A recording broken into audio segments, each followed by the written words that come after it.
Uh, so let's continue with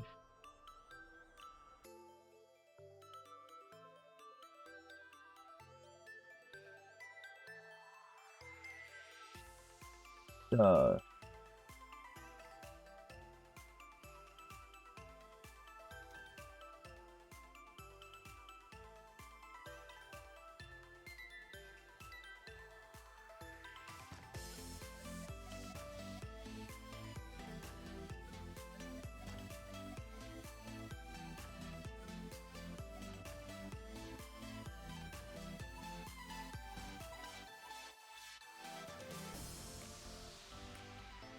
first things first.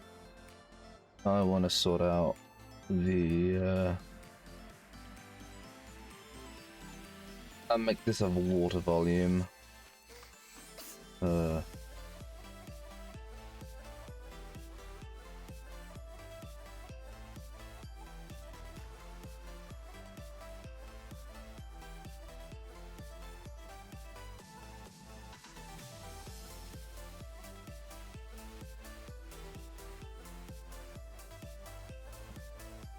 See the water here. You can kind of see the outline.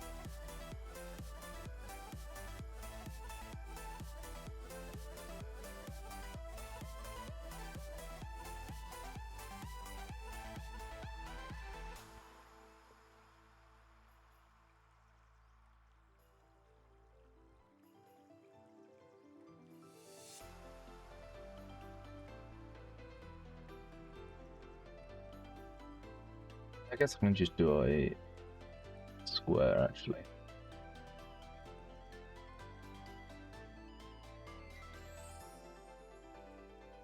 What I'll do.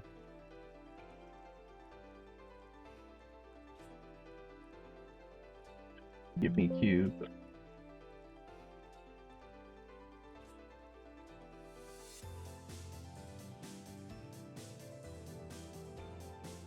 Give me the cube.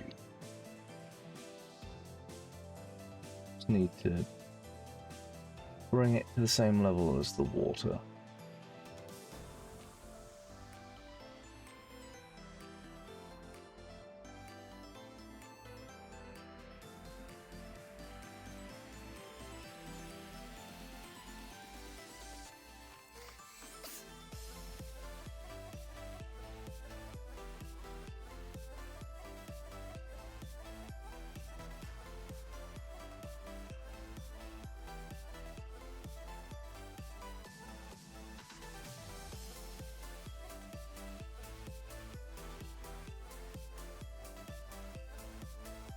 Duh.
to cover the entire beach.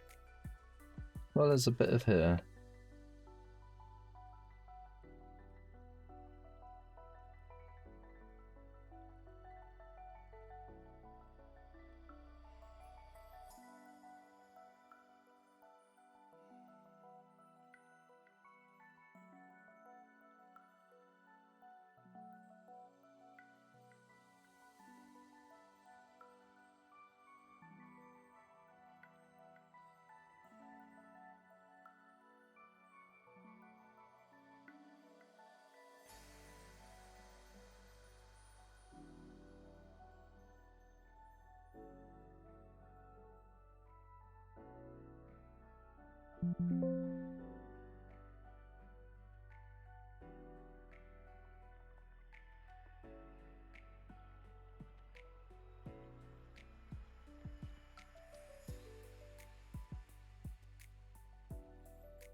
Below, and then I need to create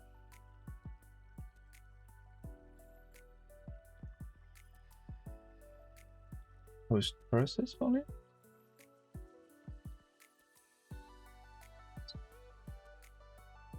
Good way to find out. See what's over here.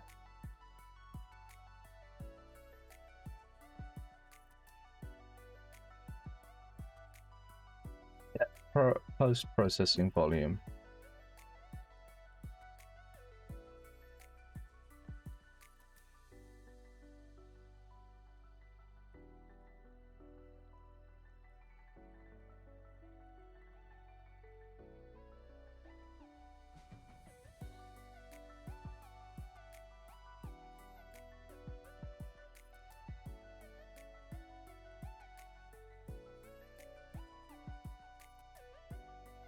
My two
can't use this.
I need to do a plane. How did I do a plane?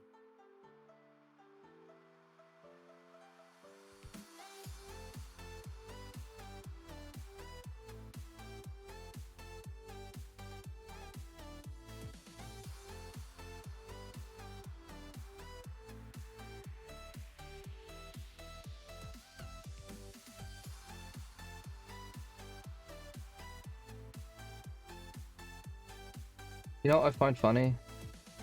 I find myself going back to my old streams every now and again just so I can rewatch the part where they explain to me something that they've already explained to me. Like, I need to remind myself. How did I do this again?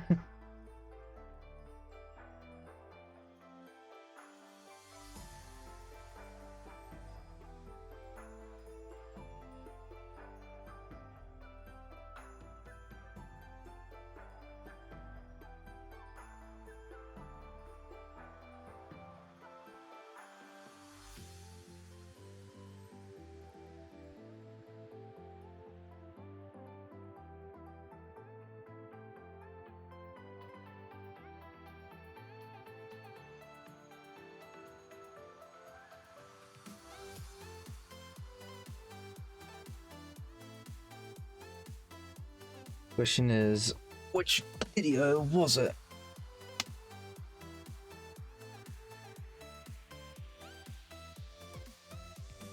I didn't do the... Might have been one of the first or second streams because we did the plane early on.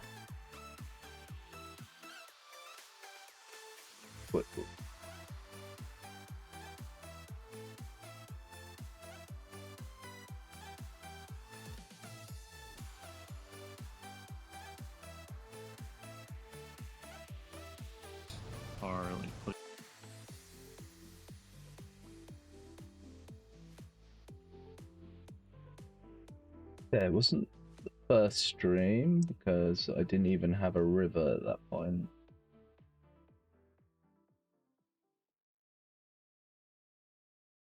Okay. Stream 2 is when I put down the river.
Give me a moment, guys.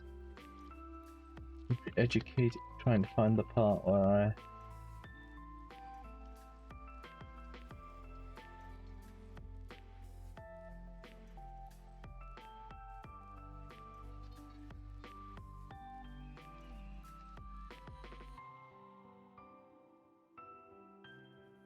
I could copy and paste. That's not a bad idea. Could copy and paste this, but this has been... I mean, probably easy if I just copy and paste this.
doing this effect. Well, it's doing the same effect as this, but I don't know how to get it to not do it as much.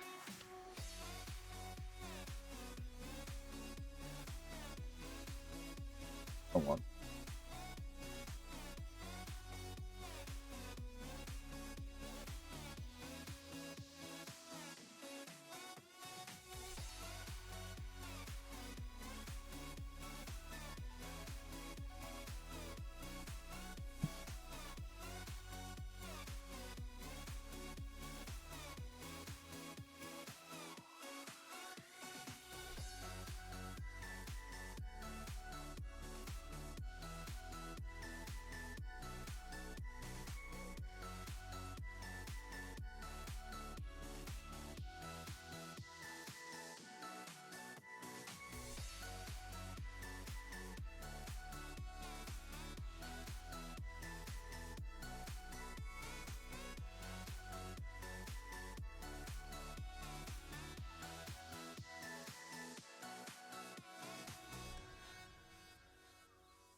Where I fixed the stretchiness as well. I forget how.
Took a little.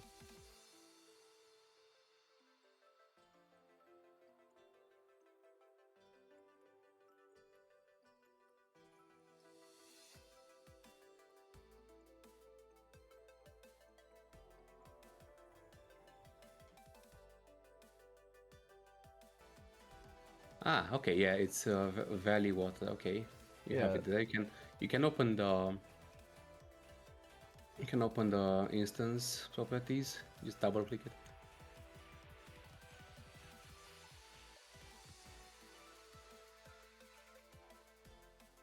Okay, now check on the static or the scalar parameters. Just I think it's the scalar ones. Down a bit.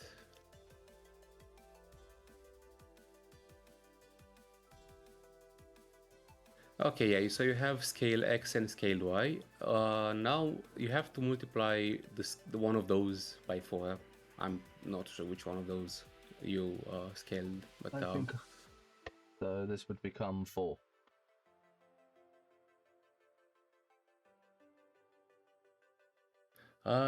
whatever that That should have fixed this. Let's have a look.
This is reset. Cool. Yeah, I'm fixing things. Why did that save?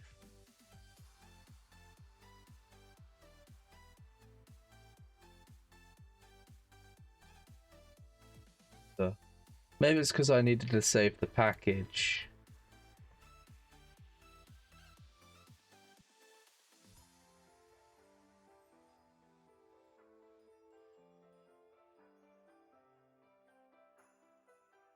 change this stuff.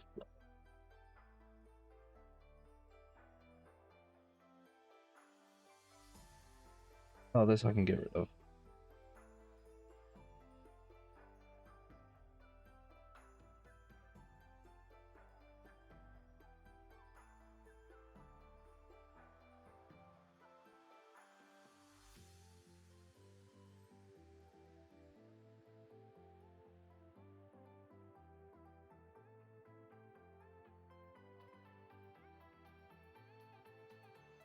Alternatively, I could just play around with the landscape.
Pull some space.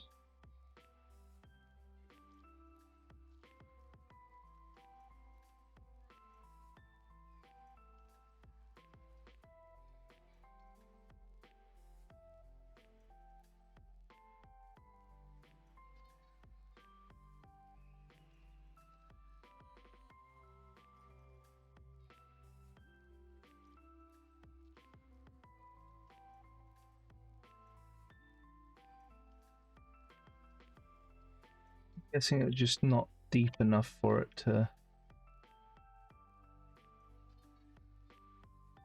do the weird effect. Now that it should have some depth.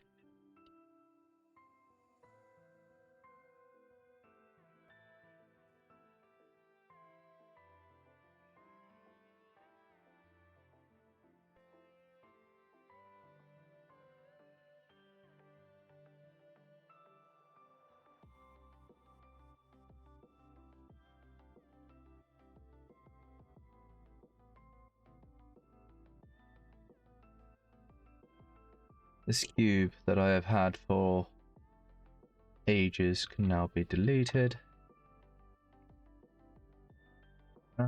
Guess up the landscape, the mountain a bit.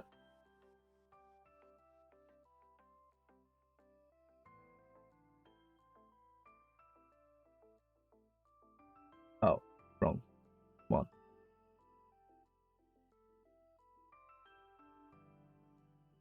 Raise it up.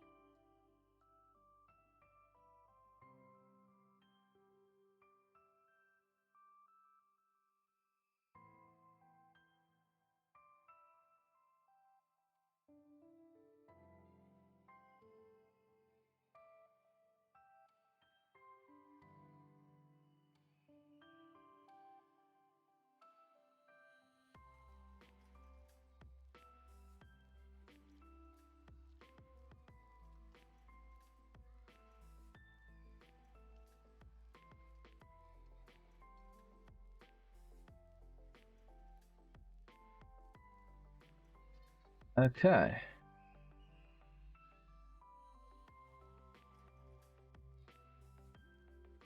I'm getting somewhere. That can obviously just disappear in here.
I feel like this whole thing could be higher. That high.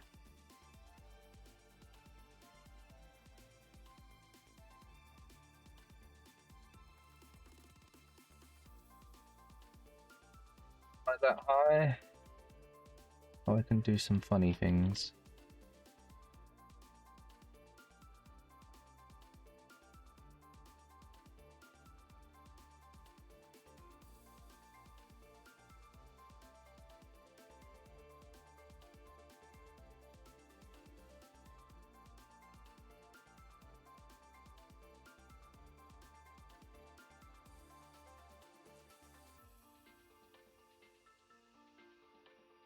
Just a teeny.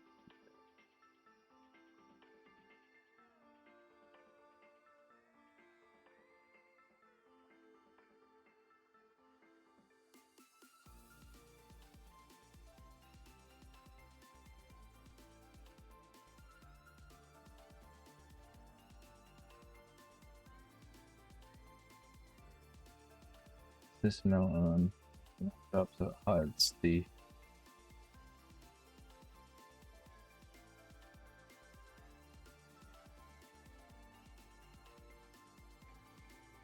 so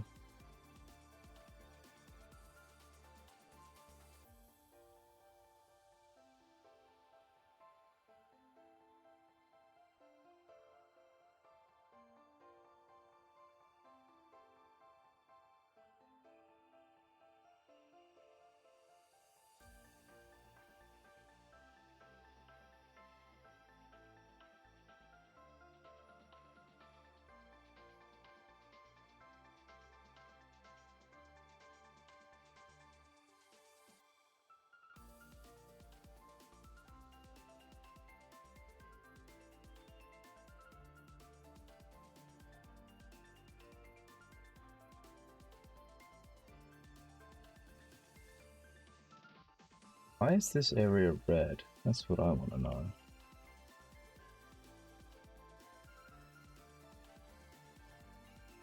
Stain on the ground there.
Doesn't work, does it?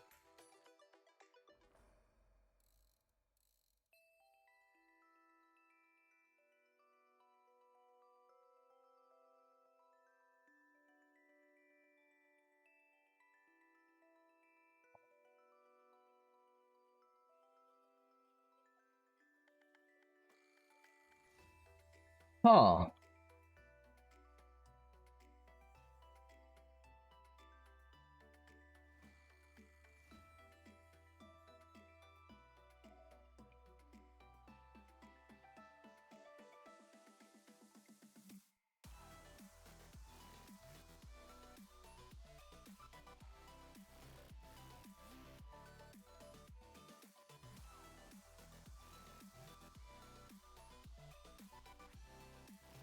Why is it black?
Before I jump into the other voice channel, try and figure out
Seems alright.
Or if I can't, I'm gonna get rid of this.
Yo, Oh, hi, Tor.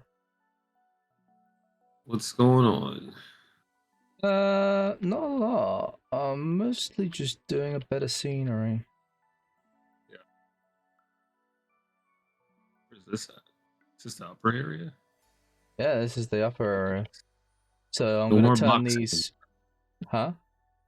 I said no more random box anymore. Yeah, the random box is finally gone, Yeah. and I need to turn off the collision. Why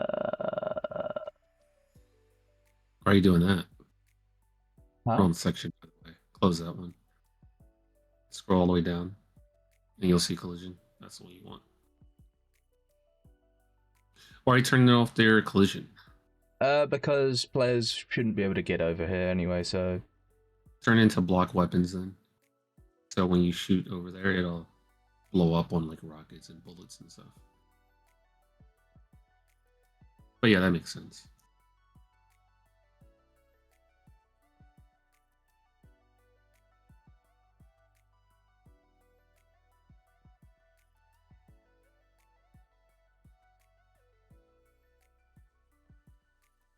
it's like the player allowed area is over there, and that's very much into the scenery area. So technically players can get onto this bit. It's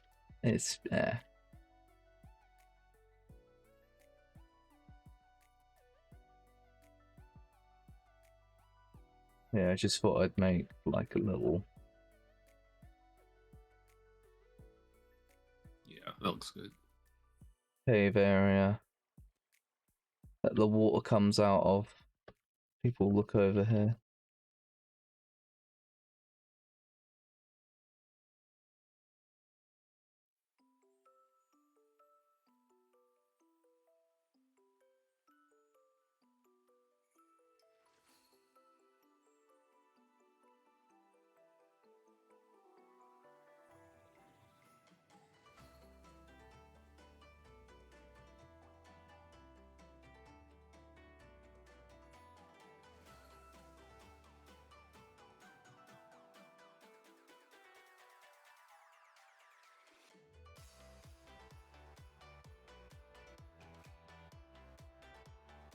Hey, the waterfall's looking good. Yeah, I was thinking of like making a little hidey hole in here, but maybe in the future. That looks awesome. This waterfall, I probably should give a little bit more loving to, but not so much. Not so much of a issue. Because Yeah, people won't have time when they're getting shot by the AGT. yeah.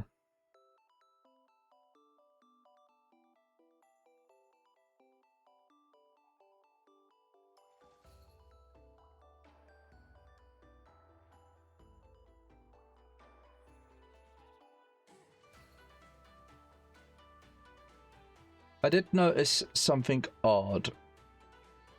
So I have 2 planes here.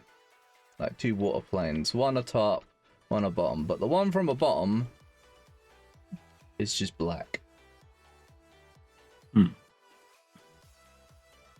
It's only when it's looking at the sky. Or various angle. But it's odd.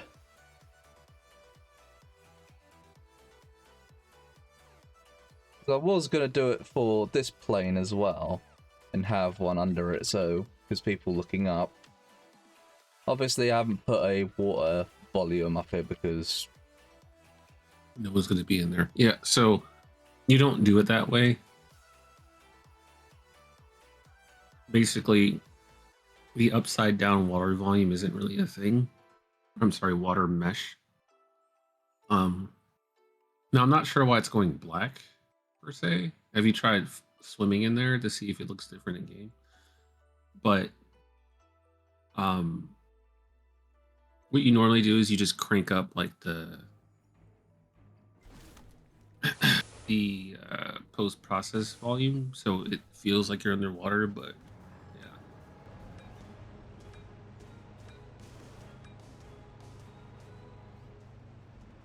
First test, does the water volume work? Will I die? it will damage your vehicle. Yeah, but it's not firestorm, so you don't just get obliterated. Yeah, so it looks different in game, which you could do it this way if you want. Normally, it's not like people just put pretty intense. I forget what it's called. Post Stuff process like volumes when you're in there, it just looks super blurry. But the way you have it, it's fine. Like it works. Just maybe make them a little closer together, I guess, if you have to. But it doesn't really matter. It's fine.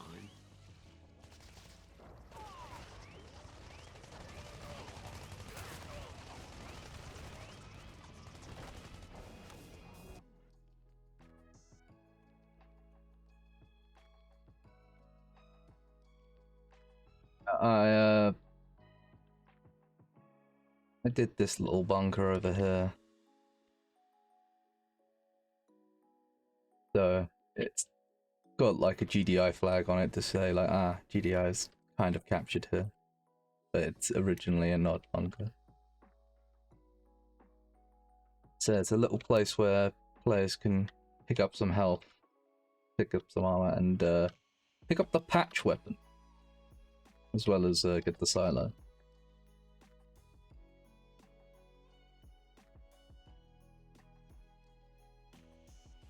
To do a little house or building of some sort here as well. To get the waterfall kind of done. Yeah.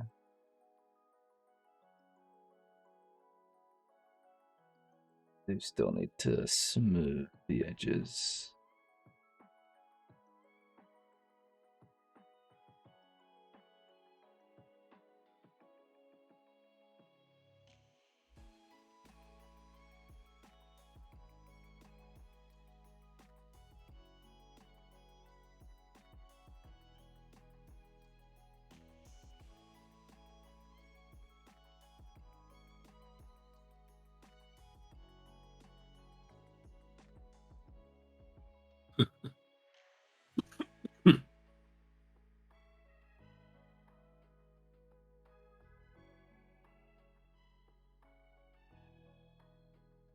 Jesus.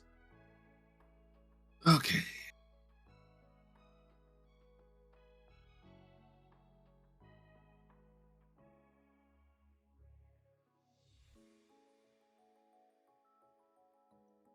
But still sticks out like a sore thumb.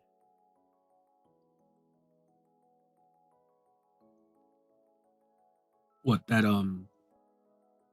area there? Yeah, just these giant mountainous rocks.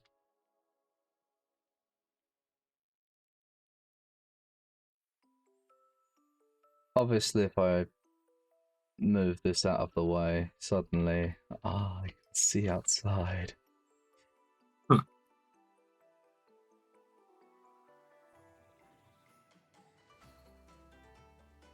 I think maybe I should just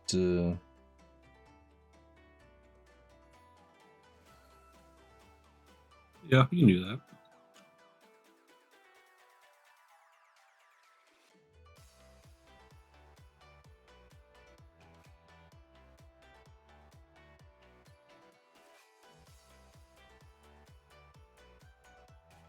just the tops are a bit flat.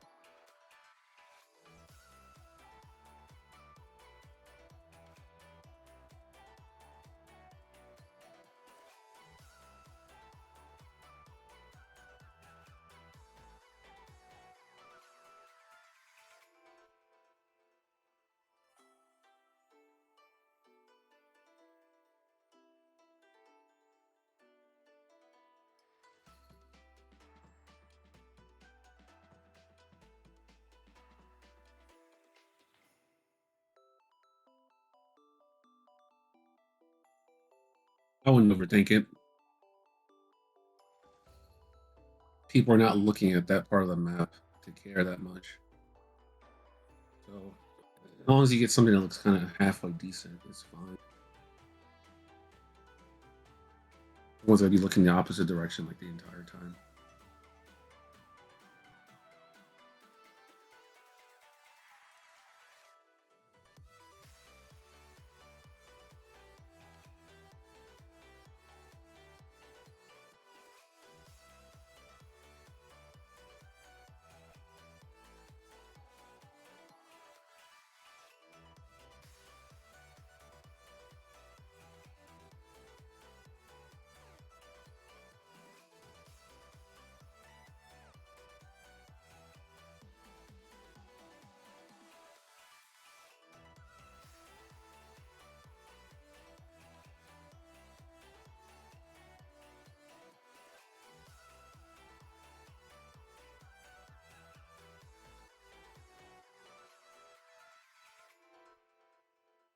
Also, you're viewing it from an angle that you'll never see it from. That's true. So you Because look at a lower angle, like it'll look better. suppose this is the height that they can fly to ish.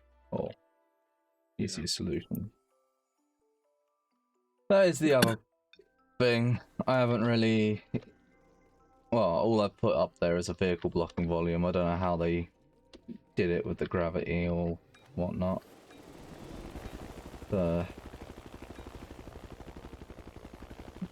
Go this high.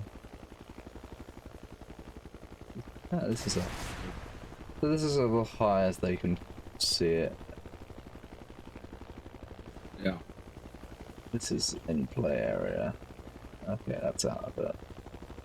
I mean, you can always just put blocking volume there as well, so they can't go over these rocks if you want.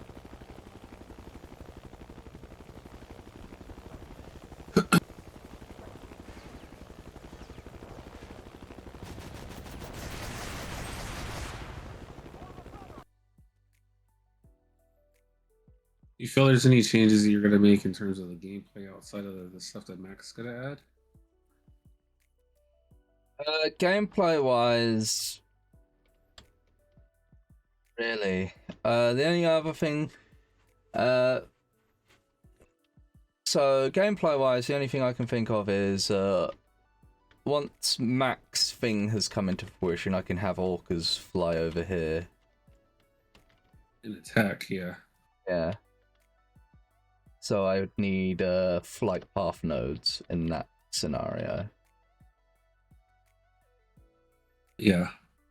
I'm also gonna need, well, to connect the AI path nodes to up here. So when the AI if I do like airdrop AI onto this little platform, they can get down and maybe come in through the back. Just put a path node near the ledge that you want them to jump up to and jump down from. And then it'll link to the other things. It's usually going to be like a pink node. So just, yeah, grab a path node, add it up there. Yeah, move it up, yeah, wherever you need to be. Raise it up a bit. Yep. Yep. And if you build past, once you're done doing this, it'll update. It'll be fine. Jumping down is easy usually, as long as they can get to that ledge and jump up to it. And if they can't, just put a little ramp, like a little makeshift ramp with like some random piece of metal or something, and they'll just run up the ramp and jump off. It's actually like not hard to do.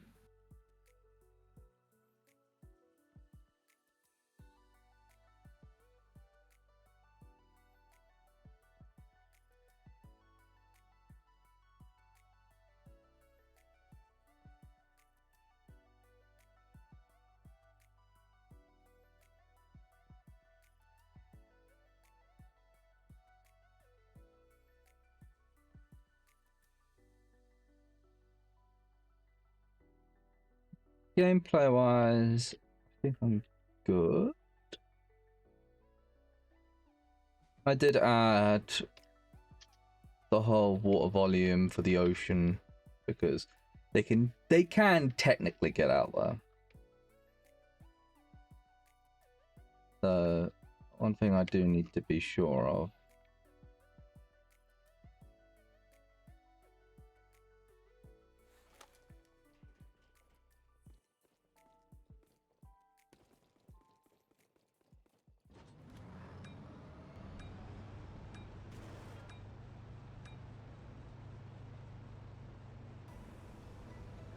Are you trying to check? Oh, Can you just ramp to the other side? yeah, yeah. You just you can do stuff to fix that. What you can do, which is really simple, is like put like a vehicle blocking volume in the middle or something like that. Or put a vehicle blocking volume to where like you wouldn't be able to ramp up on the other side. So like basically it'll just block you when you're trying to come up. It doesn't even have to be a large one, just enough of a lip that'll just block you trying to like drive over it. So like if you just get like a box, make it thin, and then put it in the water, you'll just run into it. You'll be fine.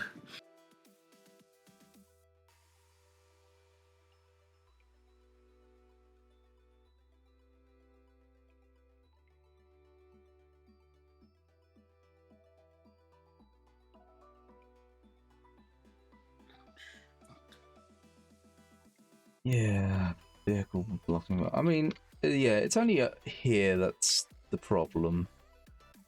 Yeah. Yeah, because the trees would stop it, I'd assume, but yeah. Yeah, you only put it in the area that you need it. There's my square. There it It's is. really easy.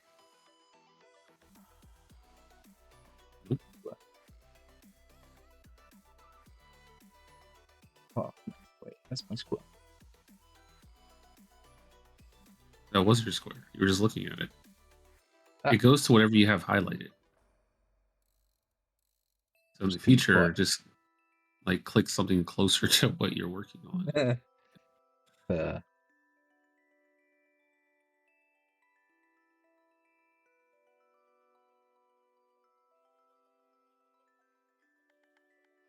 You know what I've found too with auto saving is that like I'd be terrified to have it on in a lot of programs now because like I do so many experimental things that I don't want to save, and if it just randomly saved it, I'd be in so much trouble.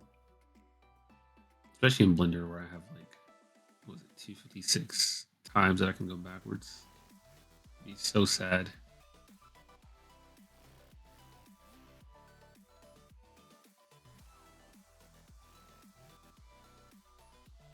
Probably better off just making one for the right side of the bridge and then one for the other, because like this exact length and whatever is going to be different. Unless like you're gonna just rotate. I don't know. You do what you want.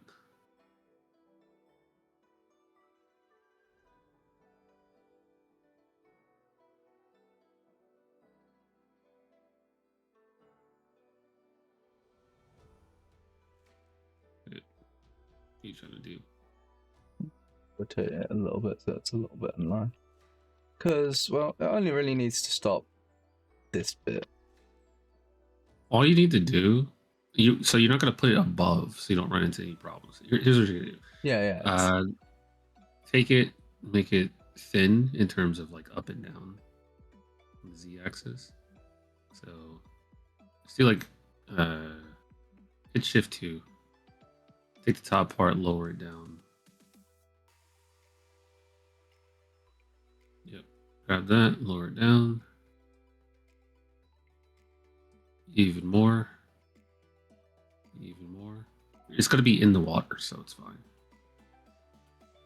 Even more. Like half of that. Okay. Go. Then when you build this, you're going to run into that in the water. So it's going to just block you from coming up, but it will not cause issues with someone that's like Fine. yeah, above.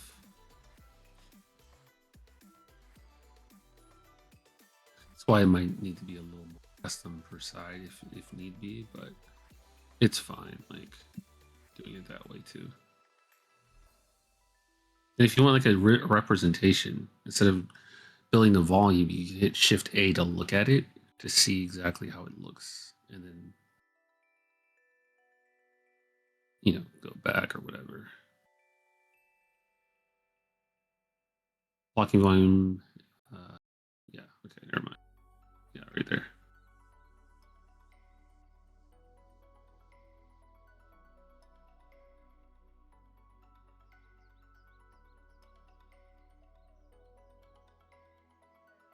Before you build that one, you should test the other one and make sure it works right. Sure. You don't make a second one and be like, yeah, this sucks. So I've done that a lot.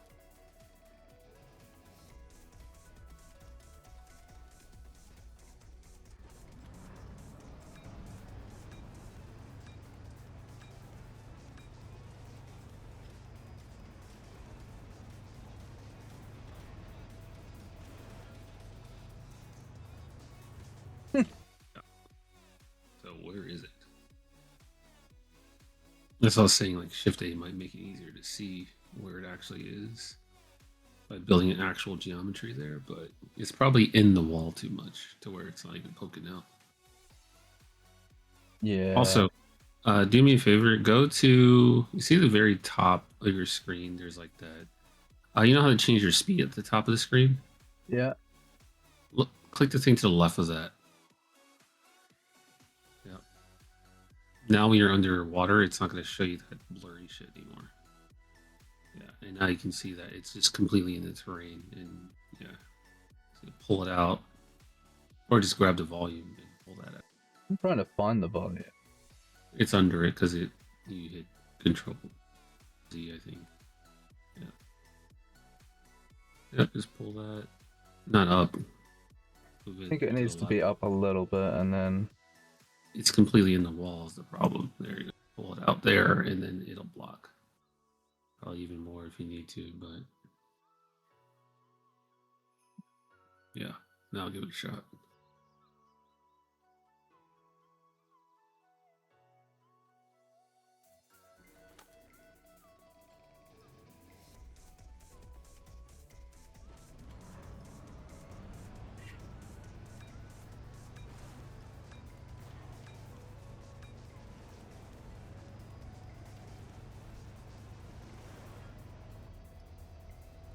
There you go.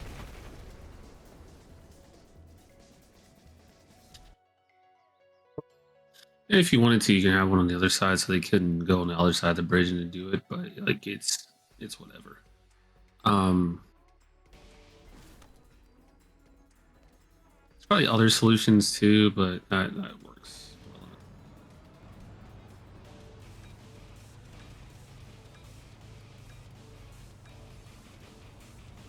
Actually, yeah, they wouldn't even be able to be on the other side. I forgot. Bridge is blocked. blocking volume on the bridge. Yeah. It also doesn't matter that like it's working in this fashion because it's literally to stop people trying to exploit, so you don't have to like make it feel amazing for them, you know. Yeah, that's place.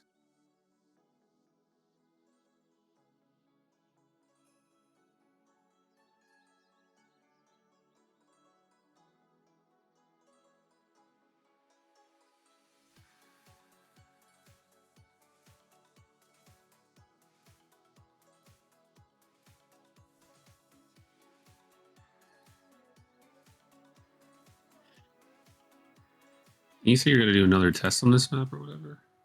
I want to, but I kind of want to do the test when Max stuff is up, because the next test Oh yeah. is less about testing the map and more testing the waves. And obviously, if I'm testing the waves, I want to be trying out all the options.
floating.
Kind of do need to test this area a bit more.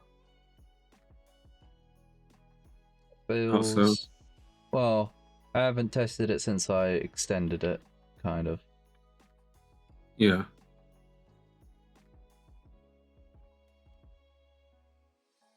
Obviously, that Tiberium area that's been added. This area has been changed since the last test because these rocks are now more in the way. Yeah. So it's the only real way to sort of hit over here is to go into this tower now. So here's a Yeah. little bit more limited. I mean, I suppose they could jump out here, Yeah. peak, but eh. You can always add like a little bit of an extension to the rock so it kind of blocks it visually. So even if you jumped out there, then there's a piece that's blocking it, and you can also make it to where it's not really possible for you to jump up on as well. But yeah.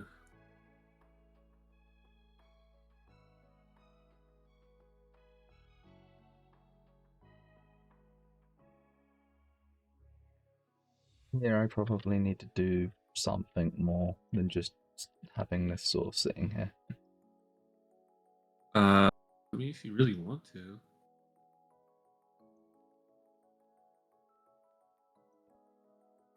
Otherwise, pretty much it. Oh, that's another thing I need to sort out. The fog. Probably just take fog from another map that's more neutral and just replace it and see if that fixes the problem. Actually, go to find your fog volume. Click on it and F4 and see like what's been changed.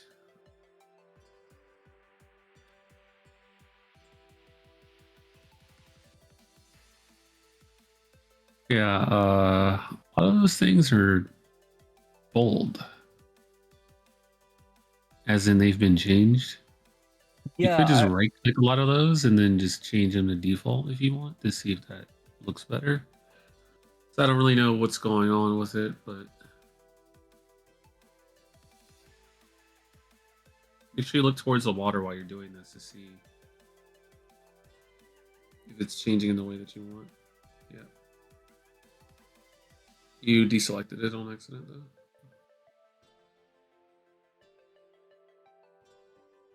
You also have translucent selection on. That's probably why that happened. Yeah.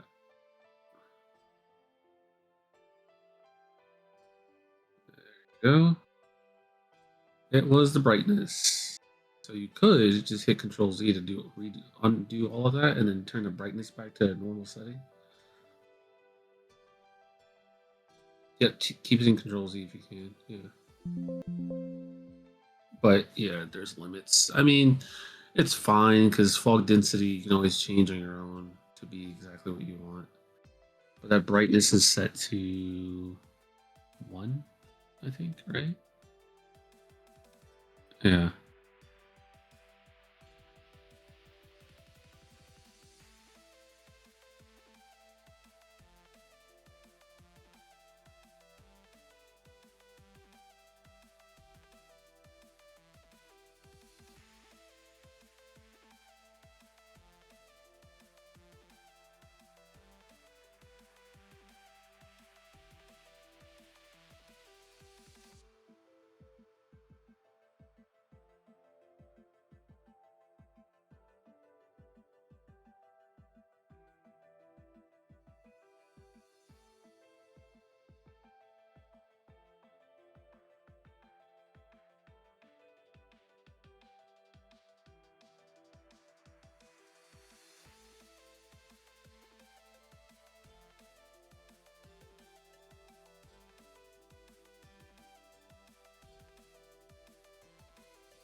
Test.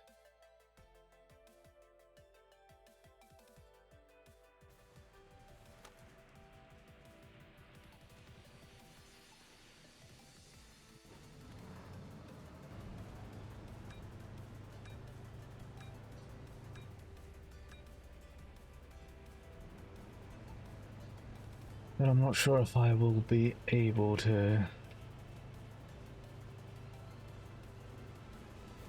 What?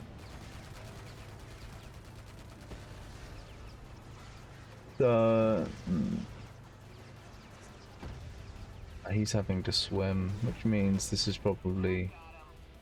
will probably do damage to me if I'm no longer guard. Let's test it. Probably. Yep. That's a problem. You just make it not water down there. There's no point to really having it be water. Or make a area where the ground is a little higher, so they can kind of walk over that instead. Or just drop a bridge there or something if you want. That's also doable.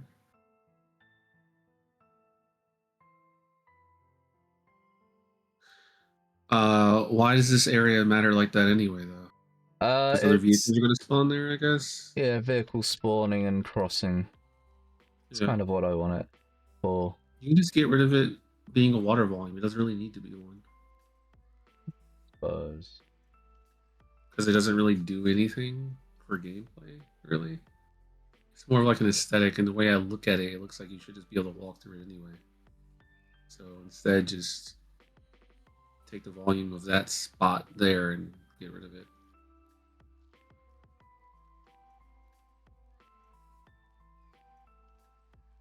Trying to find it. So I made it for the entire beach, so it's quite a large volume. It's these Just, two.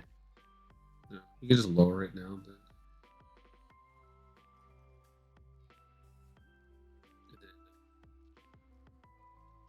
You can hit Shift 2 to see the volume better as well, but you just lower it a bit. That can also work. But you want to look like you want to move your camera to the area. Actually, so yeah, move your camera here, and then select the water itself and hide it. Select the water mesh with transparent selection.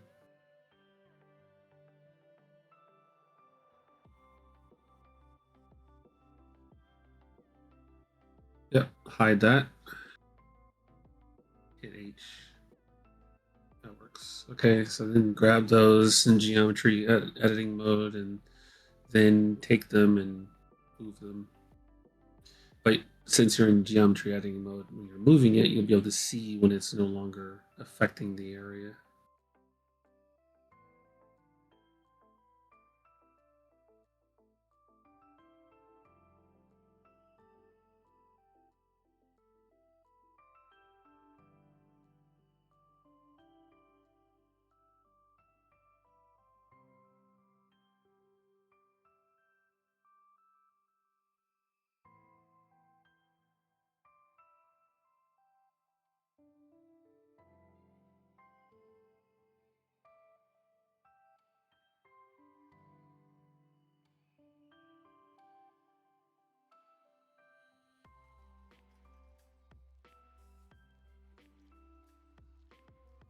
Could do it like there and then raise the ground a little bit.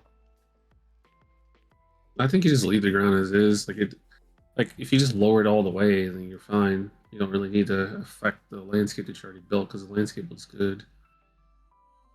Just pull it down because the water doesn't really matter anyway, right? Like the water in the large area doesn't matter if people can and can't swim in it because no one's going to be jumping into it. If that makes sense. But if you leave it there, then you might have a problem. To be fair, I kind of need to raise it just a little bit. How's your map Fine. going? It's going. This is a locked VC, right? Nope. No, it's not locked. Why? I am streaming as well, so. Let me check one thing. Just another dude who's annoying as fuck. Which To one? get out of there. Oh. I don't know, some dude who joined started rambling about dumb shit that no one there cared about. Hmm. Oh boy.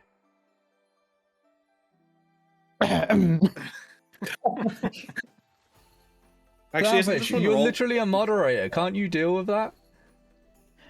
He's I mean, doing he's not nothing- breaking any rules, yeah. He's not He's breaking doing nothing any rules. wrong, though. That's the That's the annoying thing. part. Then just say something next time, because I don't want to be the one to do it, because I might come off really mean. But I will. Oh, hey, there goes our Yeah, base. really. Let's go. Finally, we're saved. Freedom! Jeez. It was that bad, huh? Dude, Is he one of the Planeswalker guys that's done that suck, man. before? Oh, wait, what? Never saw him You- before. He's new. What was he rambling about? About free will and his life decisions. Right, Oh, no. nah. He just joined a That's voice not it. chat. That's not it, Good brother. guy. He reminded me a little bit of Puggle, you know? So anyway, how's your sex life?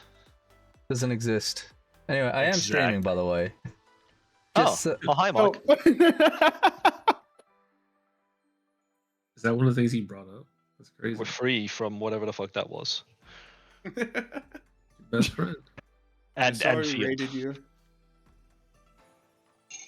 finally free from Field. Yeah, that too. It's great. Oh my god, fucking. Hey, mines, let's go. Can we get a city imagine- version of Field? Call it Phil, Yeah, because that's Philadelphia. that's better. Phil X, okay. Do I even want to continue playing? It's Mines. Yeah, have fun. Yeah, Yeah, but is it 10v10? At 20v20. What? It's Yeah, it's 2020. Fine, I'll join. Hey. Yay.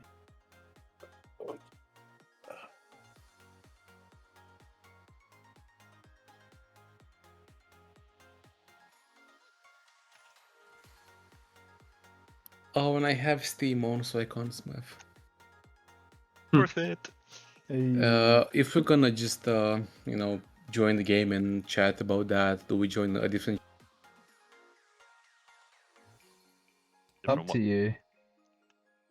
Since I am still making map, which Guard I don't believe has ever played Well, play what? my map. I think you've tested it. Never.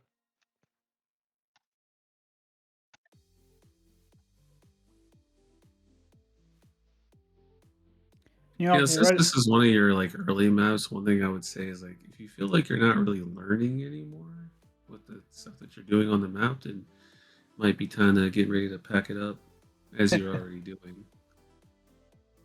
But it's the Well, same the thing thing I've is- been trying to implement with like art things I've been making in Blender as well. Well, the thing I find is, I find myself having to go back to my previous streams where you've already explained something to me, and I'm like, I need to remember. Yeah, that's Yeah, common, custom one. especially early on. Yeah.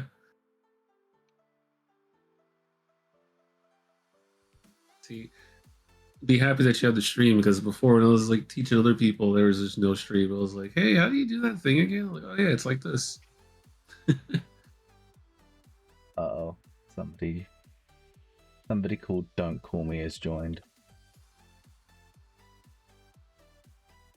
Who?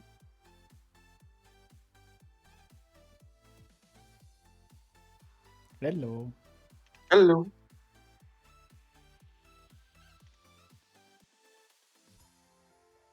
Can you hear me? The heck?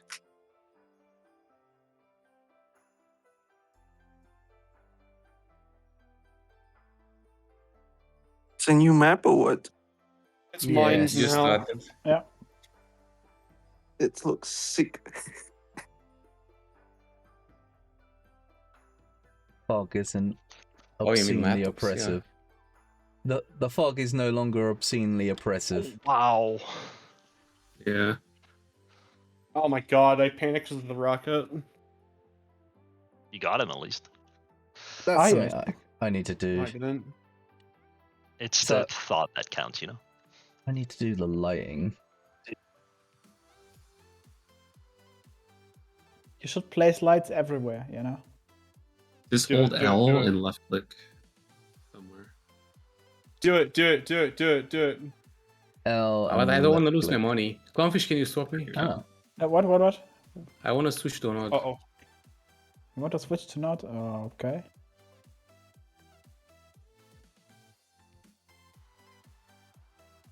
So those are like normal point lights, and if that's the type of lighting you're looking for, then yeah, you just hold L, left click somewhere, and then move it around. You can also change the settings and all that too. is this light that Color, what? this light I stole from Highlands? I'm just gonna. It doesn't really light the place up. Yeah, but it's probably more of like a how do you put it? Lol. It probably just looks good when it's built properly. But yeah, I wouldn't delete that one. Keep it just in case, because I click on it, for example. Let's take a look at its settings. F4. The control shift. Your map G. sucks Nice. so much. Control There you shift G. William. Open up the first The one. reload. Radius is set to 220, Oh. which is pretty short. So Oh, the reload. Hello. You wanna it's switch? You wanna Why switch do we to a have different mammoths, voice? man? sure. Oh, of course. I see why.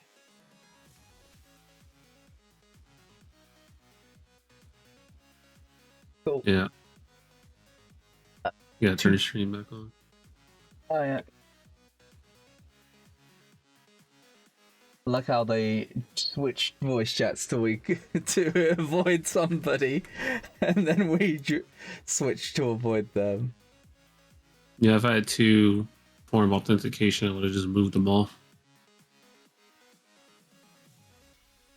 But I don't. So admin stuff doesn't work for me. So, what do I need to change? You're not changing anything, you're just looking at it. So basically, hit the lock this one. And then look at the other light and look at the differences in the radius and fall off exponent. F4. Yep. Open the first two. So the radius isn't as large, but it doesn't mean it doesn't light anything. You probably just need to build lights before it really kicks in. But you make lights like that, so it's more of like it looks like a real light, right? Because if you just put a bunch of these other ones set up, yeah, it'll light the area, but it'll just be light everywhere, which isn't necessarily bad. But when you get to the lighting portion, when you're actually trying to like make it look good, you're gonna do a little bit more of the one that you pulled from Islands and edit those settings around to kind of get what you're looking for. Because the colors are also edited, that you can tell, so you can close both of these. It's fine. Well- So hit escape once and look at the light. See how it's like white? Go to the other one. It will change to the color of what the light actually is. Now, if you want this to be brighter, you can change. Oh yeah, the brightness is probably also changed too. Actually, click it, go F4, and then go to light component, I guess. Yeah, light color and light brightness have both been changed, I do believe.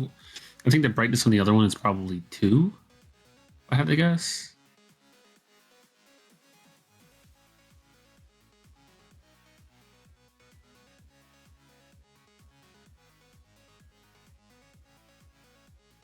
Light component there. Yeah. Oh, okay. So the brightness is higher to give more of a It's a certain different type of color. look. And it has a different color, but the radius is so low, that's why it looks like it's not doing its job. But it is, it's just if you can move those or whatever, or just click on the back area so you can see the map. Oh yeah, you have to kind of move them or get rid of them. It's fine. Click on the light and then zoom out a bit. Okay, so go to the top left where you pull up how you show things, like how you show the collisions. So yeah, that thing. Show, and then there should be something in here. No, don't go collision. Go to post processing or advance. Yeah, advance. Oh wait, I'm dumb. Just go to light radius, but you can also just hit R as a shortcut. I forgot. Yeah, just hit R, and then click on the light and zoom out because the radius is like actually going kind of far. Yeah, that's the radius. That circle. Now click on the other one. See. So, can I edit this? Oh, I just edit where it's. How do I improve the radius? Would it be in here? You can turn the radius up, but what you should probably do first before you start editing that is you should probably build lights just so you can get a feel of what this actually looks like. Because you're not seeing what it's actually doing. You're just seeing like, and this is like a perfect example as well because you have one in one room and one in the other. Oh, I have built those lights already. Was it always that dark in there? Yep. A better example, because I have used them over here. So you could. I put these are the same island lights that I copied over, and you can see how dismal it is in here, which is kind of surprising because this area, these tunnels are the same tunnels in islands. There's probably other lighting being Yeah. used in there. Another thing too is that like notice like so the radius is obviously a giant sphere, but you have the light on top of the light, so if it were brought down more it'd probably light a little better, but it's easier just to like raise the radius a bit, and then if you want it to look like it's a light and it's I don't know how to put it, what you do in this type of situation is you would build a helper light.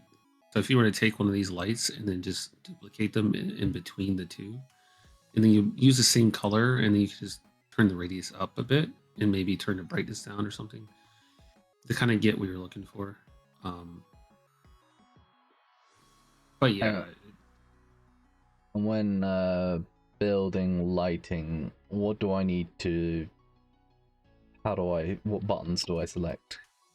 I'm reading it. I think the default settings are good, but yeah, try changing the radius on the ones on the other area, and then like for over here, before you do that, go back to that area that you're just at. Yeah, take that light, duplicate it on the y-axis, the green one, just drag it to the left in between the other. So take the left arrow, go to the left with it now. Yeah, go that way in between the two lights. Those two lights, go in between that, basically. To your left. No, not that way. No. There you go. Yeah, in between those two. Drop it down a little bit. And then go to the radius. F4. Change the radius to, let's say, 512. You should be able to just like click it in it. Yeah. Now change the brightness to, I'm going to say 1. kind of spitballing. And then trying to think what else. That should probably be fine. Just kind of want to see how it goes. I haven't done lighting in so long. But just that's just going to be an example. You'll see like what does that look like compared to the other area in that area. And now just go back to the other zone again. Grab the light and change it to just be like the other one that you wanted to change. Change that one to be a different radius. Just This one.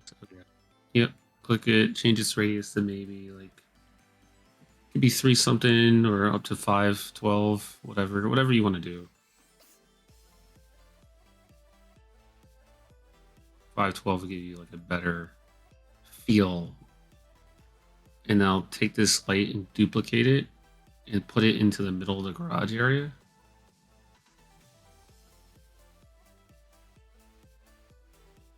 You can close it.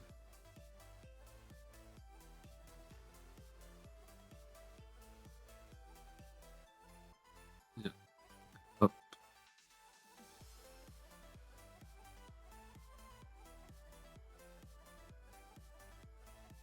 Yeah, relatively in the middle somewhere. Change its number to like 1024 for the radius.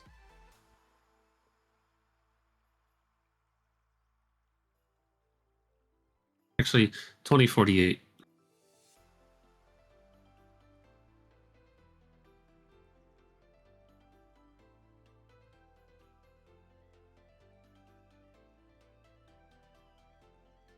Hey, in the future, when you do this, like, you see how everything is highlighted right there? If you Yeah. don't click in it like that, so click it once right now. The number 2048, just click it once. It's highlighted, so you can just start typing in the number you want instead of having to do that awkward shit when you're. Yeah, it's just yeah. All right, now try building lights. You'll see the differences in the different areas.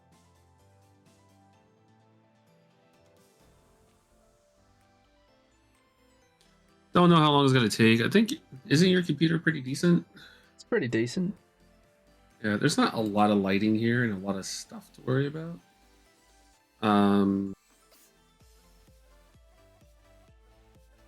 Yeah, sorry, I was reading. But there's not a lot of stuff, so it shouldn't take too long. It's usually a pretty quick process overall. And if you want to see the progress, you look at the swarm agent on the bottom right. That just sounds like it's hacking your computer. Next to the Renex logo. To your left. Down. On the taskbar. Oh. There you go. That. So the percentage stays super low, and then it hits like a certain point, and it just like goes flying. Yeah, this is gonna be done pretty quick. Because normally it doesn't move this fast. So that's the nice thing about having a small map. Lighting builds are really easy and really quick.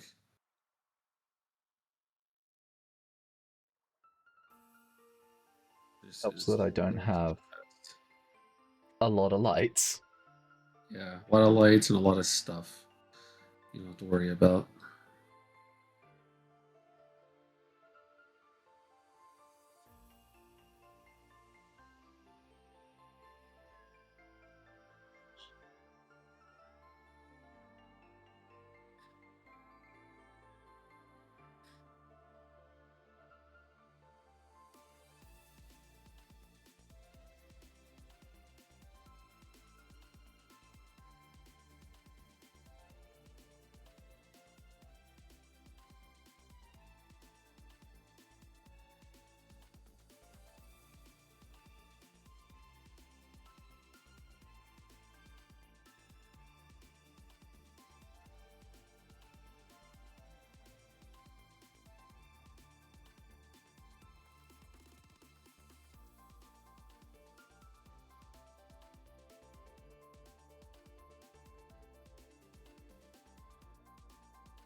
Let's see inside here.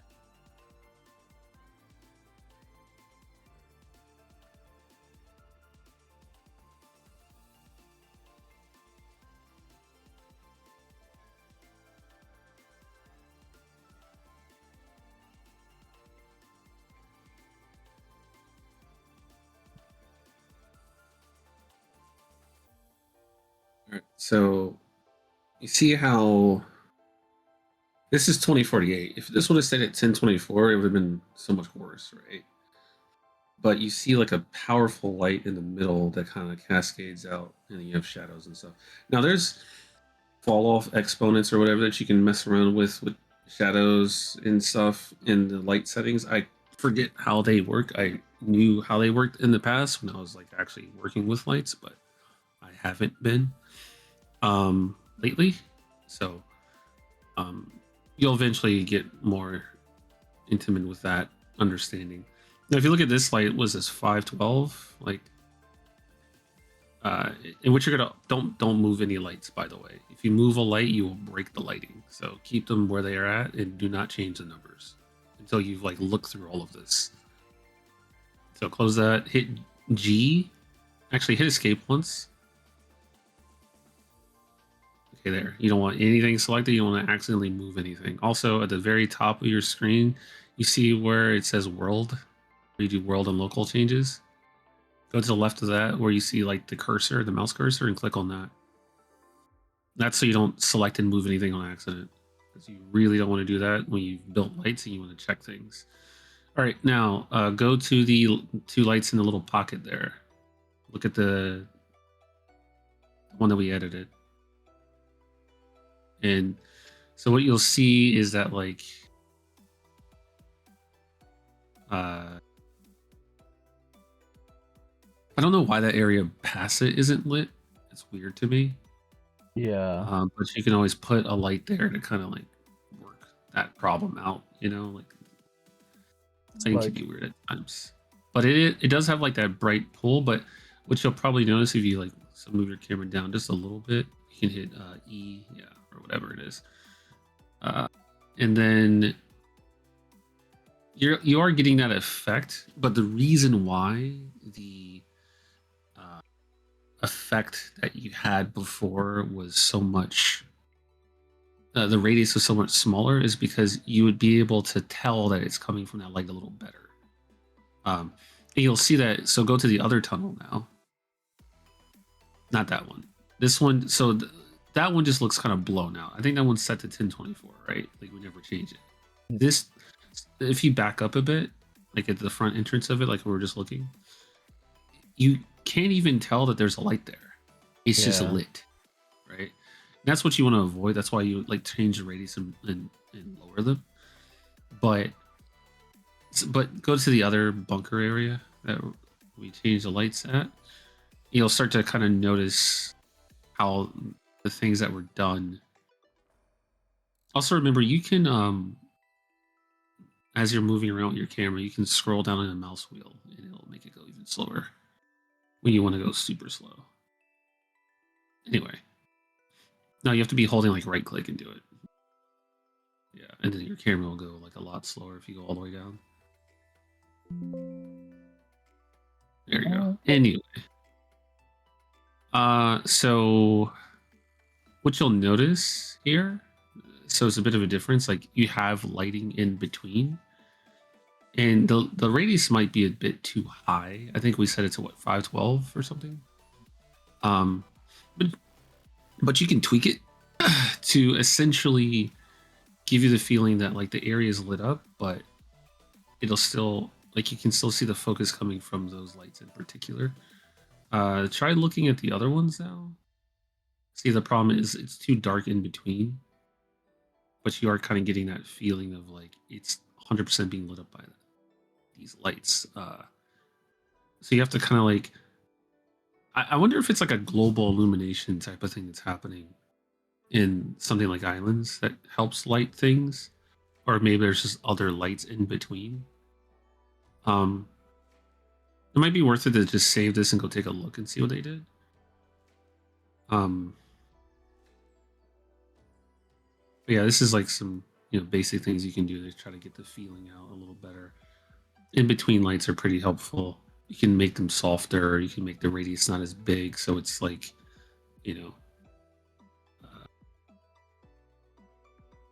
still visible for you in the way that you'd want. You can also make the radius of those individual ones a little bigger as well if you wanted to instead. Like, it might be worth it. So what you could try doing is, instead of having the middle light sections, just make all those lights 512, and then the in between spots will be lit up just enough, and then it will show that the lighting is coming from the light fixture instead of from wherever.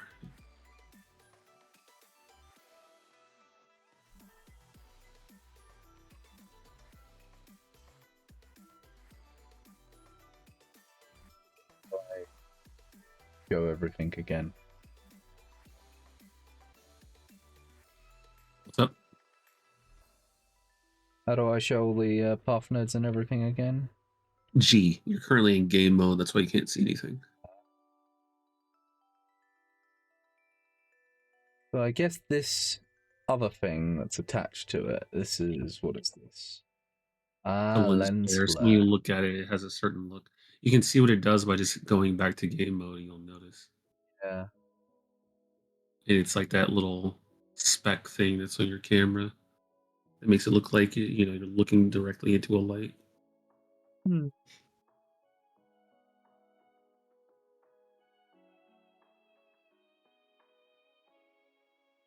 yeah, like hit G. And you'll notice like those specks on your camera are happening because you're looking at the thing. Yeah. Yep. Kind of makes me think there's a stain on my Yeah.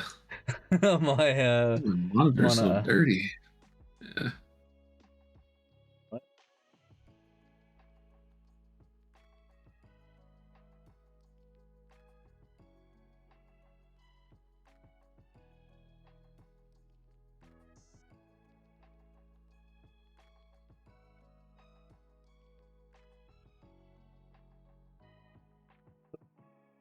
I just need to redo all my lights, basically. I mean, just take all. I'd say take all those, change them all to like 512. See how that feels. You might have to add like a light in between, like this spot in the ramp, or at the top of the ramp, or in the middle section, just so that part's lit up, because it doesn't want to see no light past that area for some weird reason, and then you'd be fine. And then get rid of the middle light, of course. The middle light's not doing anything.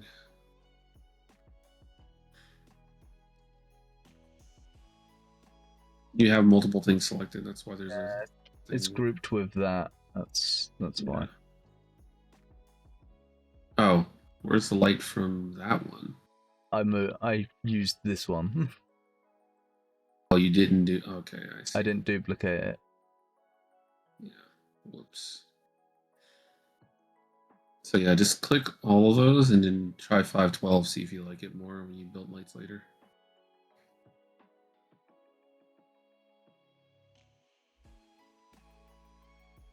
You'll quickly see why lighting is always said to be one of the last things you do, because it's a lot of tweaking around and then building and then checking and seeing if you like it or not, and yeah, very fun.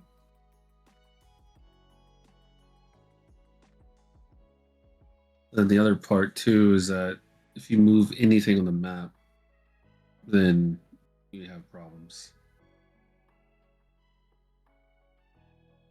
F4. Yeah. Oh my god, he's doing it again. 12. I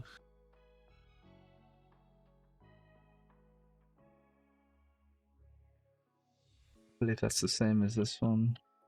Should be. Oh no, I also set the brightness to 1. You can try leaving it to where it is and see what happens if you want. Or at least like see that end area. You notice how like there was a door there that entire time and we didn't really see it until then? Change that brightness to 1. See it just to see if you can see a difference. So leave that. Yeah, change that one to 1. Leave the other one to 1.5, and then you'll be able to see if there's a difference and see which one you like better. That's part of it too. That's the one thing about lighting, you don't actually get to preview it until you build it. So you can make all these changes and then try to see what it looks like, and you're like, oh, I hate this, and you have to go back to the drawing board. I've had that problem.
Yeah, I do feel like my map is effectively done. Yeah, I think so too. Because like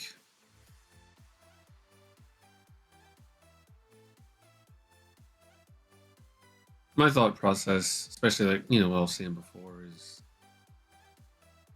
if you don't feel like you're learning much more with what you're working on, then it might be worth it to move on to something else, because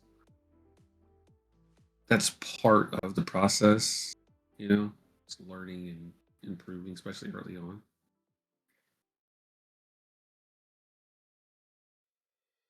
Yeah, this doesn't look bad. I think the radius might be a little too high potentially, or maybe the brightness. If the brightness went down, it might be a little better. Could go to like 1 or 1. Actually, if you went down to like 0.7 maybe. But see, that's the fun stuff of building lights, you know. As for Testing. brightness, I don't really notice much difference. Yeah.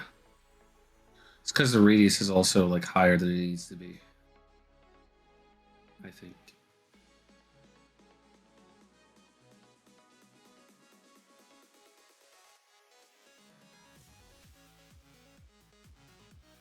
The easier way to figure this stuff out too is to kind of like go to areas or maps that you like the lighting and then see what they did. Because, you know, it's a lot of guess and check here. Luckily, building lights is really fast for you, but when you start to get to more complex things, you know. But I am curious. I know this is going to be a lot of building lights, but what happens if I crank up the radius? The radius or the exponent? Remember, actually, so what are you trying to do? Like, make it really Just up large? the radius a little bit so it covers. So this light radius covers this wall, and see if it lights this wall if I up the radius. Oh, yeah, probably. So, is there a specific way in going up, or can I just put any number in here? You can put whatever number you want. If I put 600. Probably higher than that. Actually, so what you want to do first, go back to 512, just so you can see the differences, because you kind of need to see that. So 512, and then just close this so you can actually look at the radius a little better. And like, let's look at the circle. The problem you're having is like the edge of the circle isn't actually meeting the wall. Yeah. So you're gonna want it to meet the wall maybe a little bit more so it can be. It depends on how bright you want the wall to be. But my guess would be the problem you're having is that since it's not actually touching and getting all the way to the wall, it's not gonna actually. Yeah, I'm seeing just Light it up. a black Yeah. wall, So- and I don't want to. So So try 600, 650, maybe higher, and see if you get the result that you're looking for. And then also look at the radius and see how far outside does it go as well. Okay, yeah, that's not bad. Should give you a decent amount. And yeah, just give that a shot. Just, also, what you can try doing is at that corner. Oh, this one, yeah. Change that one at that door. Change that Oh, yeah. light brightness to they're like 0.7 or 0.6. the Because brightness. you also want to test that out as well. Yeah, brightness. Not get rid of the one.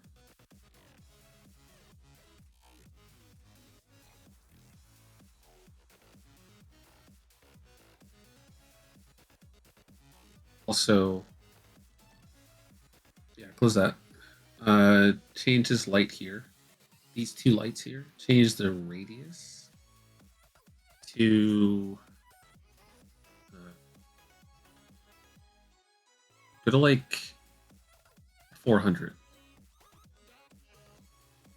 Because we're going to test multiple things in a light build pass, so you don't have to like do everything over and over again. Just to test out like these other changes. Yeah. So yeah, build that. See how it goes. The reason why you're changing those is you want to see if you can find a number that's maybe a bit better for the area that's going to give it that lighting feel where it's like not super dark, but it's also pretty decent looking in terms of like giving you the aesthetic that you're in like a bunker that's not super bright, but you can still see well. And the light starts to fade in between the lights. That's a pretty big thing to have. Important thing to have.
might not need this light. It's, Maybe not. Or you just push it in further. It might have been a better idea for this one. But either way, it's okay. So these walls are still pretty dark, but they're getting better. It's really hard to like remember what it looked like before when you didn't get the exact It was- look that it Going was for it. like that. It was like pitch black. it was more pitch black. Now it's like dimly lit, right? And that's why you can like have lights that you put in between that are like really soft lights to where it looks like the lighting effect is coming from the original light. Or you can keep trying messing around with the radius to bring it up more. I think 700s, 800 even maybe could be ideal for it, but you know, if that doesn't work, then you start looking at other options like other small lights or whatever. Or just leaving it dark, because sometimes like having it dimly lit adds to like the effect of it looking good. Like for instance, this area looks good. I wouldn't change this area. This area looks proper to me. Right? You don't want everything to be great lighting. You want it to give you that feel of, oh, I'm going to a dark bunker that's being lit by these like little dog shit lights that are in the ceiling. You know, you don't want it actually to be good.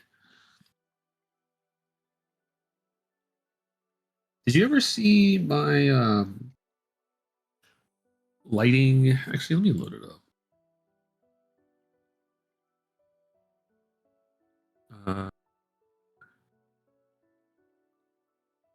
Where's the editor? So I had lighting in my Gin Court map back when the bunkers were still there, the GLA tunnels, and then I had the GDI tunnel. And the lighting between the two is very different. One looks like you're in an industrial like plant. Well, maybe not industrial. That's not the right word. Whatever, I'll go with it. The other one looks like you're in some like fucked up tunnel that's being barely held together by like wooden beams and shit. And they looked apart, so I'll find that map and load it.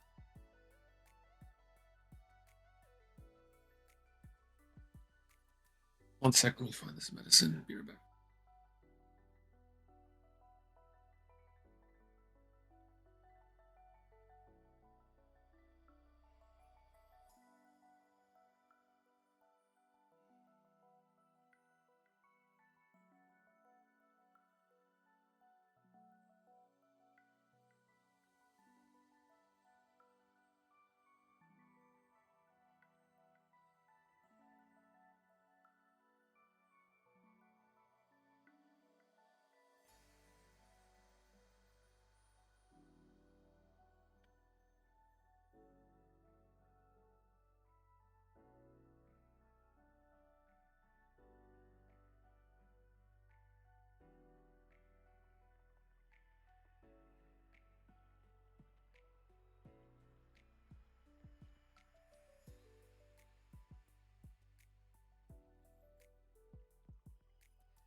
All right, I'm back.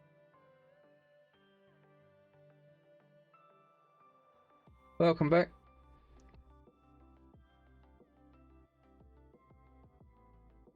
Anything new happen? Hopefully Let's see with the some. Huh? lights in there. Did you change the number again?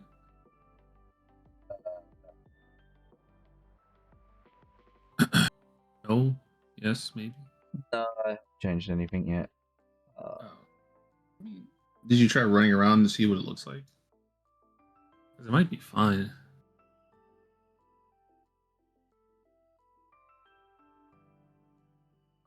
While you do that, check out this editor and see if I can find this map so I can show you some of the stuff I was talking about.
What is this?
Oh, that's gonna annoy me.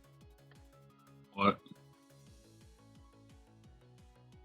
These tunnels aren't Just line it up, right? quite lined up, and I can't get it to line up.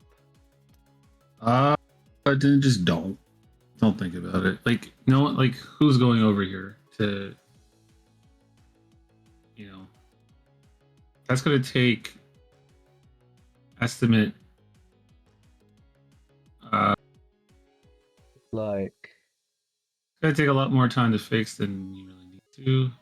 I'd say just do a very basic fix where you just kind of slide it over and call it a day. Because I've gotten into that garbage before, and I look back and go, "What the fuck was I thinking?"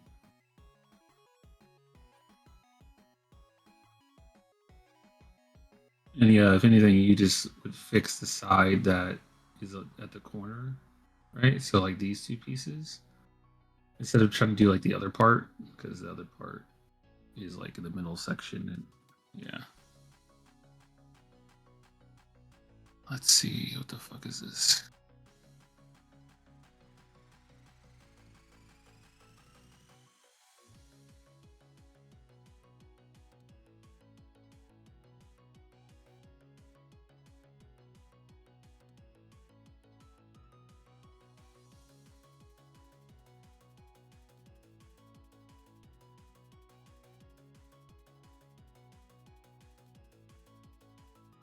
You know, I would go find this, but this will take so much time, and it's not worth it.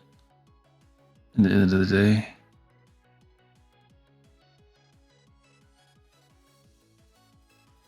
just an overall bad idea. But yeah.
but has finally put a rule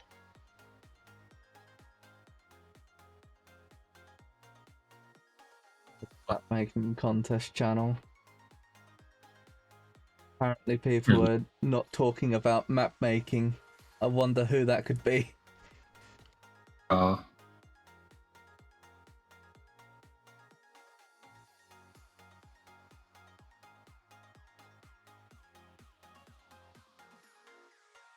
I even realized that was a map making channel when I scrolled up.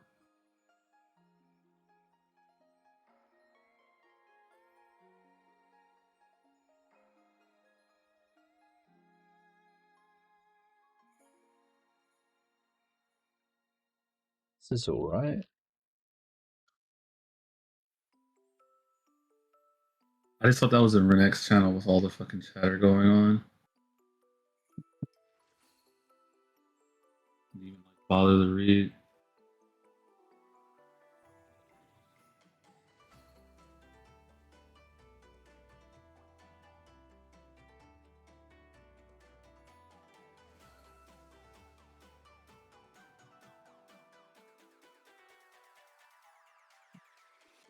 Okay, I'm happy with these lights.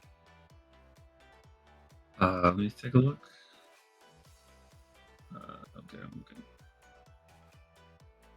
It looks fine. Added another light over here. Still have some dark corners.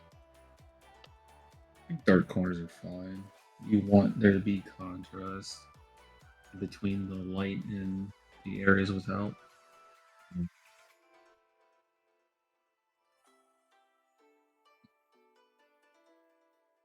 If not, it just looks too perfect. You don't want perfect in an area like that.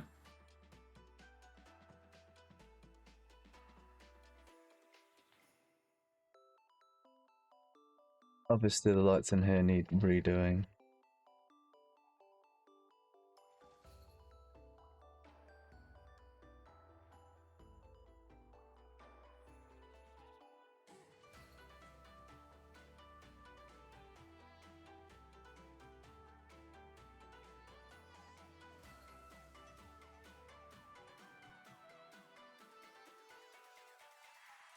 You're like at the point where you just want to finish it up and keep it moving.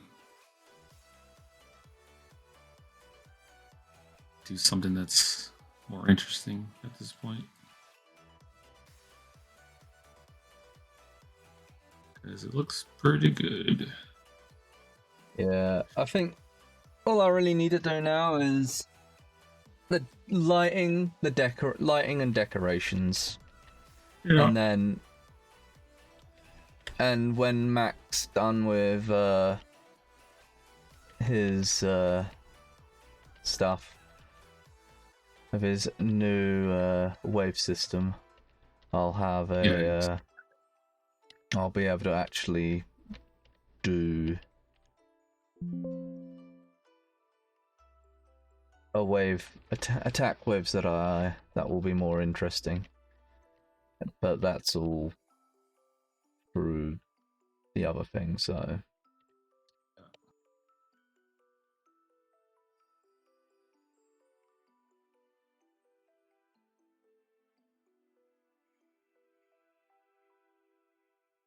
Forgot how janky these Titans are. what the old Titans. Yeah. The Tip Sun ones, yeah. Yeah. Pretty nice model, but just driving them is so awful.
Work on some stuff. I just don't know what.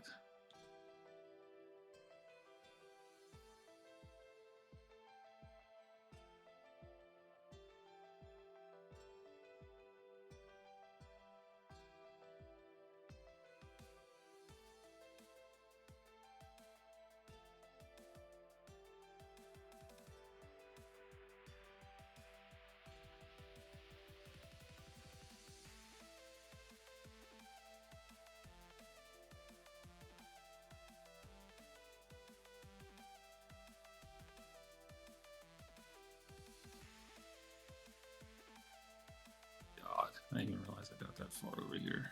The fuck?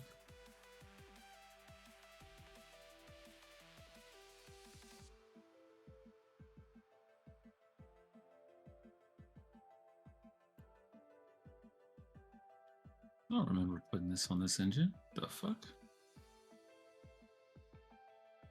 Oh wait. This is okay. Yeah, that makes sense.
Damn it, I do not want to work on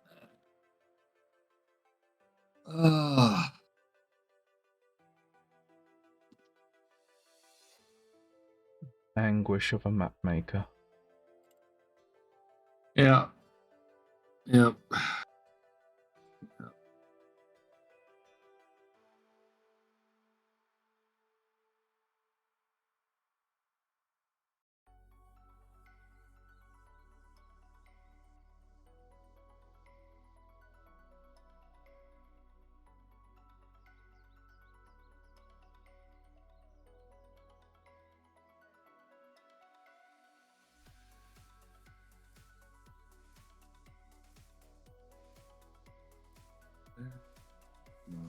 Oh, there it is.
Yeah,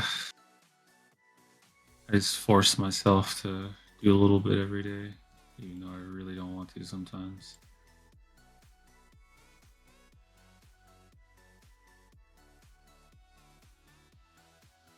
Fun stuff indeed.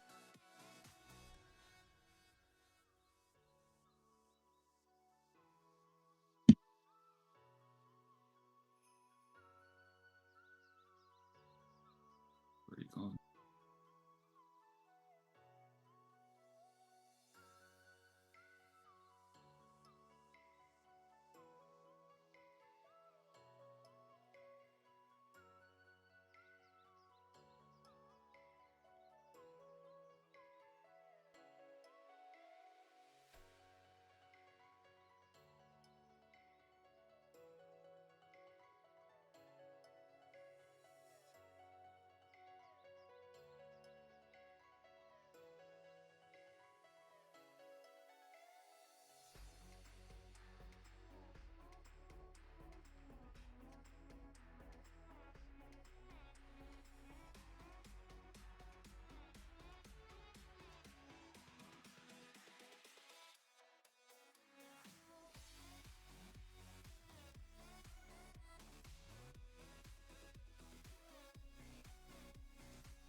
The only thing I can think of doing for this map now is, besides decoration, is maybe making the dreaded Easter eggs. Good lord. The dreaded Easter eggs. There's no need for Easter eggs.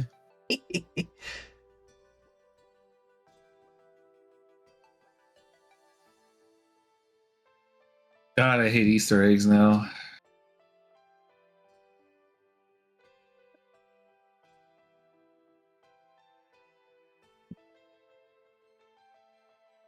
But yeah, I mean, whenever you're bored, you throw them in.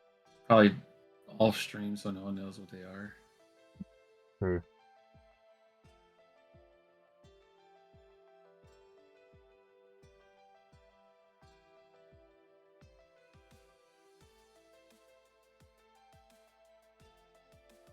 Don't fix it, it's fine. It's like, Like, this is why it's important to just move on, because you'll start finding things to do yeah. don't really change anything. And you know, I imagine at some point you want to make a full-on CNC map, so Yeah, at some point. you guys, get better at mapping for that. Which you already have, but put yourself in positions of not knowing how to do shit again, and then it'll teach you how to do shit.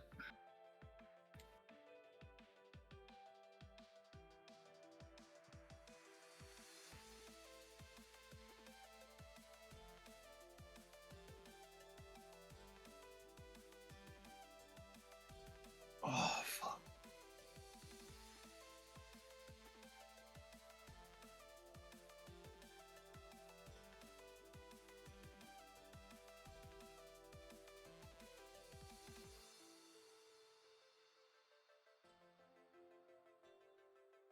Using this light.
Got some lights again.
But yeah, any CNC map is going to require some. Going to require a lot more time. So I am surprised I got. More. Huh? Go ahead. Finish what you're saying. You surprised you got? I'm surprised I got as far as I have with this map in such short time. Because I was thinking it was gonna be until like cutting it close to when the map making contest was gonna happen in August. I thought, oh, hell no, it didn't take that long. That's why when you were asking about times, I was like, yeah, I mean, it took taking Neural to build his entire CNC map that much time, but that's a bit different, especially first time learning how to do mapping. And that's when, like, you know, starting there, it's a little different. Like once you get like, well, basically where you're the point you're at now, it's a lot easier and faster to get stuff done because you have to. The main thing about creating anything is about learning how to use the tools that you have. Like a lot of people try to make it. A lot of people kind of make it too complicated in terms of the way they're thinking about it, when in reality it's like, no man, it's quite simple. Of like the biggest hurdle you have to get past is working through the platform that you're using, right? So like if you watch me map or if you watch me create things in Blender, like I don't even have to make anything like hard or anything like crazy. But the stuff that I'm doing and the speed that I'm doing it would be like something that's maybe a little discouraging to someone that's new, but in reality it's like, no, I just know the system by just doing it. Like, there's no, oh, you know, you're really like, I can't do this, I'm not smart enough, I'm not this or that. It's like, no, it's literally just do it a decent amount until you figure it out of how to do stuff, and then it's like quite simple actually. You know, like it's kind of like the easiest way that anyone can understand it. It's like when you're playing games, right? Like when you first start playing games for the first time and they're telling you to do certain stuff, like everyone at some point looked down at the controller to be like, what button is that? And then like you can't be at that level of like playing a game and then someone's talking to you about like playing a game competitively or something, or like playing in a tournament or playing a pug. Like you're not there yet, but just a bit of time and you'll be able to, like a better example would be like playing in ranked. You know, you're not going to be at that point in playing in ranked, but give it like a bit of time just playing around and figuring stuff out and being comfortable. And yeah, you can go play ranked in a game. Doesn't mean you're going to be like instantly the highest level, but you'll be fine. Same thing with like playing a pug or just creating stuff in general. Like you just have to figure out how shit works. You know, how to do what you want to do without having to look at what you're doing simultaneously. Right? Like if I want to duplicate something, I don't think about how to do it. I know how to do it instinctually. I just do it quickly.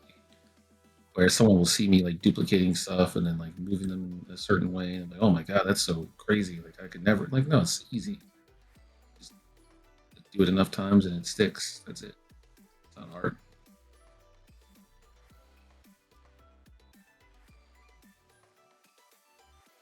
People always psych themselves out like, oh, I could never do this. This is so hard or so crazy. Like no, it's not. It's not. It's really not. It's just, are you going to take the time to do it, or are you just going to like make excuses of, you know, whatever. Yeah. Some people legitimately don't have the time. That's understandable. You know, fine. But you're only selling yourself short if you don't give it a shot if you truly want to do it. The way I see it. Yeah.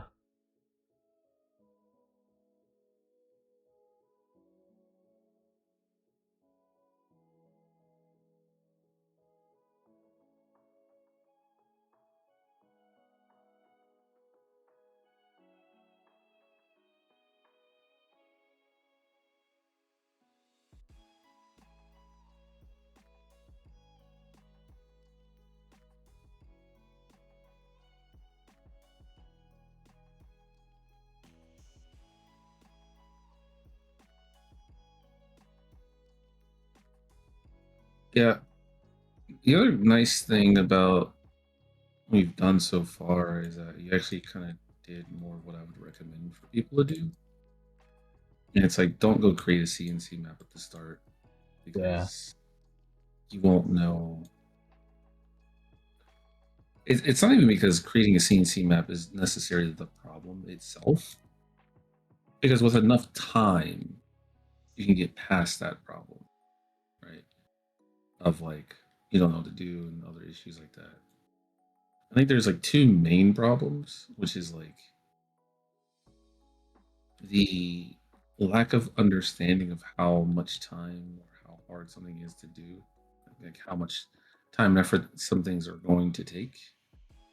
And it's not even like the normal things that you do, it's more of the things that you're like, oh man, it'd be so cool if this had this and did this like this. Those are the things where I'm always like, all right, calm down now, because you do not know what you're asking yourself to do yet. To give a better understanding, you know,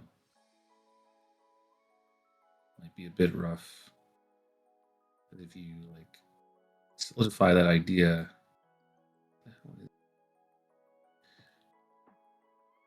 gotta fix whatever geometry this is.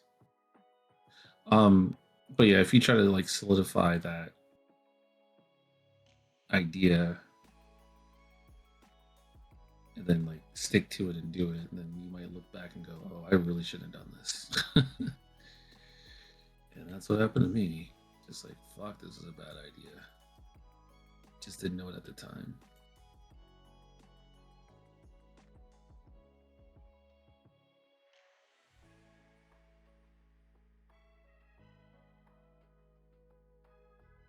The floating waterfalls are gone. Yeah, nice to see. I enjoy that. It was just triggering me every time I look at the map. I'm like, oh yeah, that thing's there. I forgot. Yeah. Floating rocks in the distance. That's better than floating rock or floating waterfall plus the floating like default cube. I'm like, Jesus.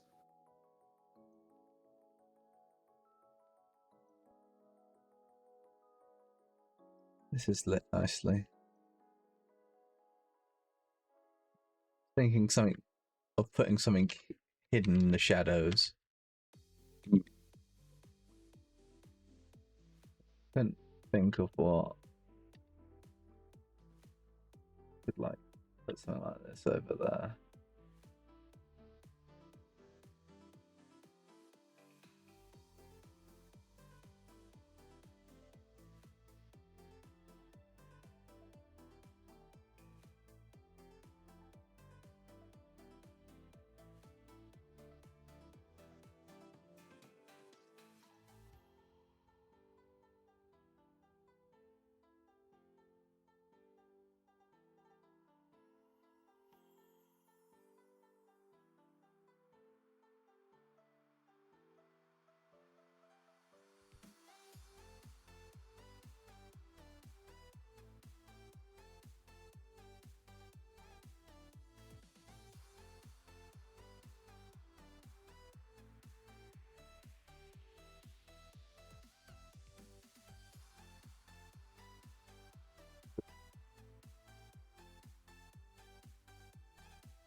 I wonder why there is dark.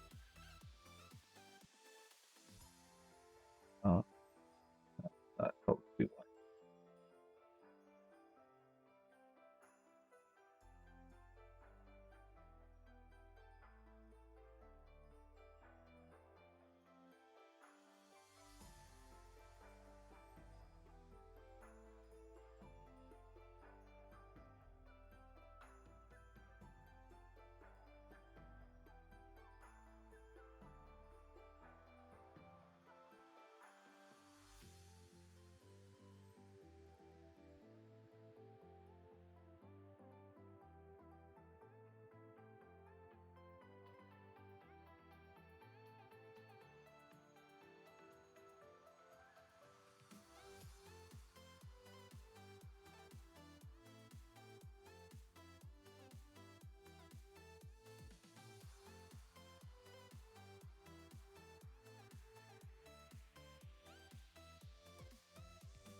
If I click build all, does that just build everything?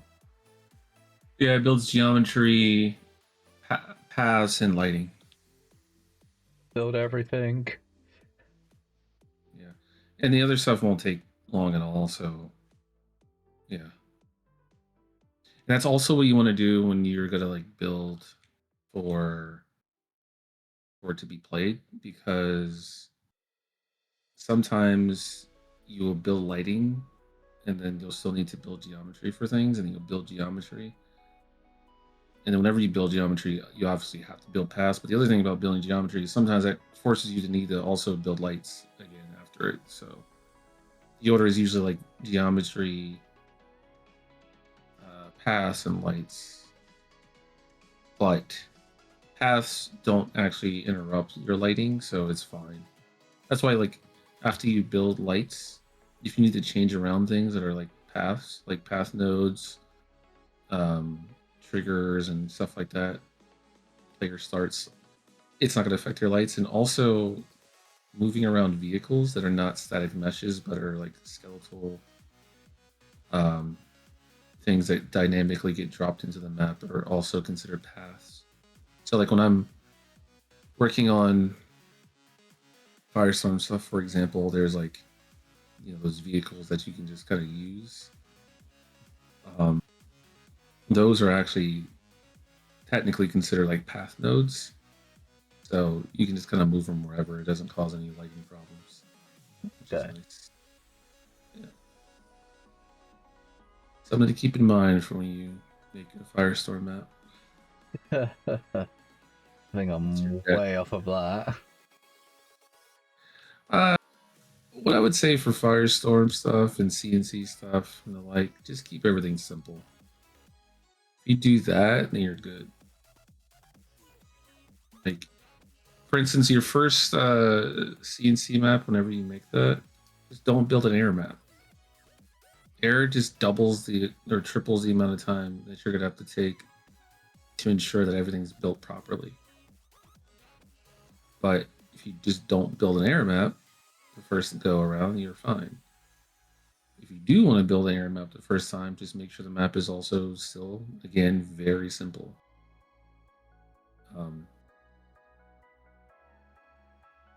Just because air maps, I think you have to, like, you can't let the air map get out of bounds or the air vehicles get out of bounds because you don't have problems. You can't let them, you have to make sure all the buildings are the buildings that are like the ones with the stairs and ramps, and of course.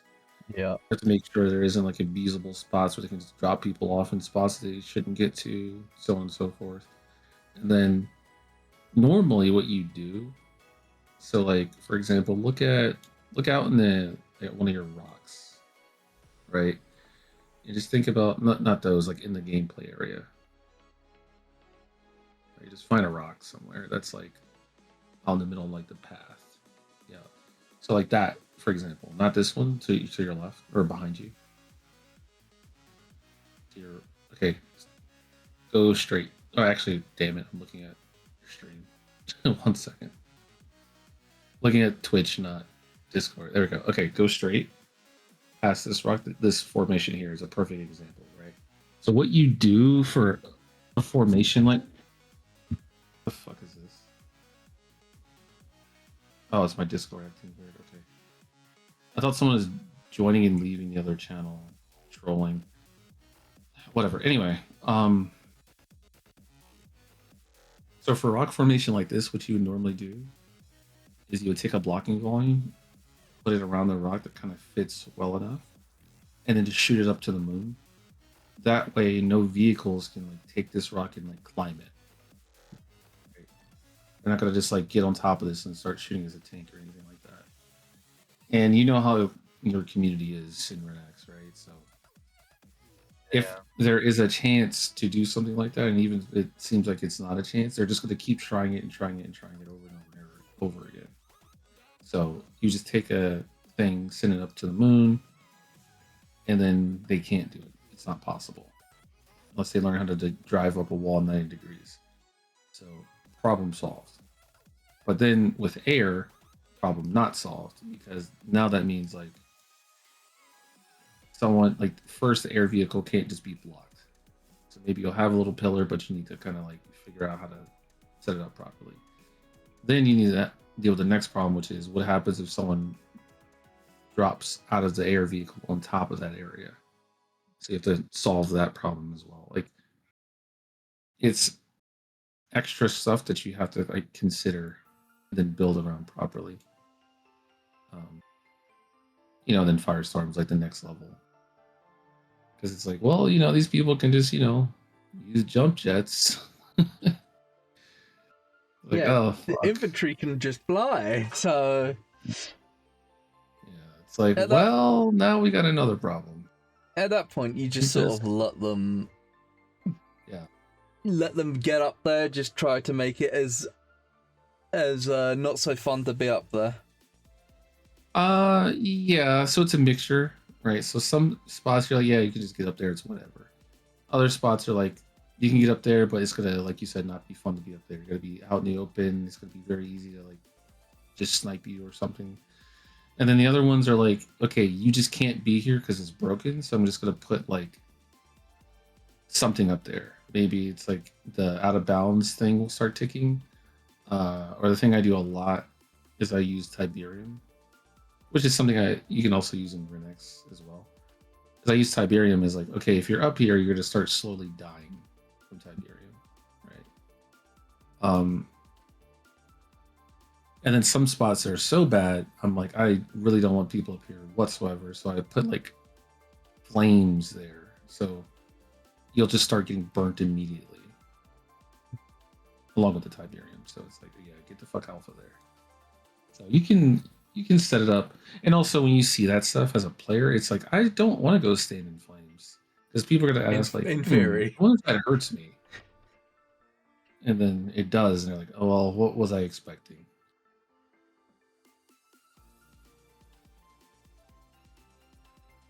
Now, I have this wonderful place to light up, but I want to do something a bit more interesting.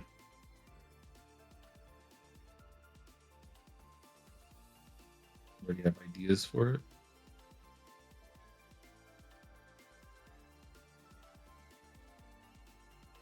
Well, I want to have a look, because I know you can do different colors for the lights.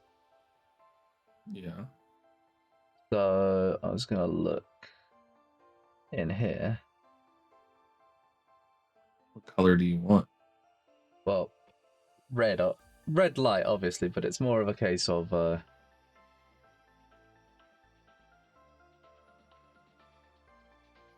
back meshes. No.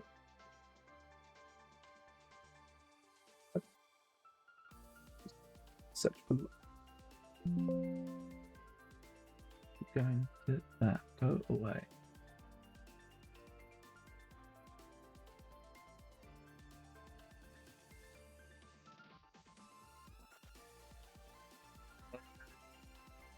So you have that model. What This model? is, the model that I've been using for the light, wall light. Yeah. You want to change the color of the. I want to it? see if there's another light. I don't know how you thing. would do that. Well, actually, do you want that light mesh basically? No, I want to see if there's Yeah, light that. red light bulb, and you have the other red thing down there.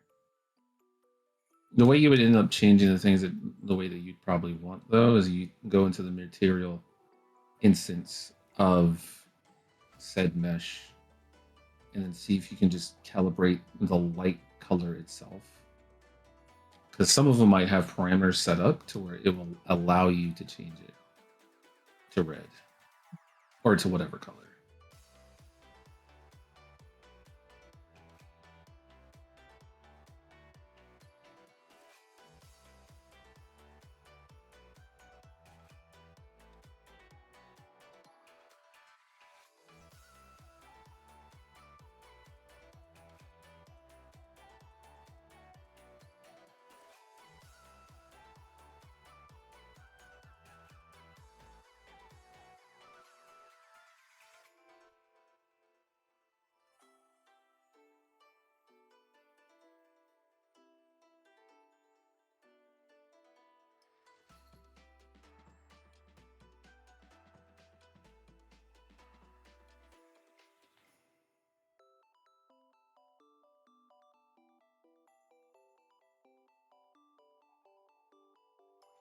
It really makes me want to be able to pull up my old map, but I just don't know where to find it.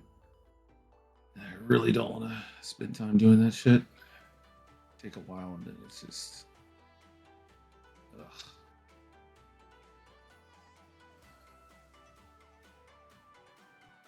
Ugh. What was I doing? It's fixed.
You ever play Battlefield? I don't remember.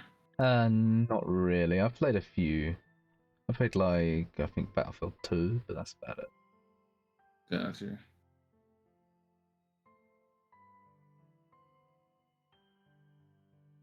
So where would I find the material for this again? Close that because that's not where you'd find that. And control. Well, just right click it. Go to simplify mesh or resimplify as well. That works. Yeah, click it. Because it's gonna like take you straight. What the fuck is that? Oh, okay, good. Takes you to this thing automatically.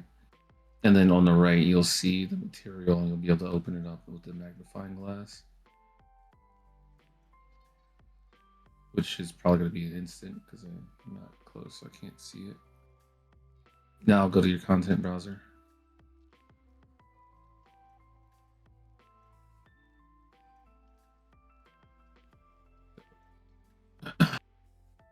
Open that.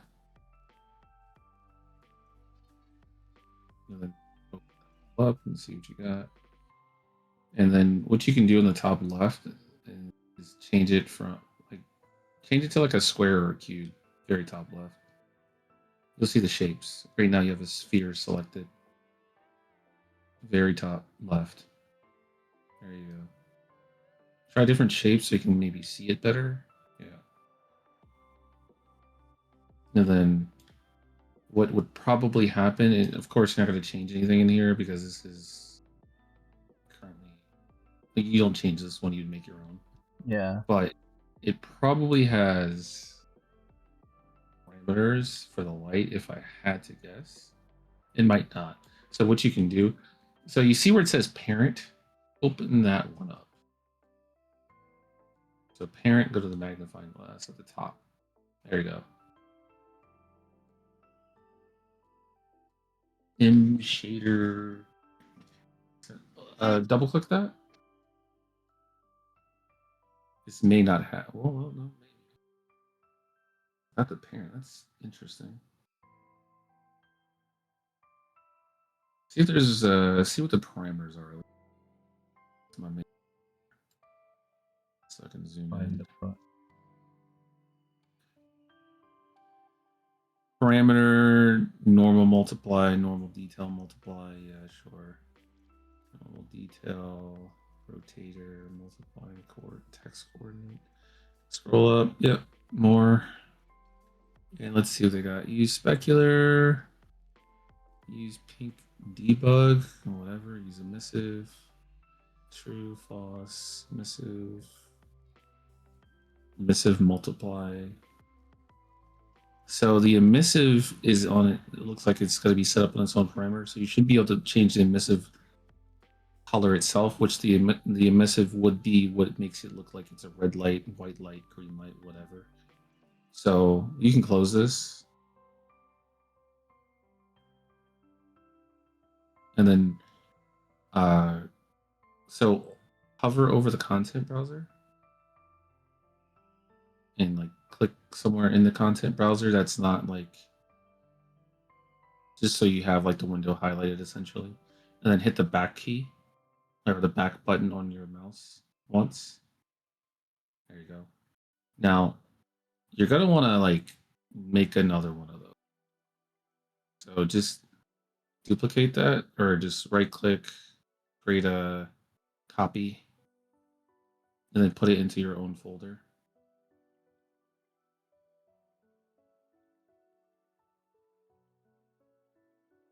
Maybe give it a better name than 1_INST because that's kind of hilarious. But yeah, whatever. Probably CNC, right?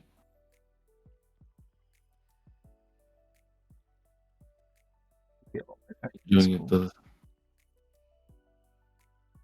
RX_ environment. No, it's a map data. Or okay, there you go. No, that looks right. Yeah, that's my package. And then maybe change that name. Leave the INST. Or just put it at the end. But just give it like, just lights or whatever, light color. that. INST, for instance. Yeah, it's fine. You can always change the name later if you need to.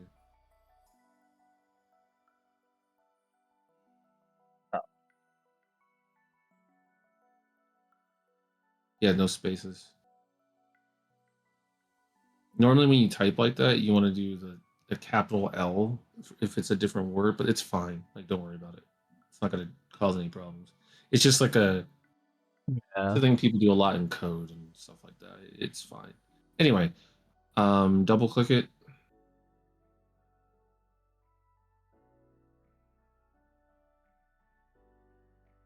And what you can do is, so go to autosave. Minimize this for a second. Don't close it, just minimize it. Yeah, you need it out of the way. There you go. So what you're gonna do is you're going to save your package file. No, don't do that. That's not the one. Go to the package where the red light that you're looking at is highlighted in your face. There you go. Just right click save. Right click the thing. There you go. Save. There's a reason why you're doing this. You'll see in a second. Now take that. Now, yeah, grab that, drag and drop it onto that. Yes. Nothing will change. It's fine. Now go into the settings of the light itself and make sure you have the right one. Yeah, that's the right one. And you can close that other thing on your left.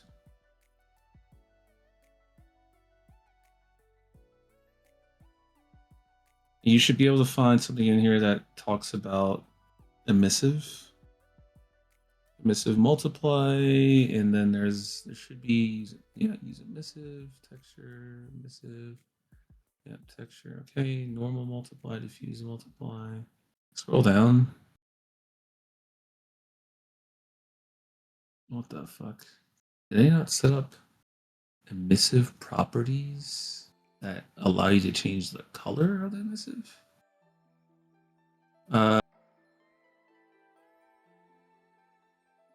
What's in that base under mobile parameter groups? Nothing. Okay, just close that one.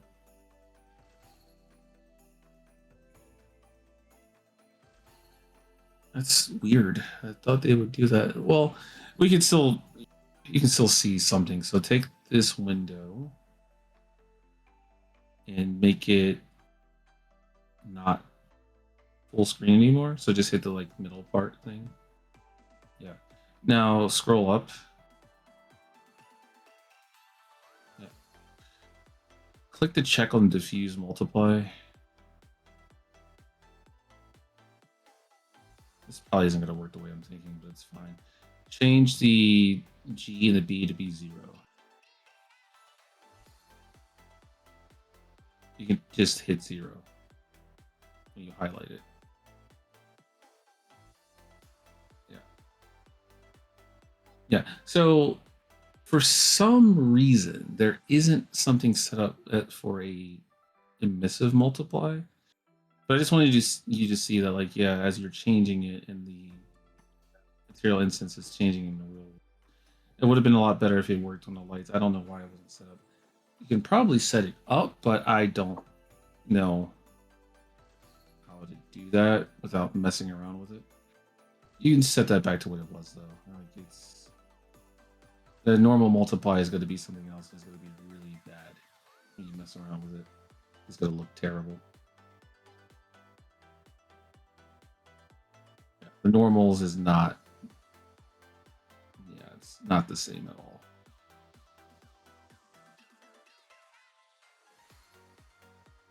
Yeah, so that one's not really editable in the way that you want. You'd have to like go and fuck with the shader to open up the parameter for it to have its light color change on the emissive. Which is probably, again, not the hardest thing in the world. It's just, I don't know how to do it offhand without kind of tinkering with it for a short amount of time. Fair enough.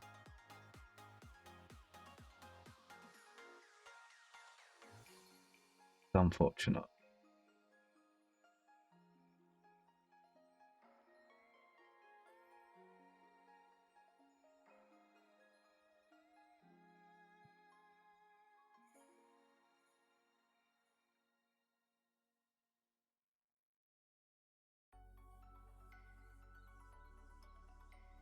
Well, if I delete this,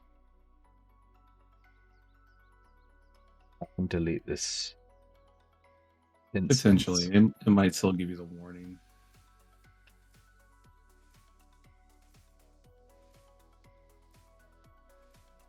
But you can always delete it the next time you load up if it gives you the warning.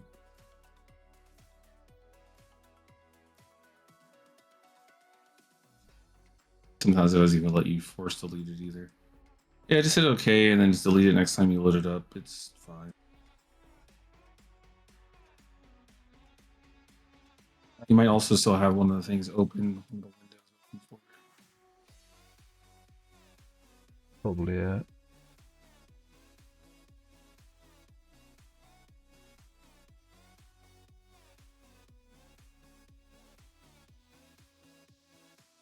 Yep. Poof. And it's gone. Alright.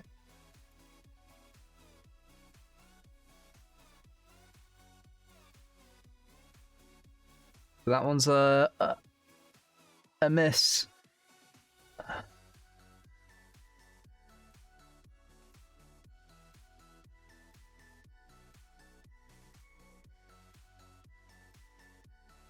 Oh. Are you sure you want it to be red in there, though? I mean, I want it a bit of both. You mean both? What's the other color? White. Or yellow. I was gonna Look like do a combination. I was gonna do a combination of these lights, which are tinted yellow, Okay. and then like red light, red like strobe lights on the edges.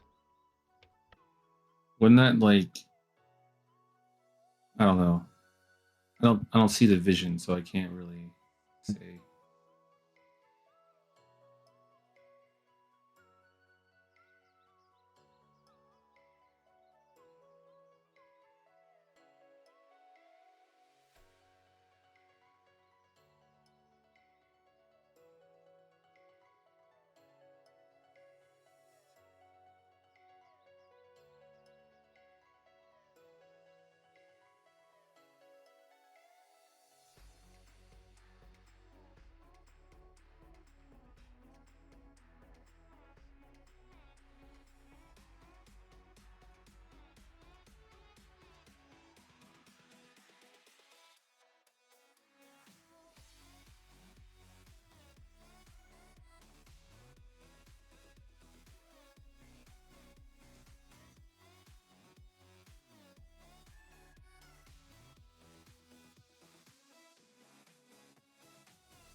Okay.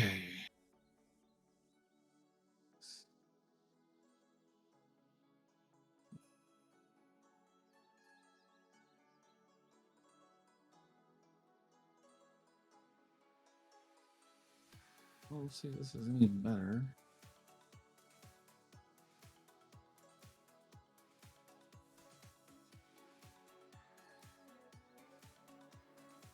Guess I'll work on something in 3D because mapping is not it for me today. At least not right now. You know what you could do? What's up? You could make the tow Humvee from Generals. The what? The Humvee from Generals. Oh.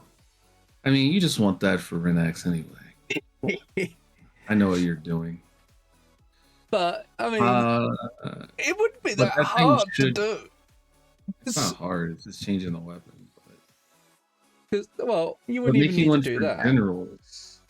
No, like because- in terms of like the way it shoots and all that, you just change it to like a tow version. But the one for generals, I would want to do because I don't know if you know, but I'm not gonna do all of the vehicles for generals yeah. in Linux. But I think you already know that. Yeah. But for the Humvee, I'd probably want to like find I'd have to concept some ideas out because I want it to like look and feel different from it just being like a Humvee from Renex. Well, the General's Humvee, the tow missile is an upgrade, but it can still has the machine gun, so it'd effectively be it would effectively be the regular Humvee and the tow missile Humvee combined. Exactly. So I would need to find a weapon system. Like I have to build a different weapon system in terms of the aesthetic, the geometry and the look. Then I would want to make the Humvee's like model probably different a bit, like an upgrade essentially, like other things we have seen. And then I would want to, figure out a way to just make it look like an upgraded version essentially, because it would make sense for it to look the same or a side grade, especially if it's gonna have both weapons attached to it.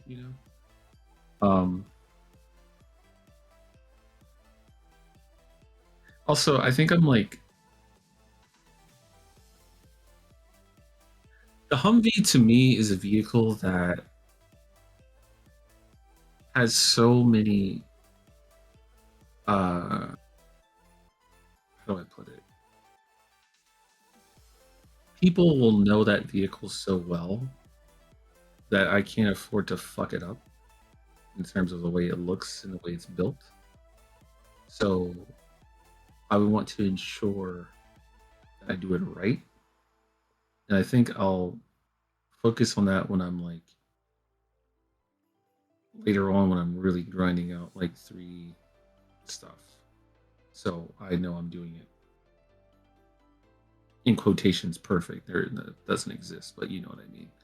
So and then I might also have to like see if it's maybe just a better idea to get one that's already like pre-built and work off of that, because it will have all of the detail needed, and then I would just go from there.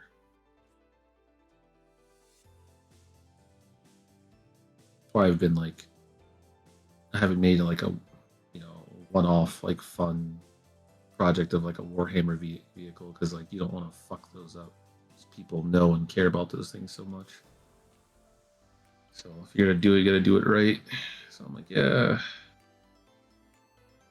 make sure I do that. The first thing though, it would 100% start with getting the weapon built and going from there.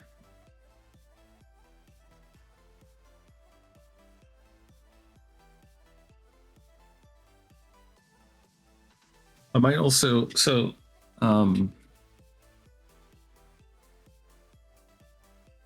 would probably also go with like the idea of maybe using some of the later concept art for inspiration, even Jeffers too maybe. And there's a guy that made some really nice like USA faction Generals 2 stuff that I would probably want to go with.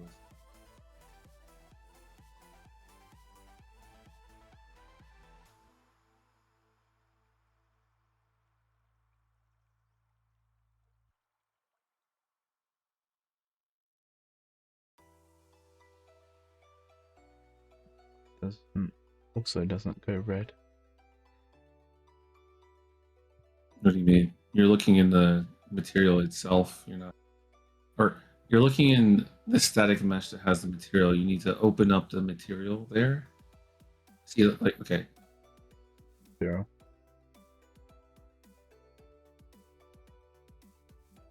Roll up so I can actually see more of it. Where's the emissive being plugged in at? Emissive comes from that, which comes from, yeah, fluorescent bulb color. That's a parameter, right? So close this.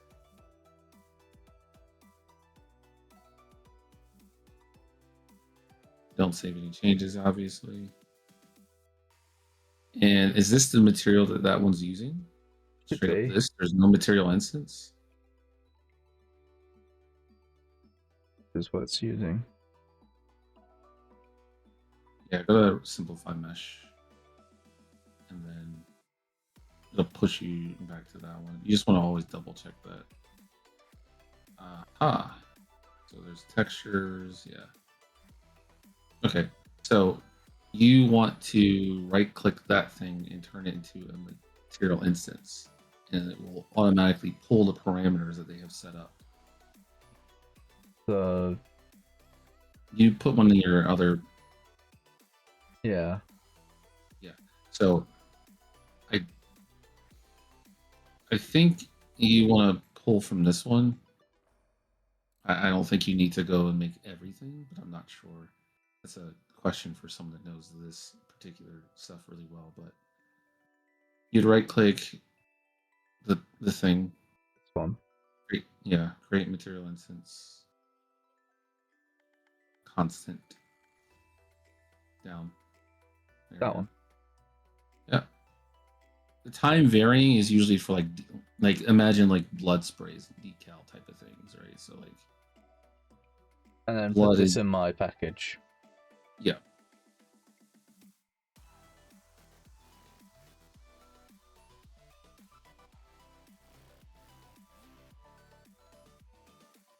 Now, see how light color is a thing that's exposed? Yeah.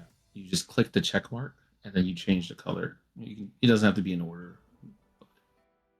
When you click the check mark, it'll go, oh, okay, you're changing this, and this is what we're actually going to use instead of the default. It's going to be blood red. But you want to see what it looks like anyway, so give it a shot. And edit as need be. And then close that thing in the background because it doesn't matter. And you need to get to the model that you have in the map. Drag Drag this. that. There you go.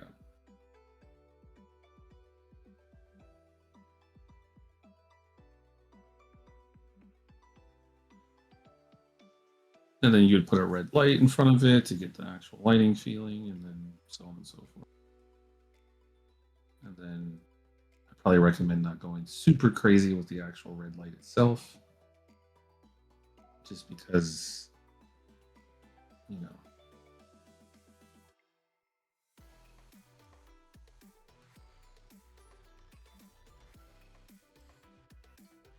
You just move sliders around and stuff because at this point you'll be able to see the changes live because it's linked.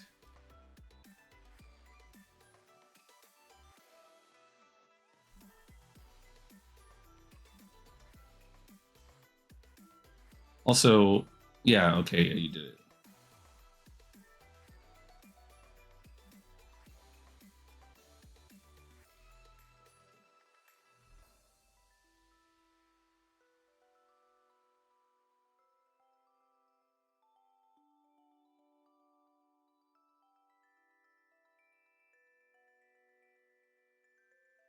Guess it's because this light is still technically here since I did the lights.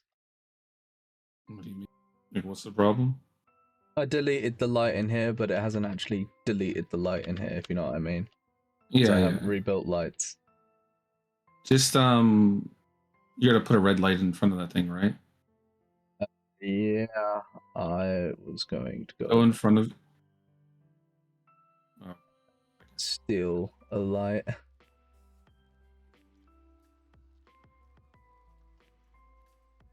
think it's grouped, so yeah. Yeah. Hidden behind the lens flare. Oh.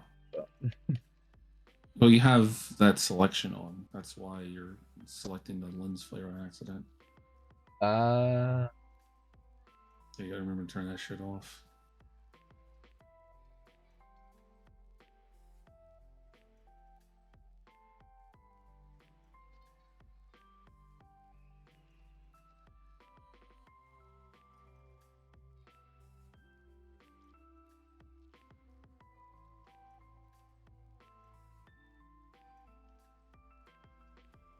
Yeah, I'm really excited for the day when, like, no, not the day. That's not the way. You know what? Never mind.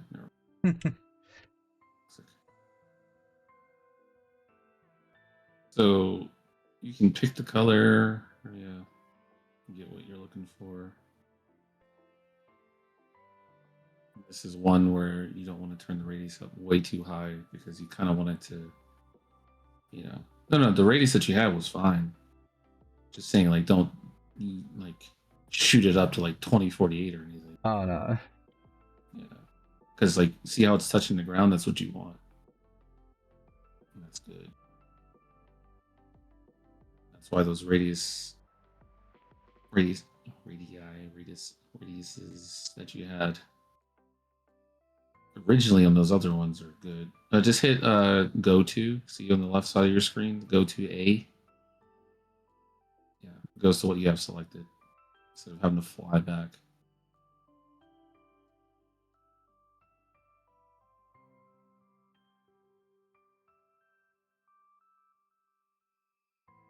Probably do want a lens flare though. Yeah.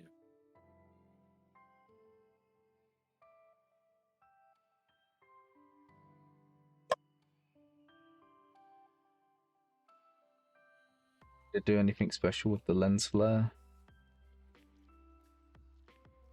No, unless you want to change the way it works, but no, it's good. Holy shit, what is that?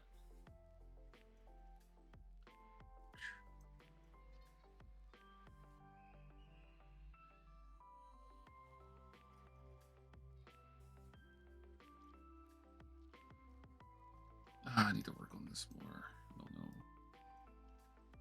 What's the shape I'm looking for?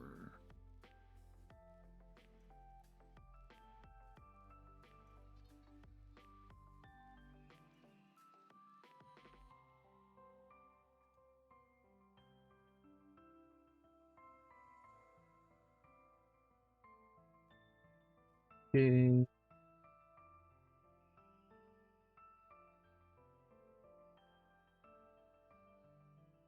Okay.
Hey, Blackhand.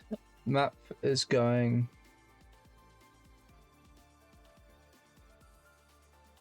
Doing lights.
See how this goes.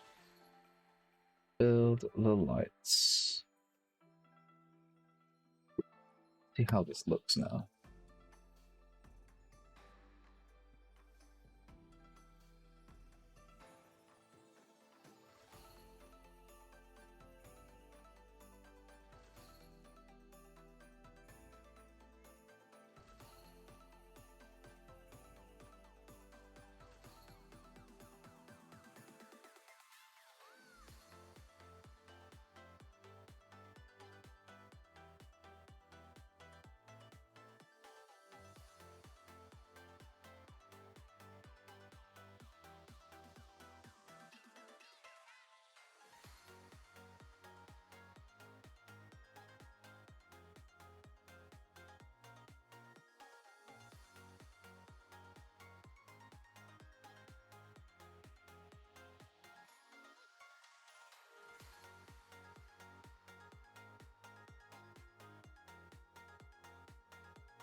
Some more potent lights.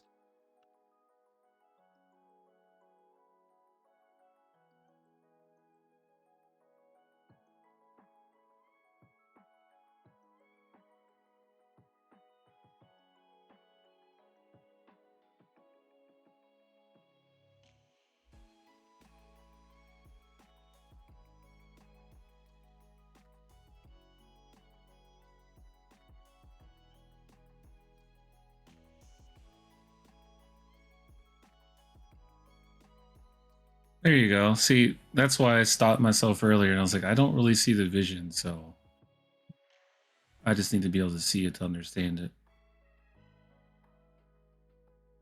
This looks decent. It's just your lighting is limited in here, so you need to figure out. Yeah, I need something dominant in the middle.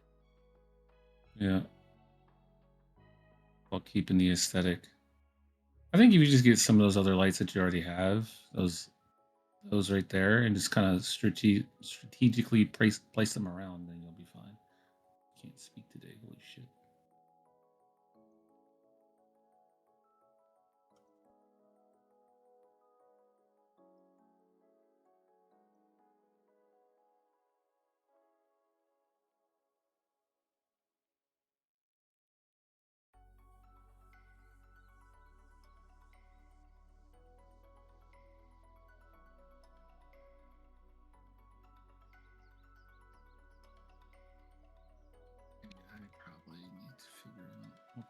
lock them to the shape.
What are the radius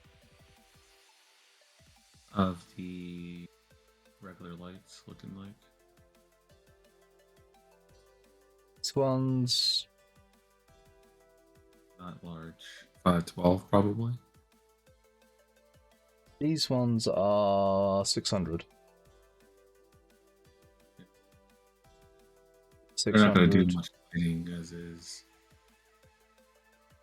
The tan ones, so you might need to bump up the radius of the tan ones or add more. The red ones are probably fine though. That's a red one you have selected, right? Yeah, red ones are fine, I think. I could light the. I just need to rebuild the lights again.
Yeah. That looks better. Take a look. Yeah. Got a nice dominant red light here. I wonder if it Hello. looked better if it was more of a dominant, like different color. Kind of like, I don't know, Well, like I what's it feel look like like it with could the, overpower.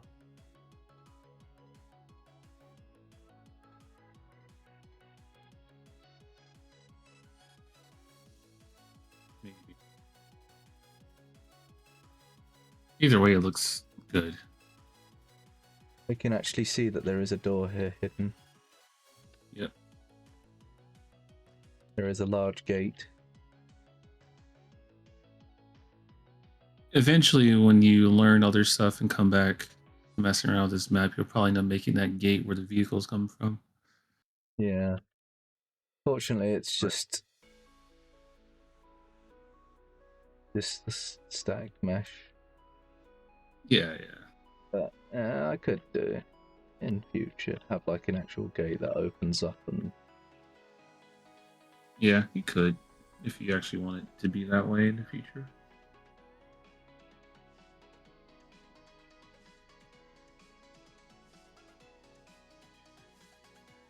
But these towers have by the little time lights that on them. happens, you might end up wanting to do something completely different or never touch it again. So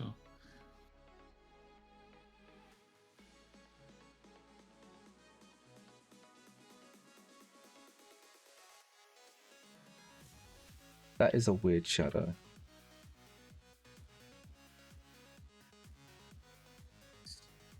I understand it.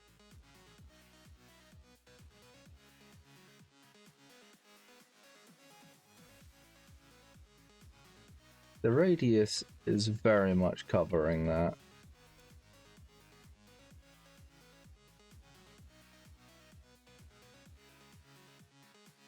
It's not happening on the other side.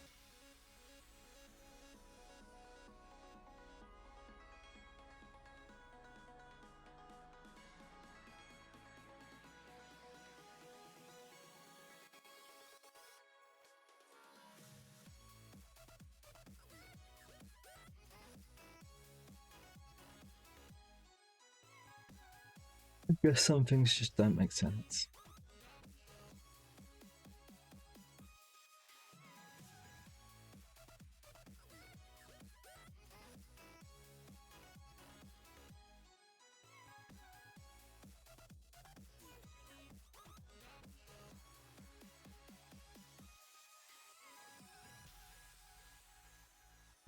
This one's probably need upping in radius.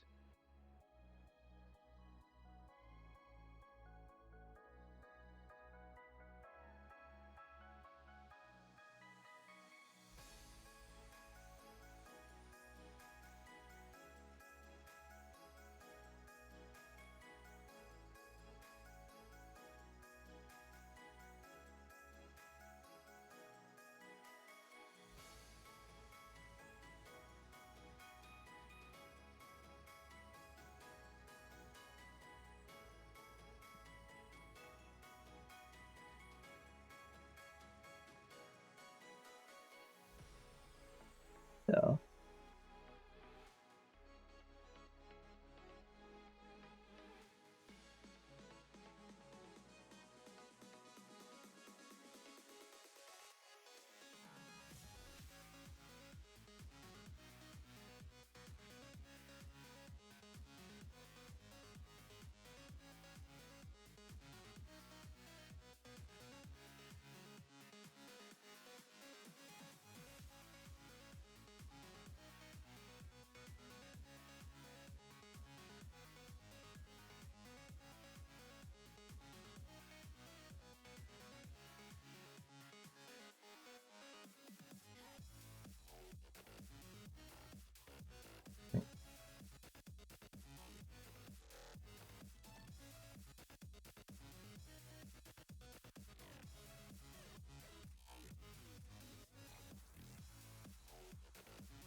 Yeah.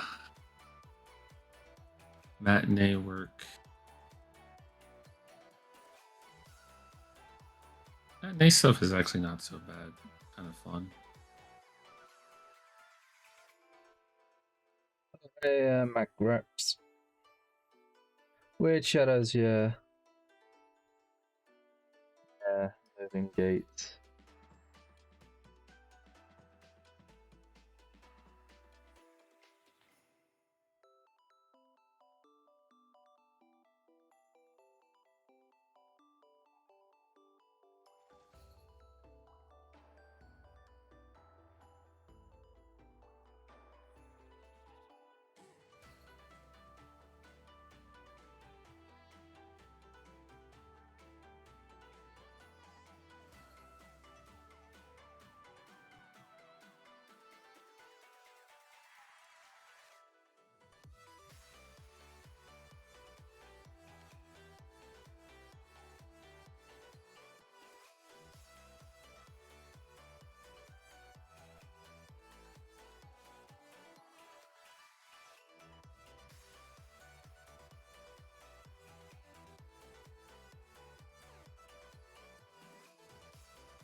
For my little nod room.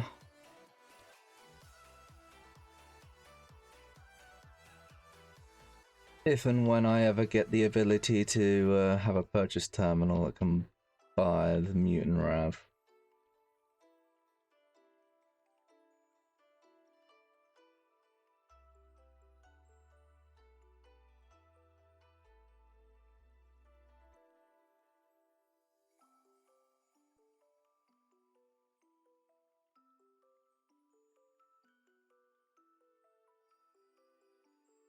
Do those flags have collision? No, these do not. So they basically they act as kind of doors.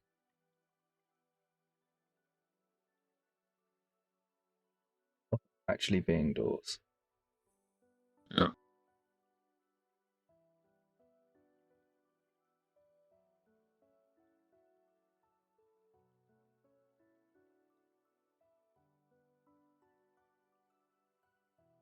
So again, I must wait another 5 minutes. I build the lights.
Swarm agent window, such a flashbang. The what? The flashbang, it's too much white. Wow, I thought you said flashback. I'm like, oh.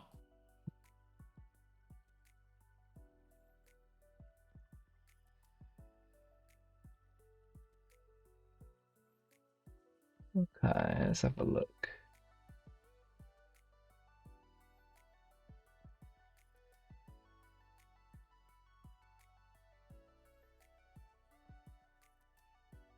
Discord's being funny.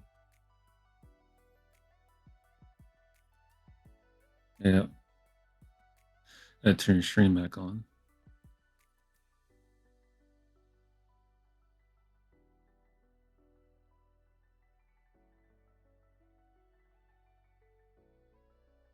I'm gonna hit the save button just in case.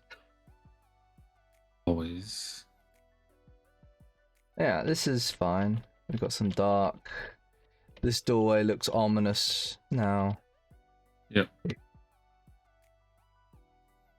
Dimly lit. Maybe have one in the middle overhead. But otherwise it looks fine.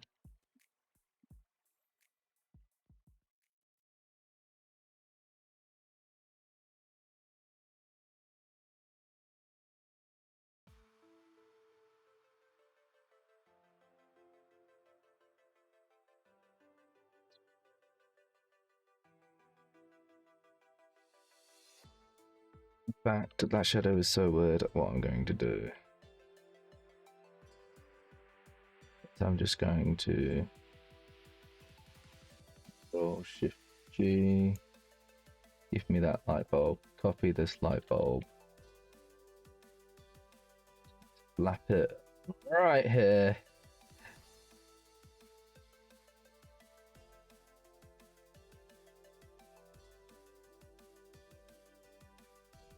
Go and turn its radius down to like 100.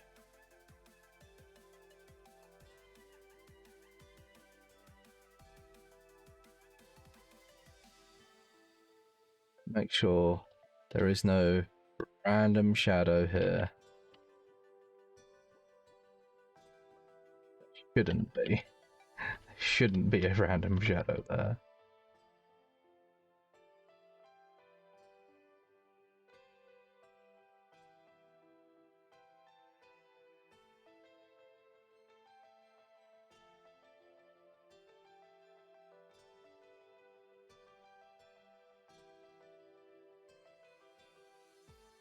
G. One of these.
Right.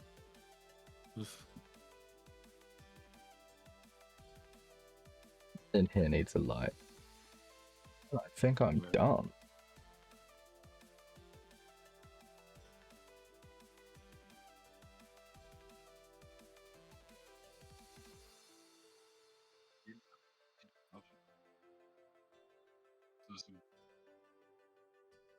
Thing? Oh, somebody new in the voice chat. I literally can't hear you. It's just like, It's really quiet.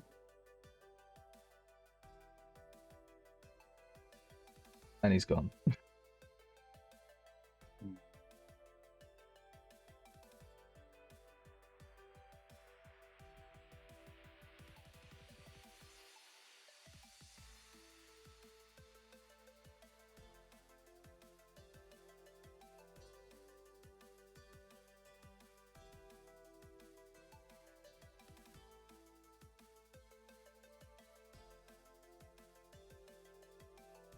There.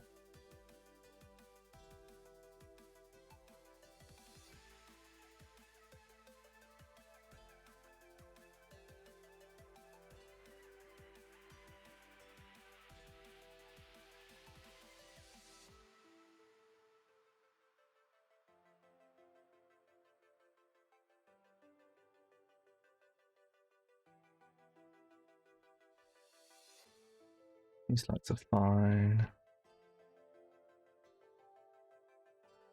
I don't know if I want to use this house or not. Decide on a later date.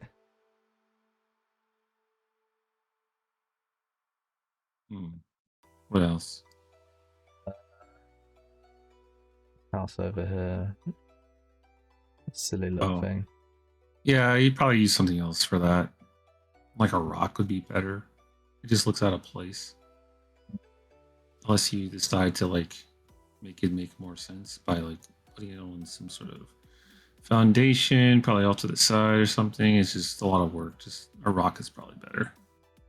A rock with a little bit of a bump in the terrain, and then looks good. Okay. Go for a more rounded rock. Rocks.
Thank you, Civi. I will drink some water.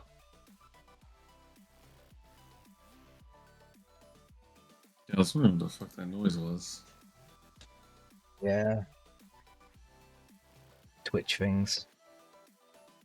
It pops up on your own, so I hear it through Discord, which is funny.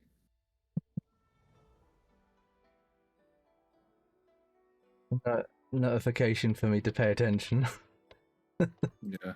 I just thought that I was getting hit with like another raid channel that I just left open on accident, where it starts up the channel even though I had it paused.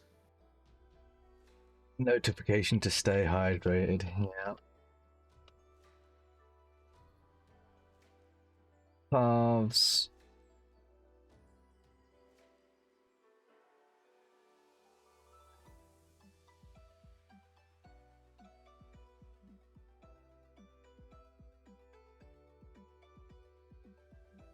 Lots of errors. It's just AI pathing to things that they don't need to path to, not being able to. Yeah. Geometry, because why not? That didn't take any time at all. And Build lights again. Yeah. Yeah. I take a look at this and then peace out. I think I'm gonna force myself to stop working on this thing that I'm working on. You have Discord on the other monitor? Yeah. I think you might have seen this. So I'll just show it really quickly.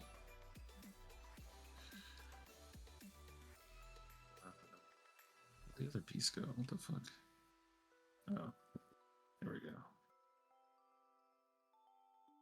All right, Discord. Stream.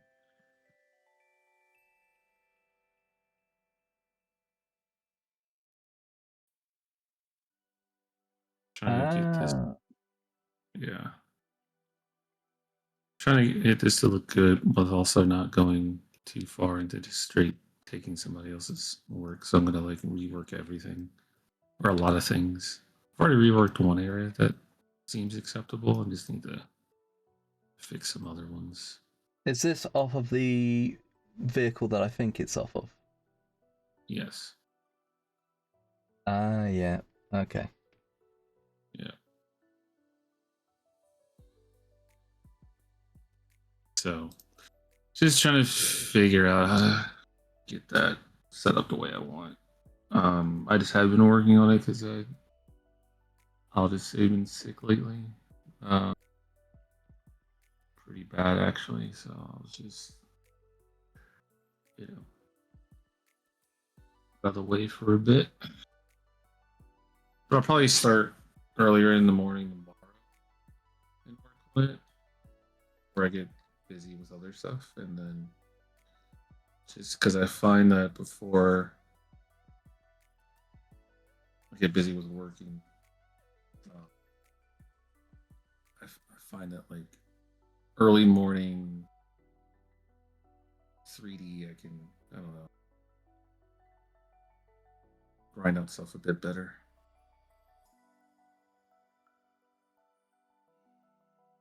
Like later at night, I'm just lost.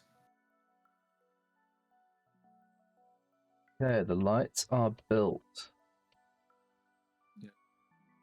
Like Max said, don't worry about issues now because you didn't build production lights, you built regular lights.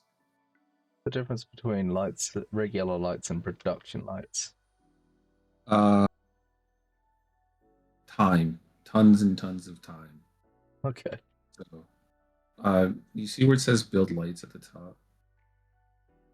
I think you're supposed to try right clicking it. Yeah. I guess left. I'm trying to think. How do you do it? Let me check on my side actually. 1 second. So I do have the editor. Ah, here. There's a build quality. You can do preview, medium, high, production. Yeah, well, I think there's like something else you can click and it shuffles through them. When you're doing like first level, it's really quick and easy.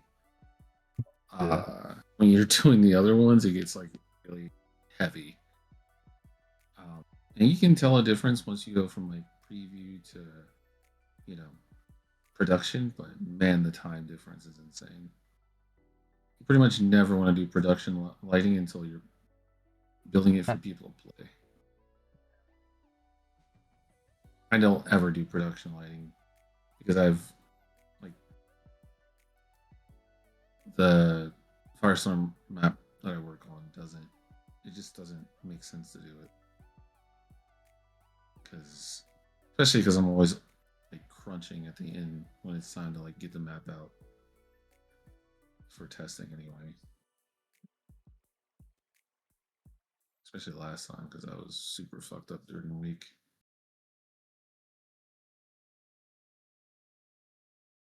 Gives this room a nice ominous feel. It's a lot of red. A lot of red. It's there though.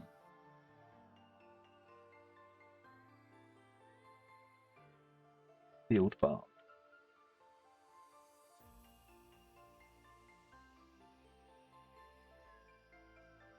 It's fine.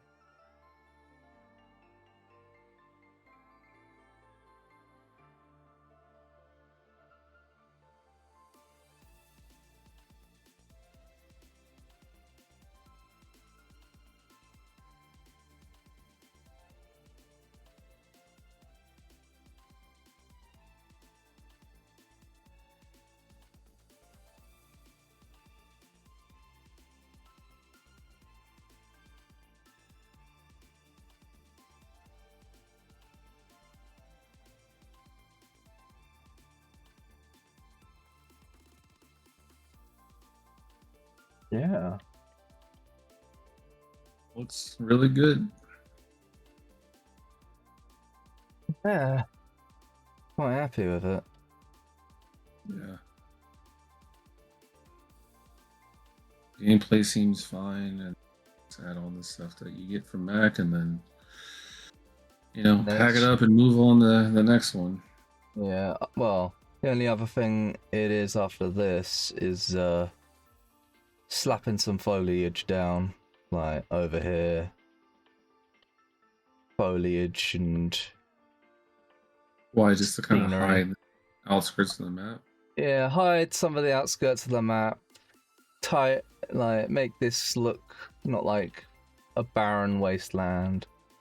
I mean, what you can do, which is probably even easier, is like just make large like mountains in the background. Well, I guess you kind of got that. Yeah. Kinda got that. Oh yeah, some trees will help blend it in, and you'll be fine. Just so you don't have like that. Well, Yeah. foliage will help, but you might need to extend out the that a bit, so it's just not like a harsh drop like that. But even if you left it like that, it's not really a big deal. It's But yeah, other than difference. it's things that won't affect or shouldn't affect gameplay. Oh yeah, it won't affect game. Which is why my next playtest will be after I've gotten max things. Yeah. Just to make sure things work. You I've need to already find got the proper sandbags to replace those with pesco barriers. Yeah. It might just be what I might do for here is just have like a chain link fence going along here. And then obviously where the road goes have like tank trap barricade and barbed wire as its fin, and then just have like these buildings as like a sort of little factory area that's all just not existing. Yeah. And over there, do something maybe similar. Just slap some things down, some scenery. Because this around here will probably be walled off in some fashion or another. Yeah. How to wall off the beach. Could extend the map a bit just to do scenery, but Yeah. But I mean, looks good. So you're at a point where, like it can be very tempting to add in a bunch of stuff. When you look at the beach, you may look at it and go, "This looks kind of bare," but no, it looks like a beach. Well, I still need a sandy beach texture, to be honest. That's the only other thing. Yeah. That's about it, but it's a case of adding another layer. Yeah. I think Neural said something about that. You guys were talking about it, so like when you get to that point, yeah. Let's see, he pulls that up for you.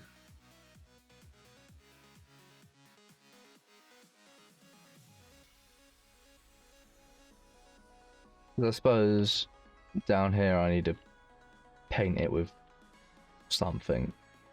Just do the rock texture, the sandy rock thing. Yeah. You don't need anything special because no one's going to be down there, but if you don't want it to pop up green, then yeah, just paint it with that instead. Be fine. Probably turn your strength up so you don't have to like hold it over it for X amount of seconds. Yeah, your strength is on nothing. Up. Higher, the top. Yep, there you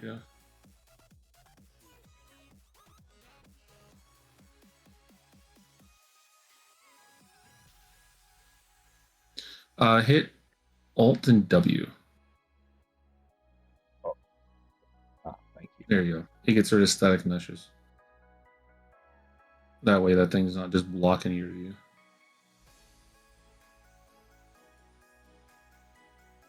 Yeah, Alt W hides that. Alt Q hides BSB brushes.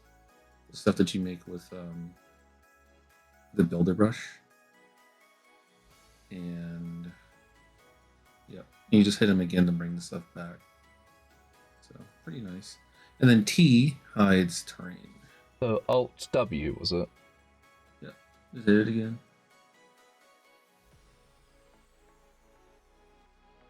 It's a really good one to have, so you can quickly just hide those. Because sometimes you just need to do something like specific like that.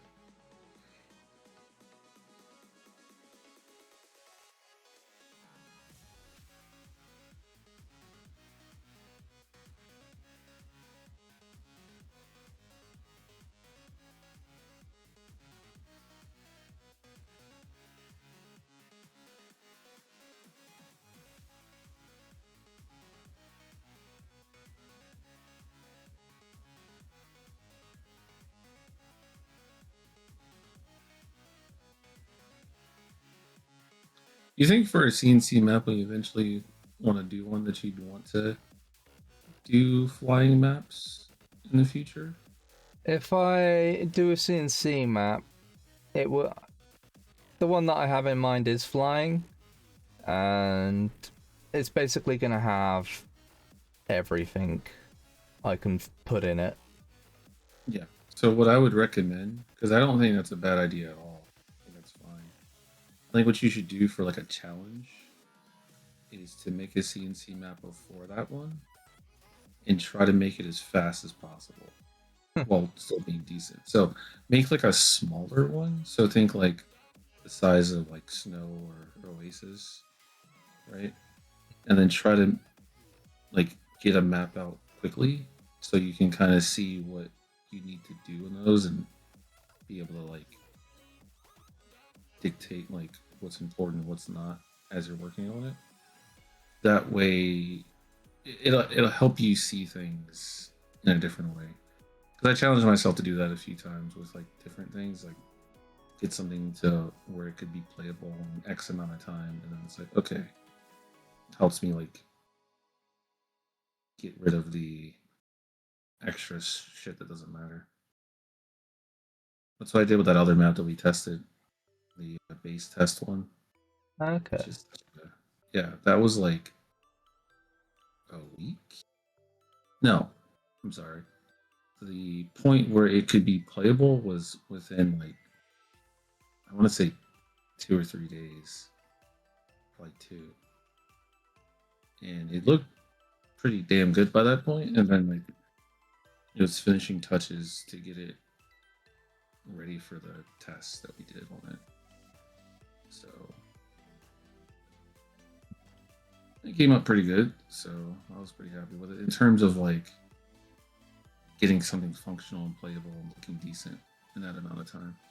Has problems, but they're fixable. I just haven't pursued it because I'd have to make a lot of changes, and then I realized that one of the side sections should probably be one of the middle sections, and that is a lot more work to fix. That side section actually is really fun, to me at least.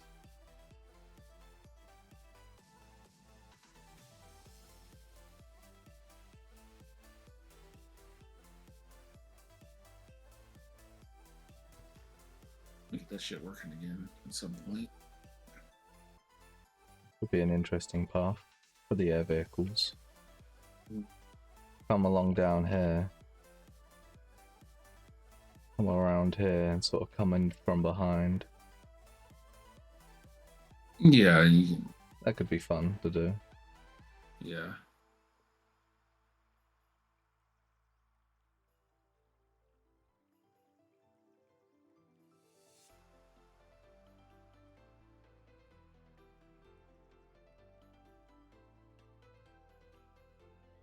Yeah, lots of things. Still could do for this map, but yeah, it's just polish. Yeah. A lot of little things. That's it feels like you have a lot of things to do at the start, but it always feels like it's the ending that is the most. So many little things you gotta do to get something like out the door and like good and set up properly. So many tedious little things you gotta do. So So this volume needs to be here to stop this from happening, and this volume needs to be here to make this work properly, and then you have to make sure this is blocked properly so this guy doesn't go flying off the map. And you're like, ugh.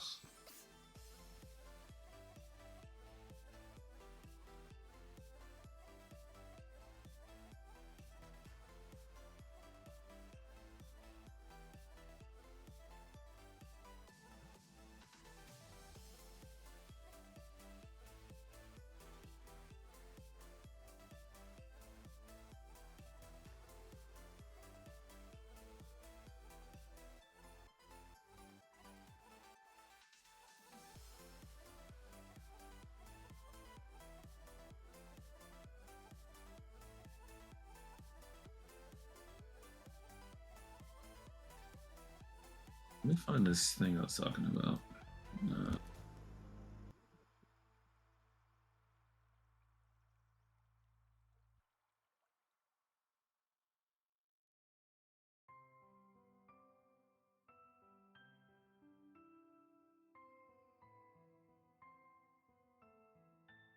I think I wouldn't go heavily into this from the start, but this is kind of what I'm looking at. Let me get the link.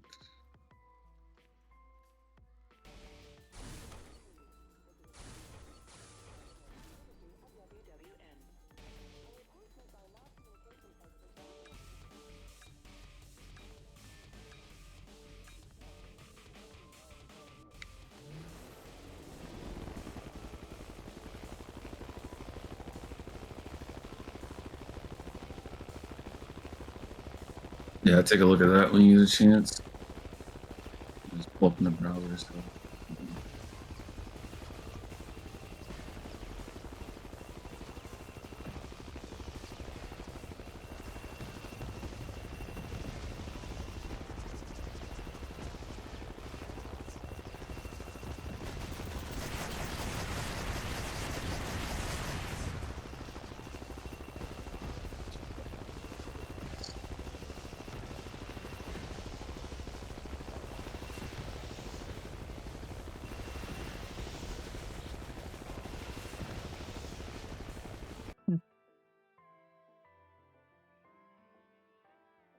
Yeah, check out that link I sent you.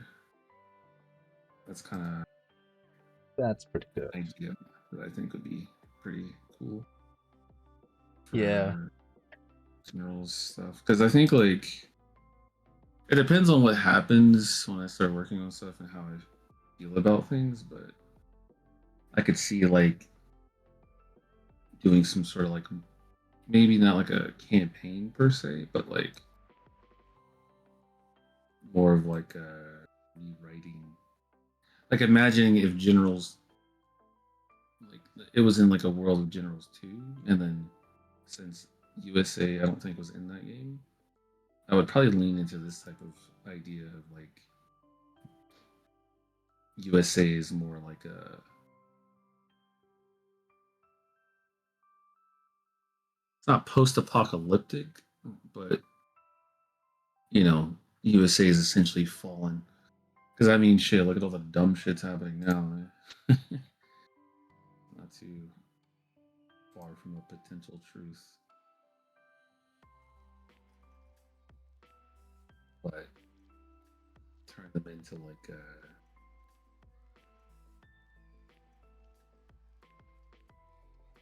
scrappy faction that doesn't have all this stuff of the past, but it still had they still have the powerful vehicles and things like that. Could be interesting, but I don't know. Might just do them as skins instead, because yeah.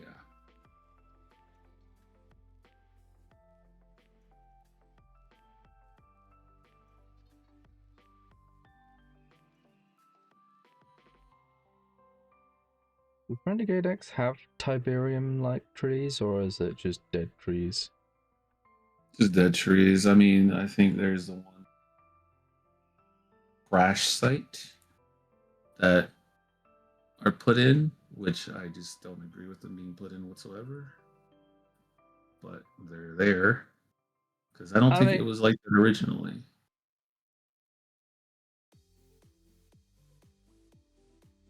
But those are there, so if you wanted to use them, I guess. I don't think your map calls for it though, because it doesn't seem like it's the biome where you would have Tiberium trees in it.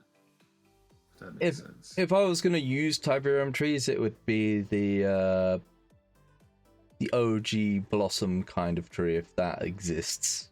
If you're, I don't think we have that. You could, I mean, there was those in the original, so using like a Tiberium tree isn't the worst thing. I guess like scattering them all throughout the map would be a problem in terms of just like that doesn't make sense, but having like one in a pit, I think that makes sense. That's more of like a personal aesthetic thing than anything really.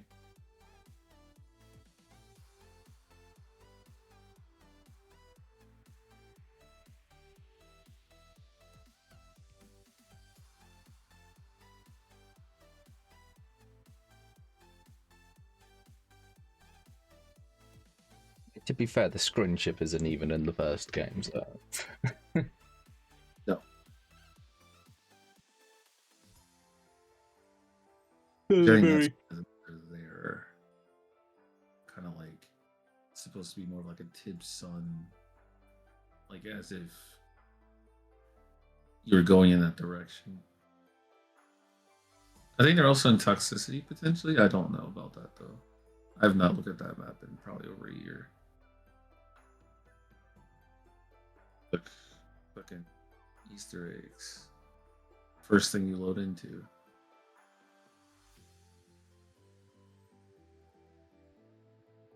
Love the Easter eggs. What do you mean? What? We love the Easter eggs. Oh yeah, yeah. Clearly we love them. Also, I didn't realize there was a helipad up here and a Yeah. bar that's in the mountain. Yeah. Why would there be a helipad and a fucking barracks up there? I don't fucking know. But there is. Also, the bar is like embedded into the Smashed rock. into a wall. Yeah. Like, the fuck are we doing, bro? I just don't get it. Yeah, it just appears to be like some dead trees. No, go to the turn to your left. Your other left. 180. There you go. There you go. Back there. Are any of those static meshes, those crystals? Just curious. You're probably in game mode. Hit G. Yeah. Those are probably set to foliage. Fine. There's foliage. Click on some of the crystals though. The bigger ones. Oh, look at that. They're static meshes. How about that? They're static meshes.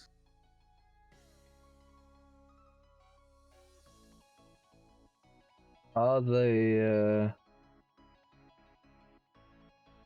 what's their collision set to? I don't know. Block weapons. Oh boy.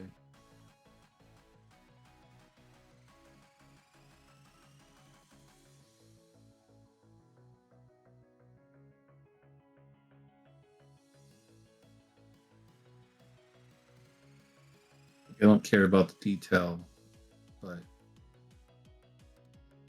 just do it right. Performance really Orange matters. light. Yeah. But like, here, what's this? What It's the just fuck? the green light. What the hell is this? The Just fuck? fog. Is that maybe it works from a distance so it looks different? But like, what the fuck? I didn't even realize that was there. I mean, where the hell are you supposed to see it from? Like, this is the. You have to go to the middle of the map, to be fair. And then, oh, okay, you just don't. Maybe go in the GDI base. trying to be like really fair here, because if you're gonna spend the time to make that detail, you had to have at least like taken the time to like. I can see the top of the radius of that fog. hit That's G. it.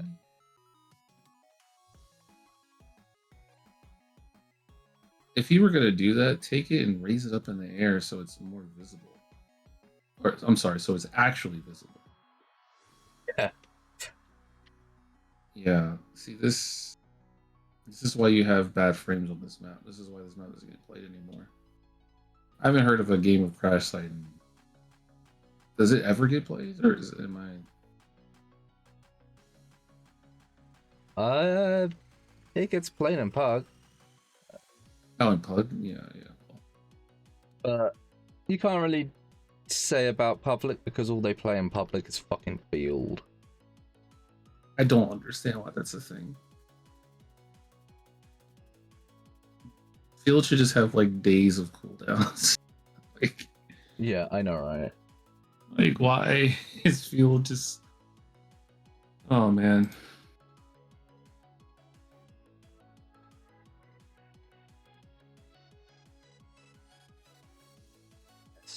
The obelisk, the infamous.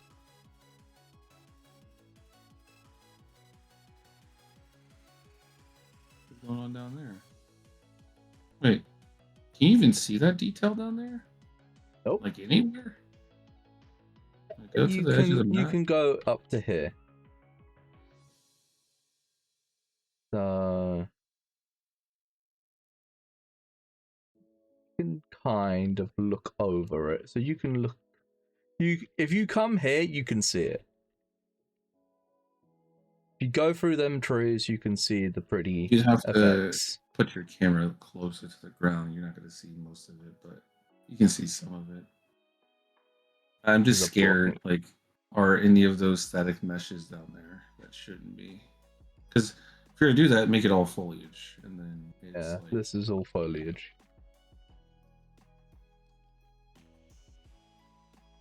All foliage. good.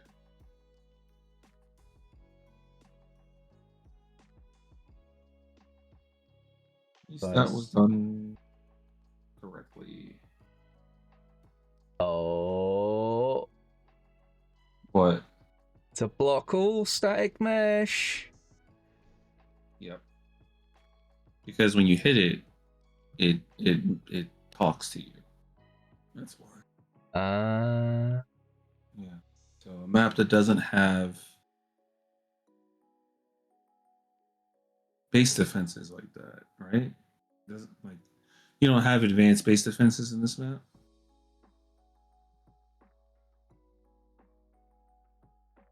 Am I correct on that, or? Yeah, yeah. There's no advanced base defenses. Okay. So that's there, which what the fuck?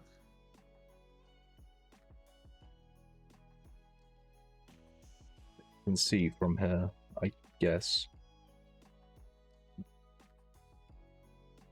Because this is the blocking volume, I assume. Yeah, you're not going out there. Bro, what the fuck? This. That's the vehicle blocking. It's this. I'm glad I'm not a Renegade player because that would be. Okay, so the infantry. So the infantry can get to. You can get to here. Yes. Probably getting to like. No, you can't get there. No, because this one's a vehicle one. This one's a vehicle blocking. So you can walk up to like. Why would you even like? What's the? I'm guessing so. Sneakers, if they get over here, they can hide behind here and not be seen by people. It's just. It looks so blocked off that it's like, how would you even jump back there? Oh, there's a little. Okay, I thought that was complete. Okay, well, I mean, but it's just like. Cool, I guess. Surprised you're awake, Neuro. Oh, hello. Yeah, what we're looking at stuff. Looking at crash site and judging. Yeah, a lot of bad decisions went into this one. Never noticed the back area of the crash. Yeah, Like that. well, Interesting. It's like it shows that there's a crash and slid. yeah. So accurate and not overly detailed because there's not like a bunch of torn down trees because nobody's ever gonna see it. So That's fine. that's fine. But it's just like some things like over here. That's insane. I never even knew that was a thing. Have you seen this, Neural? Oh, what? Over here in this corner of the map, there's just this. A fog I area. guess. And the only play, and you yeah. can't really see it from anywhere. That's the funny thing. Like, you go over here, you can kind of see, like, the top of it, but yeah, it's like, unless you're like, oh. I didn't know you can see the other way. Z, I'm pressing Z and Z to go back, C to go forward. Yeah, I didn't know that. That's funny though. I know you can do C, but yeah. Yeah, it's I see where you're going with that, but like just don't that's not the way to do that. And then you need to do it in a way where it's actually gonna be like a focal point as you can see instead of it's just it's like one of the main problems is like if you're gonna detail something, you need to make sure the details will be seen.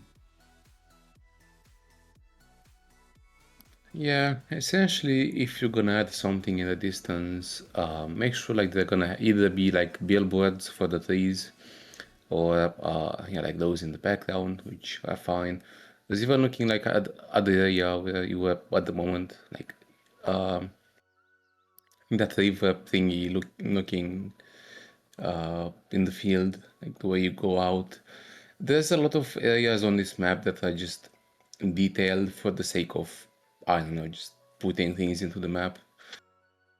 When it loaded in, it loaded it. When we loaded the map, it loaded in looking at this thing.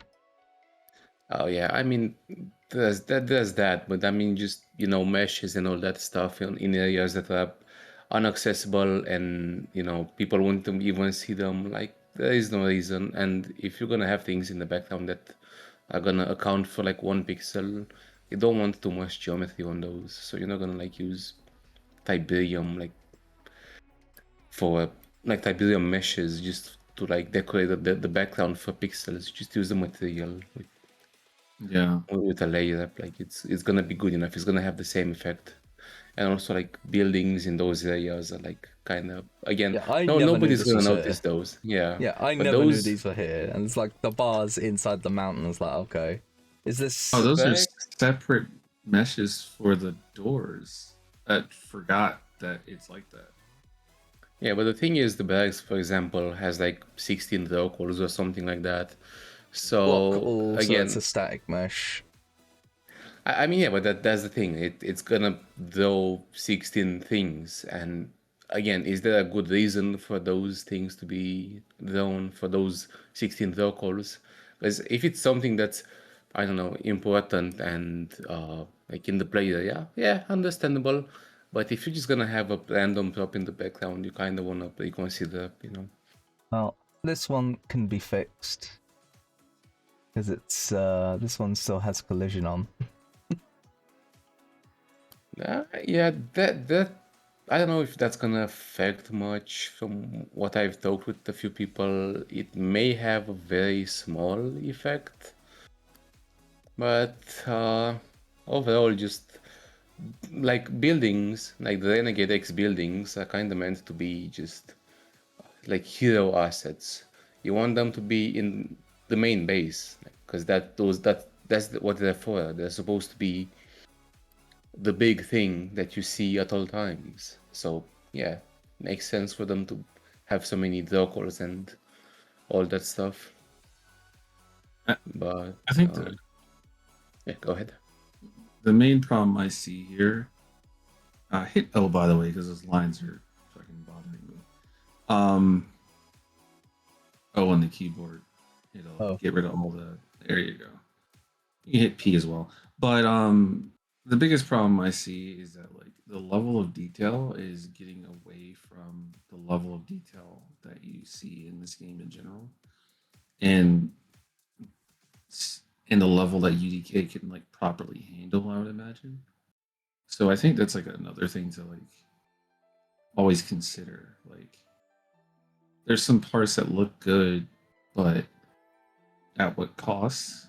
And you have to realize that, especially like things that we've found in in Firestorm development, is that you don't want to try to push things to be at the level of like AAA games, because more modern engines, and when you're working AAA, you're working with stuff that's a lot more optimized in general with a team, so you can really fix things and even like have tools to check optimization, which we don't really have to that degree.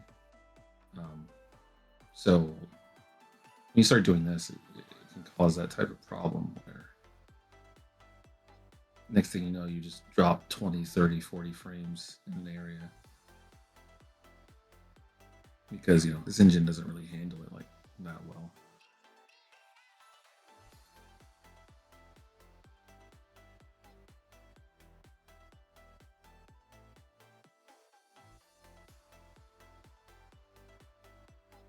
You have to find creative ways to do it, get detail, kind of like how you're talking about, where you just use the material instead of static meshes, multiple static meshes to get the job done.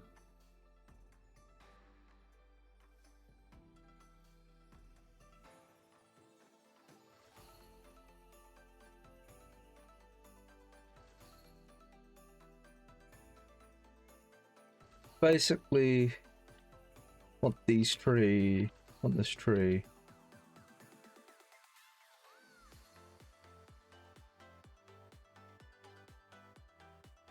Sort of be in line with the blocking volume a little bit. Keep the because Flying vehicles can run into yeah. So instead of running into an invisible wall, they run into a tree, and it's like, oh, okay, that's something I can avoid. Kind of. yeah. I won't go nuts with it, but just sort of.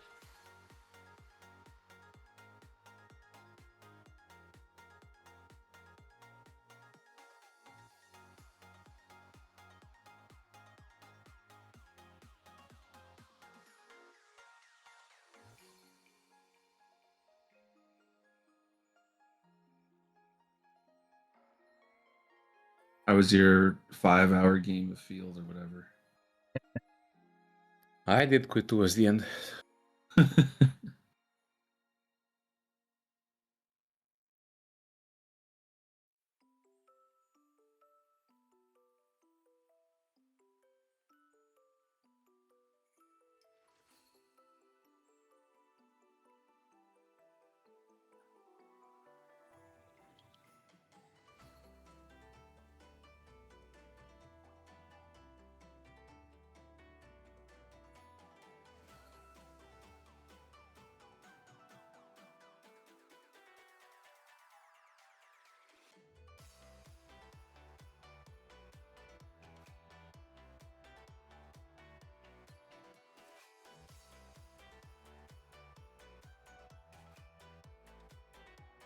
And going back and looking at old games that you played and seeing how like dated they look now is always a bit Always of a jarring.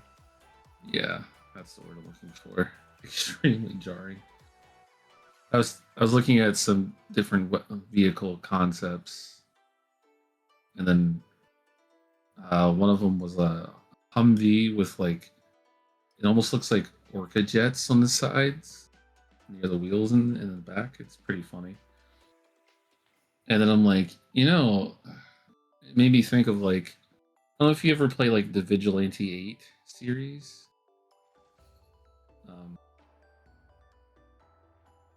Well, have you ever played Twisted Metal? Have you seen it? All right, good talk. Is that a yes or no? Maybe. No, I don't think my mic picked it up. I said no, never heard of it. Never heard of Twisted Metal? That's crazy.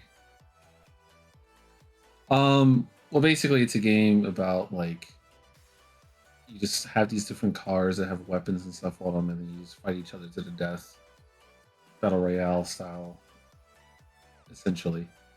These small little maps on like PlayStation 1 and 2.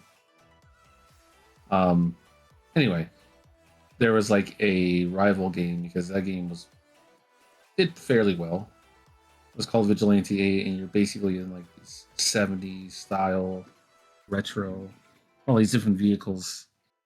And then like in the second one, they had like these power-ups are actually pretty cool. And one of them, which was my favorite one, was like you can run over this thing and it gives you like hover jets. So all your wheels turn in like 90 degrees, and then like this like shell thing comes out, and then now your vehicle hovers around instead of like riding around on wheels. And it wasn't like amazing or anything, but it definitely was pretty cool as a kid. Like I could probably some shitty Humvee version that just has that. Are these lights gone white? Try playing the map and seeing if it changes back, and if not, then you might need to also duplicate the mesh into like your own folder so you can tell it to change its material. Yeah, that's probably what you have to do.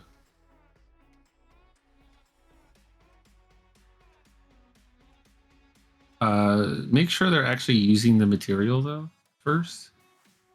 So you might have to hit Control Shift G, click on it, see if it's using the material. Right click, or I'm sorry, F4.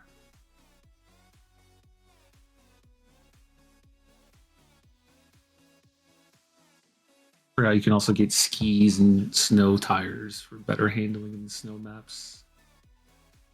You should go up to static mesh, blah, blah, blah. There should be a rendering tab in here somewhere. Yeah, scroll down a bit. There you go. And then that should be telling you what it's using. And it's saying none because it's not picking up the one from your package. So go to the package.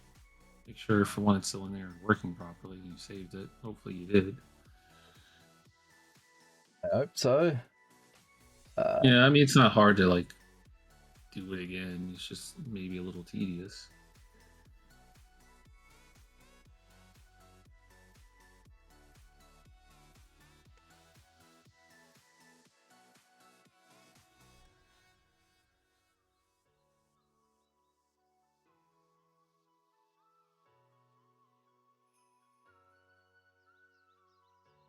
Click on the top part. Okay, wait. Click on.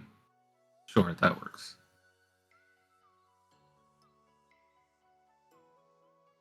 Click and drag and drop it just to make sure it's working. Okay. Yeah, you might have to make a duplicate of the mesh and put it into the folder. And then in the mesh, you would change the material that it's using to be the material constant. So then you won't even have to, you know. Yeah. So you don't have to replace them like individually. You can select all of them and just replace the material all at once. So Shift E. Drag. You go into the properties tab and use that one. Yeah, you have 24. No, it was good. You have 24 selected, and now you just use the arrow. See and now all of them should have it. Yeah, the problem is like that's kind of how this was set up before. But I think what's happening is it doesn't save it to the mesh for some reason. I forget why it doesn't sometimes. Did you save the package? Maybe. think he did. Yeah, because it's still there, because the red part's still there, right? So should be fine. Save. It's saved, yeah. I guess if you really want to test it, you could save the map, leave the map, Save the and map. then come back to it and see if it's, saved. Close.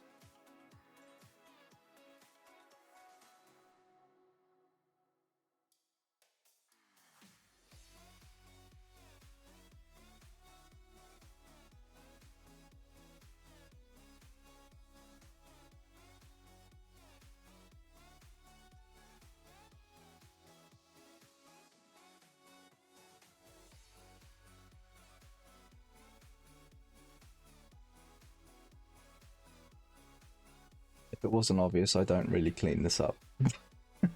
Yeah, same.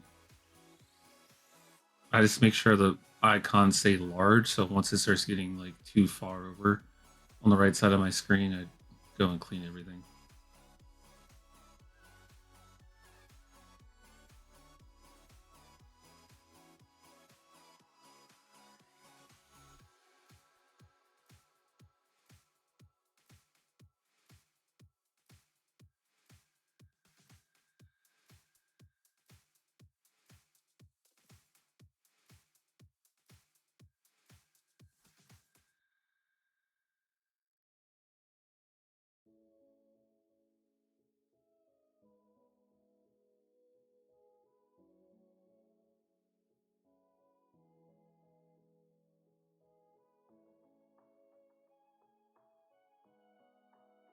Worked that time.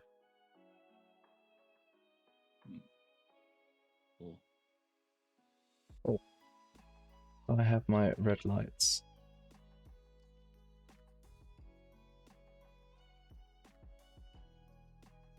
So people can now see in here.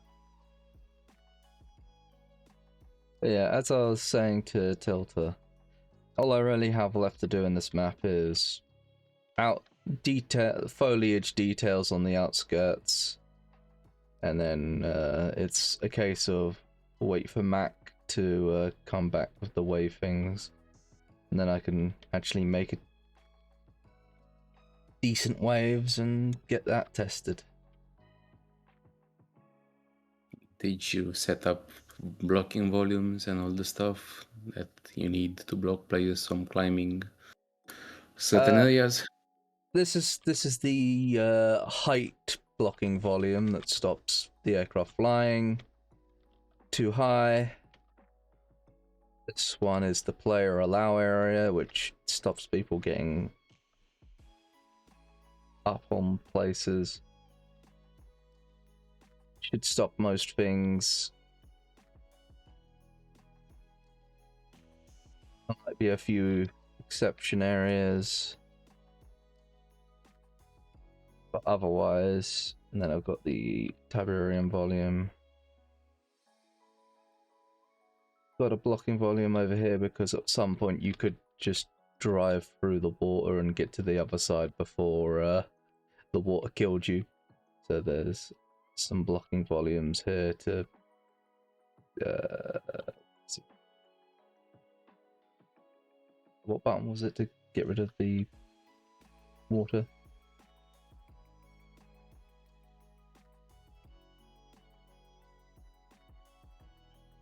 What what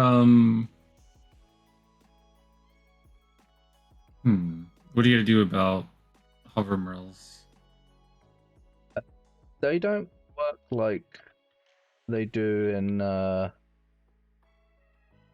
actually they shouldn't do. Simple way, let's go into Yeah, I think they'll hover on the water at least. I don't think they do. They did. Huh. I think they actually do. I know people found out that you can actually just go from one base to another on islands, like on the backpack. Oh. Yeah. Give it a shot, see what happens. But like, I wouldn't worry too much about this unless you want to have like this as a usable unit. Well, I'm just I thinking mean- crate. People can technically get it from a crate. You can always just block it straight up because no vehicles are supposed to go there anyway, so it's fine. When I was telling you to do the other style, I was thinking that people would be able to go across the bridge, and I forgot that, like, oh yeah, that's blocked. So you could just put a wall there, and then you can't actually go across. Fair enough. Yeah, because it'll let them like have fun to be able to like go across the water, but they won't be able to go over here.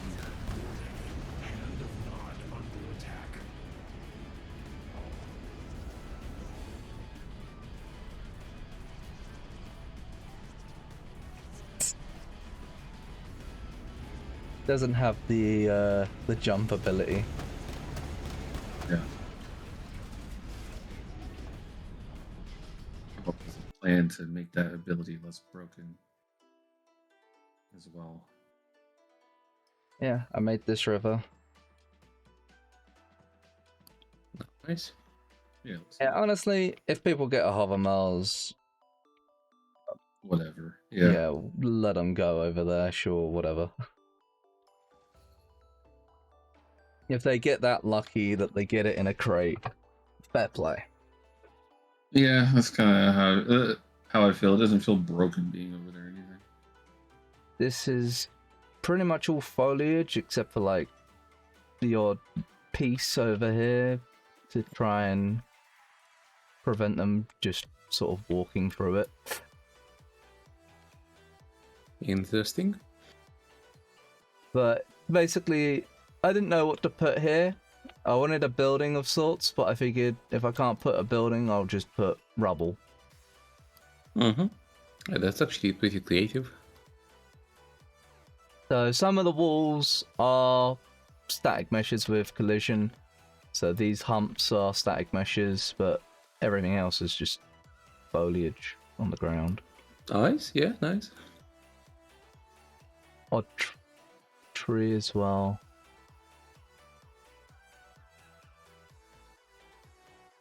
But that's really the only bit of foliage I've done so far. Well, and the Tiberium. Obviously, that's all foliage except for the big crystals, which serve the same purpose as the trees, which is a little bit of extra blocking. How do I get sand, Neil, since I have you here? It's so there are two ways of doing it. Opening this menu right now isn't gonna help you in any way because you have to choose one of two ways. Ideally, you may want to open CNC outposts and like check that one out. The other variant is gonna be, I think, the same material that's used on CD, I think. Although I'm not really sure how well that one is gonna fit. Because what you may have to do is to repaint everything. And you're also gonna have to give up the automatic rock generation thingy on the material. But the material from outposts, for example, is gonna provide much more flexibility because you're gonna basically want to have a beach just like over there, and you're gonna want to have like parts where the sand is wet, and then you want to have like dry sand, and then like a layer that's gonna merge between them, and then grass, and then rock. Because a material in UDK can only sample 11 textures, and you can't just use all of them. So, do you think you could get along with this material, for example?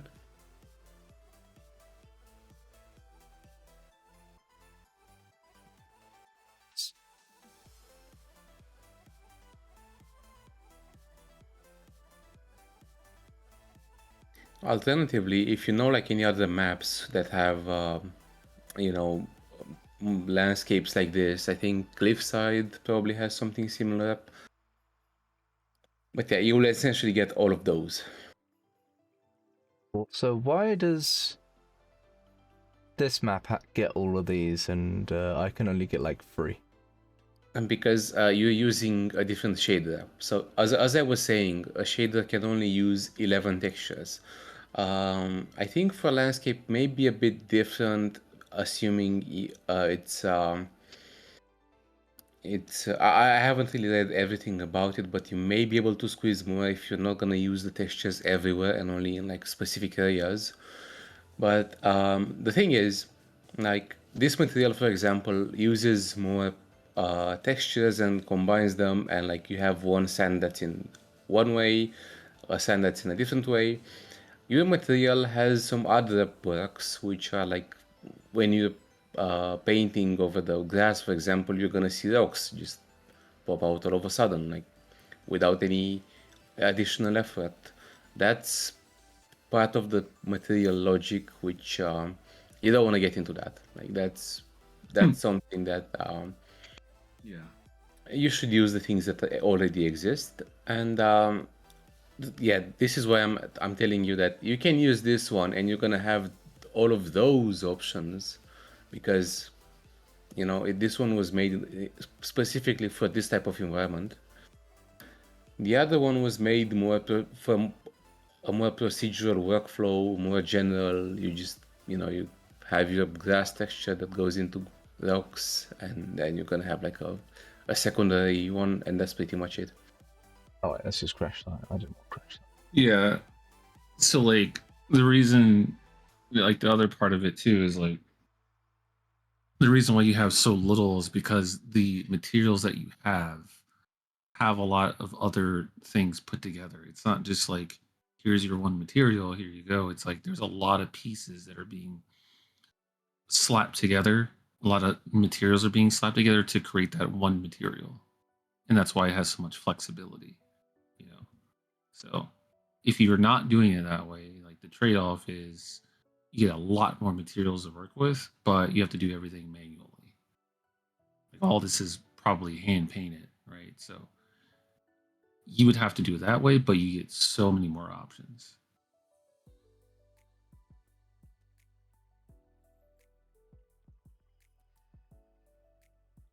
This, yeah. So the thing that's cutting down my options is the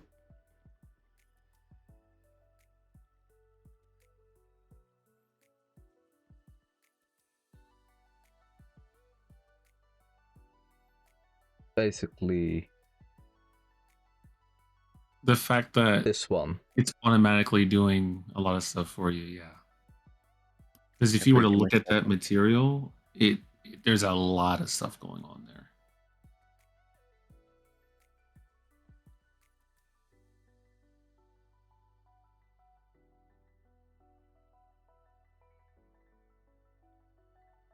Like those procedural materials are very good for prototyping, especially like early on, because you don't have to like worry about everything, and things will look in a way that is gonna make sense. So you're gonna have a sense of scale and how things are gonna look Yeah. overall.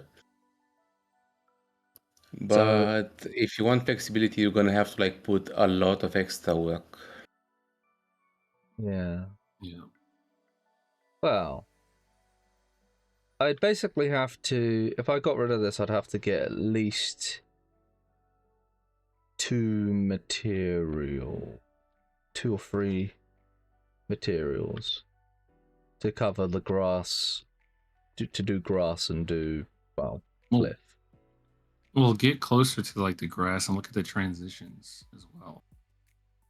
Like you might want to just hit shift 1 to get rid of that, so it's not flashbanging us. But yeah, like the grass itself probably has multiple materials in it, so it looks like that. Then get close to the rock as well, the grass, the rock and the grass like transition, like that is probably something that's set up specifically. And then go to the top part of this hill, like that. I'm not sure if that's different or not, but whenever you look at the material, you'll see there's a lot of stuff going on. So you may not need as many, but there are some things to think about. Like, I think even the rock has different variations in it within itself, depending on how steep it is. Yeah, and this Um, one also has different. So at distance, things are gonna look different, which is again like I think to make landscapes look nicer. I don't think the other one has that, and also this one has like a noise texture to make it look like there's actually like some variation going on. So basically, uh, you have to use one of those materials, and like with each one, like you have some. You win some, you lose some with all of them. yeah.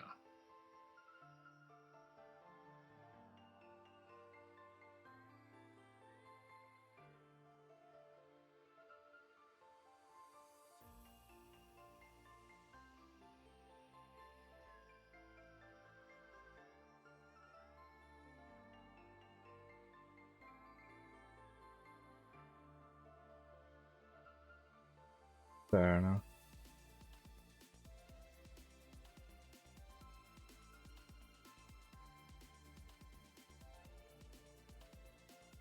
Yeah, I mean,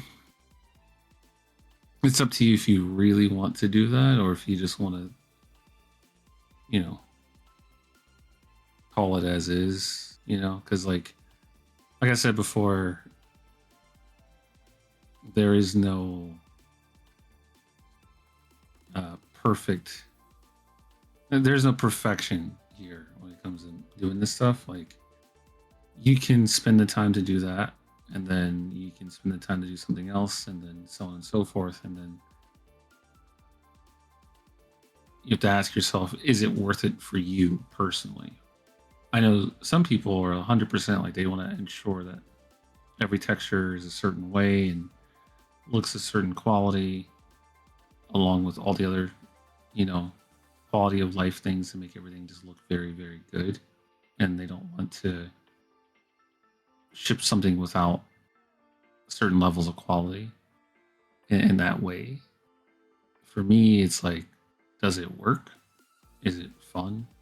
And then it's like, all right, after that's figured out, I'll try to make it look nice. And then like, I'm only going so far until I'm like, okay, I don't want to do this shit anymore.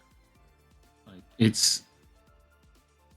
there's no perfect solution. It's about, what you want at the end of the day and how much detail you want to put into it, and then the other thing to keep in mind too is that you still have the thing of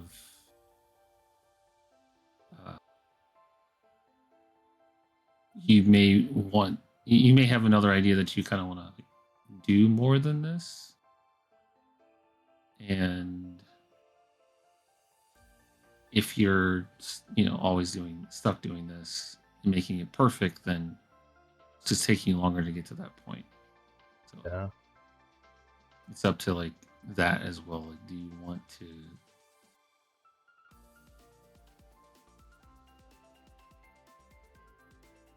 sacrifice your time getting that set up to make this better, or do you want to sacrifice like this looking perfect in quotations to Yeah, probably not get looking to something perfect. new? For like a CNC map, most likely. Yeah, For kinda what I a was defense thinking. map, probably not. Yeah. But being familiar with that stuff, like the fact that that's how those work and those are the maps to pull from, like, yeah, that's something important. So if you get like a map that you're really happy with, um, then you would, do that.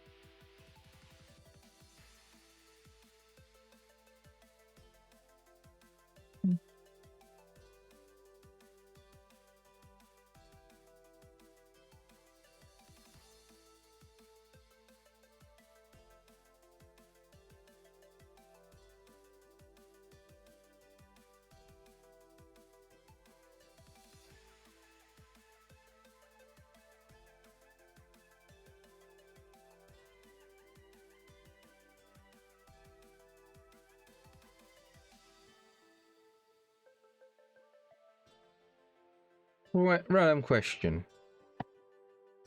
Random question. If I like got like a say with over here I was gonna do like a chain link fence all the way across, right?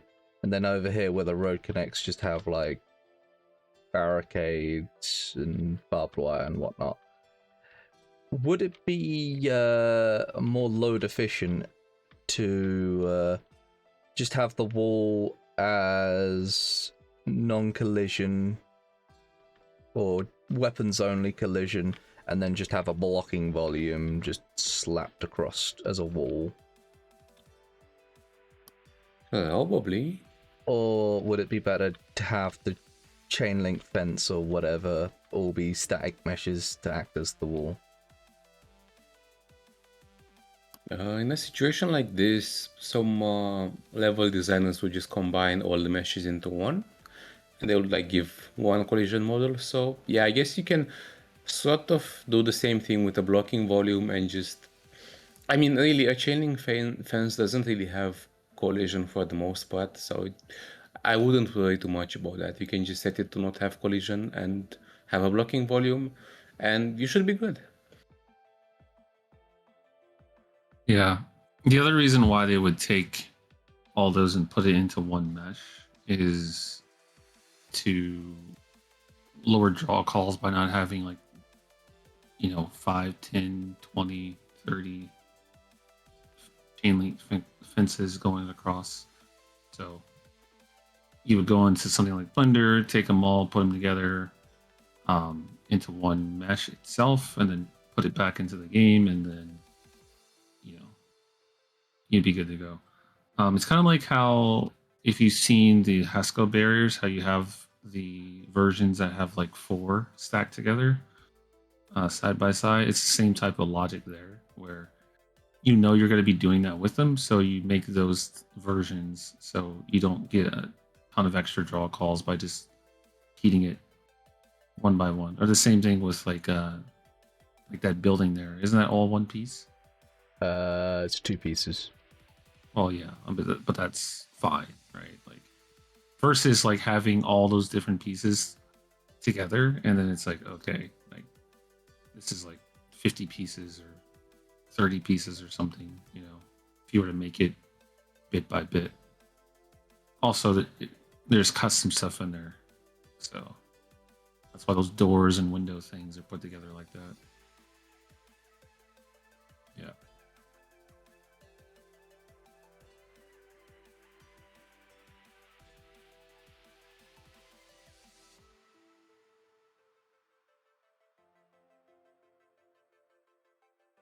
But yeah, I mean, that's good thinking, though. Something I wasn't really thinking of. Good practice. Are these barriers for once? Shadow. Shadow of its former self.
still occasionally think how you made bevels on your foundation and mines originally.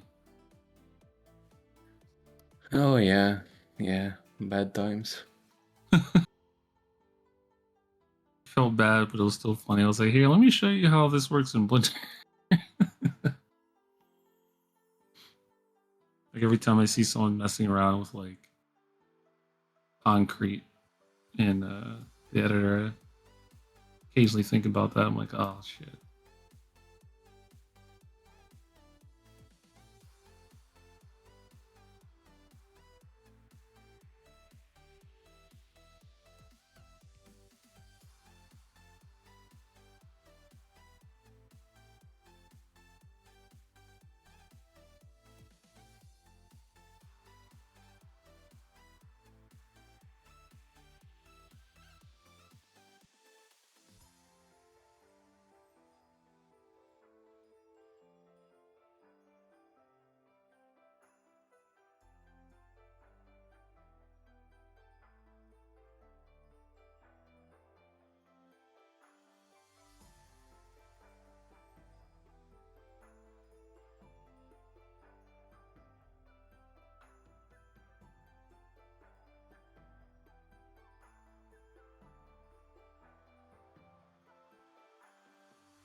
Those are inside of each other. You're probably better off doing 16s. Because when you get close, you'll notice that it kind of like shimmers. Yeah, so just yeah, do that. Take that, just move it over one notch. That's fine. And then just do 16, and then start doing power of 2. So Do power 2. just duplicate it like you were. Grab the first one as well, and then drag 2. And then yeah, if you want, start putting them in a group. So grab the 4 now. No, not the 2. Grab the 4. Lowering your amount of work. So control. Wait. Now you have 6, dude. Grab 6. Why not? You're going all the way across anyway.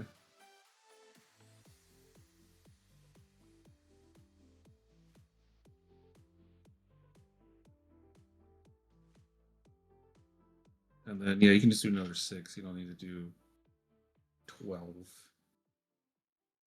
And then just cut off whatever you don't need, which is like maybe not anything actually. Yeah, like that actually fits because the concrete actually goes all the way over there, so you can just Control Z that back.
They're back.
the blocking volume and tell it to block all except weapons.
Neil, Yes. This mesh of yours, does it come with Yes. windows? And if so, where are they? No, I don't think it does. The thing is, this one is mostly used as a base for some other stuff. So I don't really expect it to have anything else. I think this was like one of the first few things that I ever made. And it was made in like with geometry, like in UDK, and then just what's the word? Exported as a, well, not exported, but saved as an asset. So I think it does have like actually let me check. So I think it may have, oh yeah, it does have like on the map itself. There are some window meshes that it uses, so you may have to like go all the way into that map and like copy it, like the whole thing.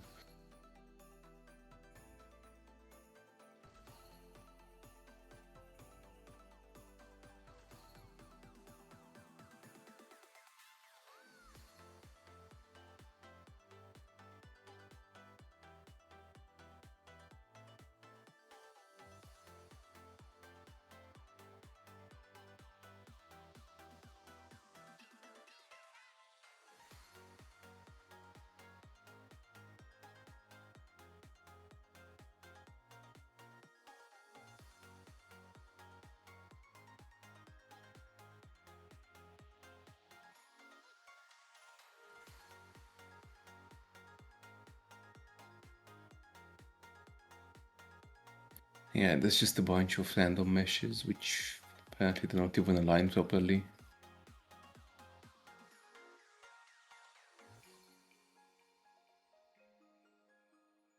Also, there's a translucent, yeah, there's the one as well. And also the roof tiles, which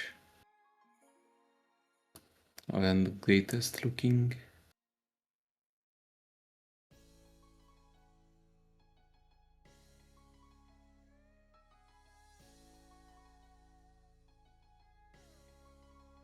Control Z, because I think you moved some of them.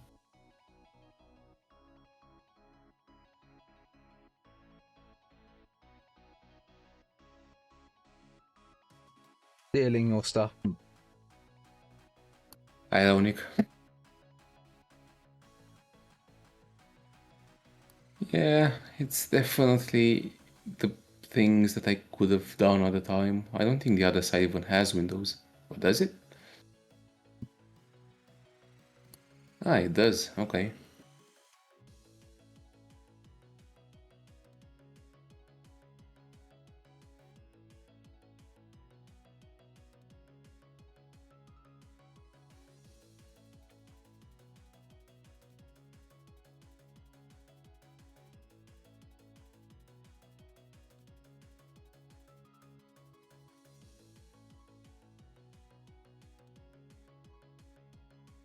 Get everything. I mean, you can move it out of the way to see if there's anything left.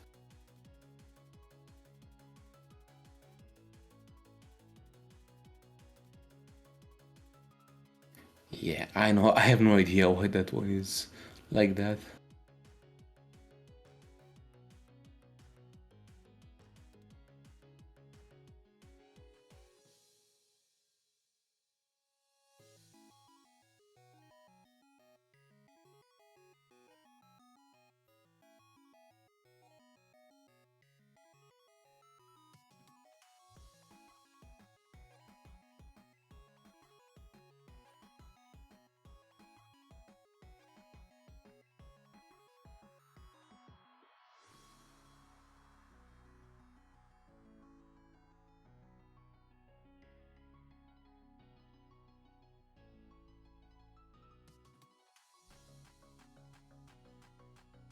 Go.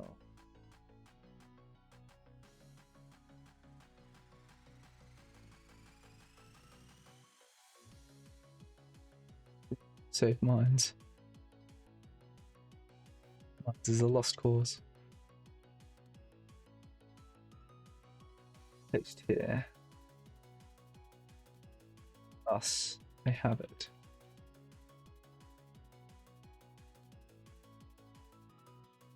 The old, in with the new, newly stolen.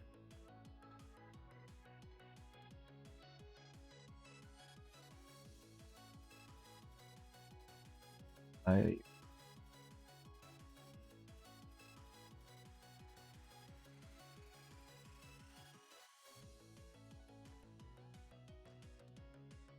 how do you stop something being in a group? How do you cancel it being a group? Right click and see what the menu says. There should be groups somewhere. Yeah, groups, like on the first but Ungroup. yeah, Shift G apparently.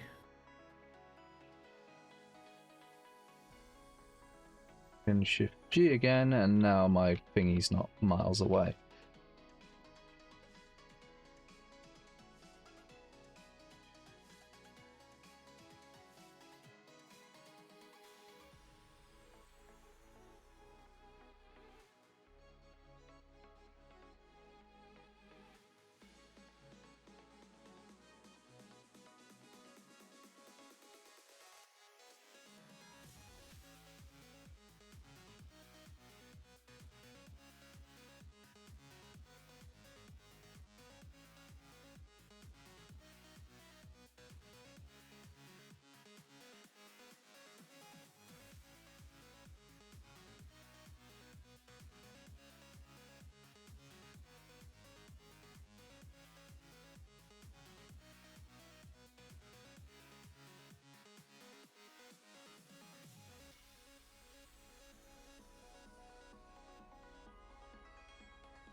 Assume everything here is set to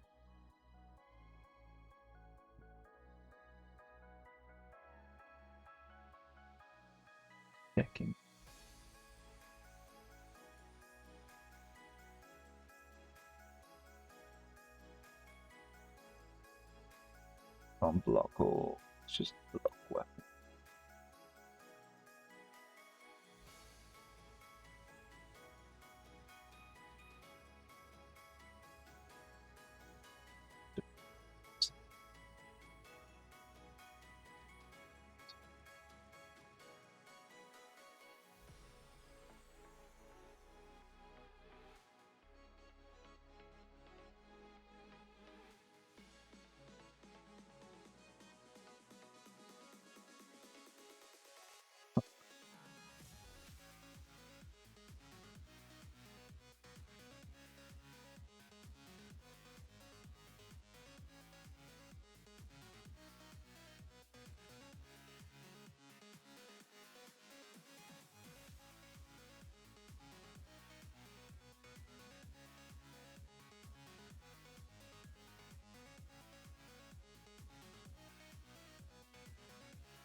Doing.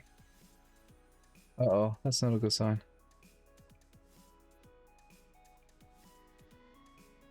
No. I should be fine. Just give it some time. Wait for the program to respond. Maybe. Oh.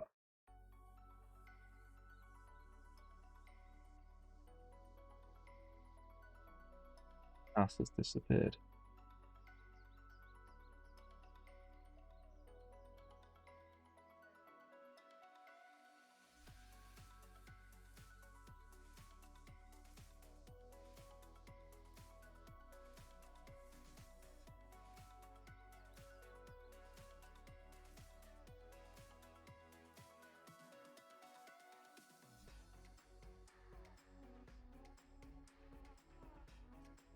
Just save.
Okay, I'm gonna go to sleep.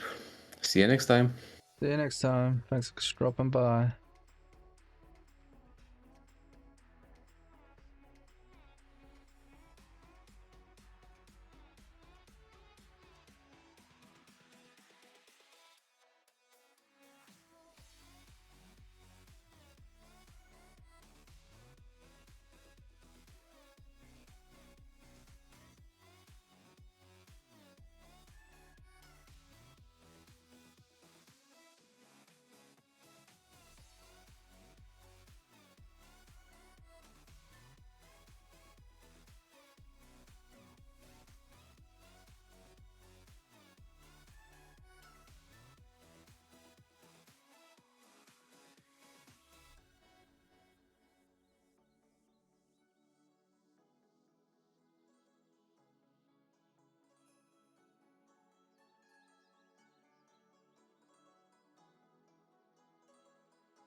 Doesn't like me selecting.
think I'll do this, continue this later. Or another time. For now, I think I'm gonna call it.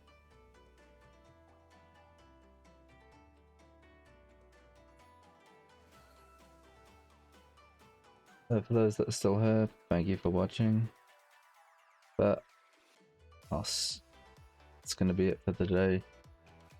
So see you next time. Bye.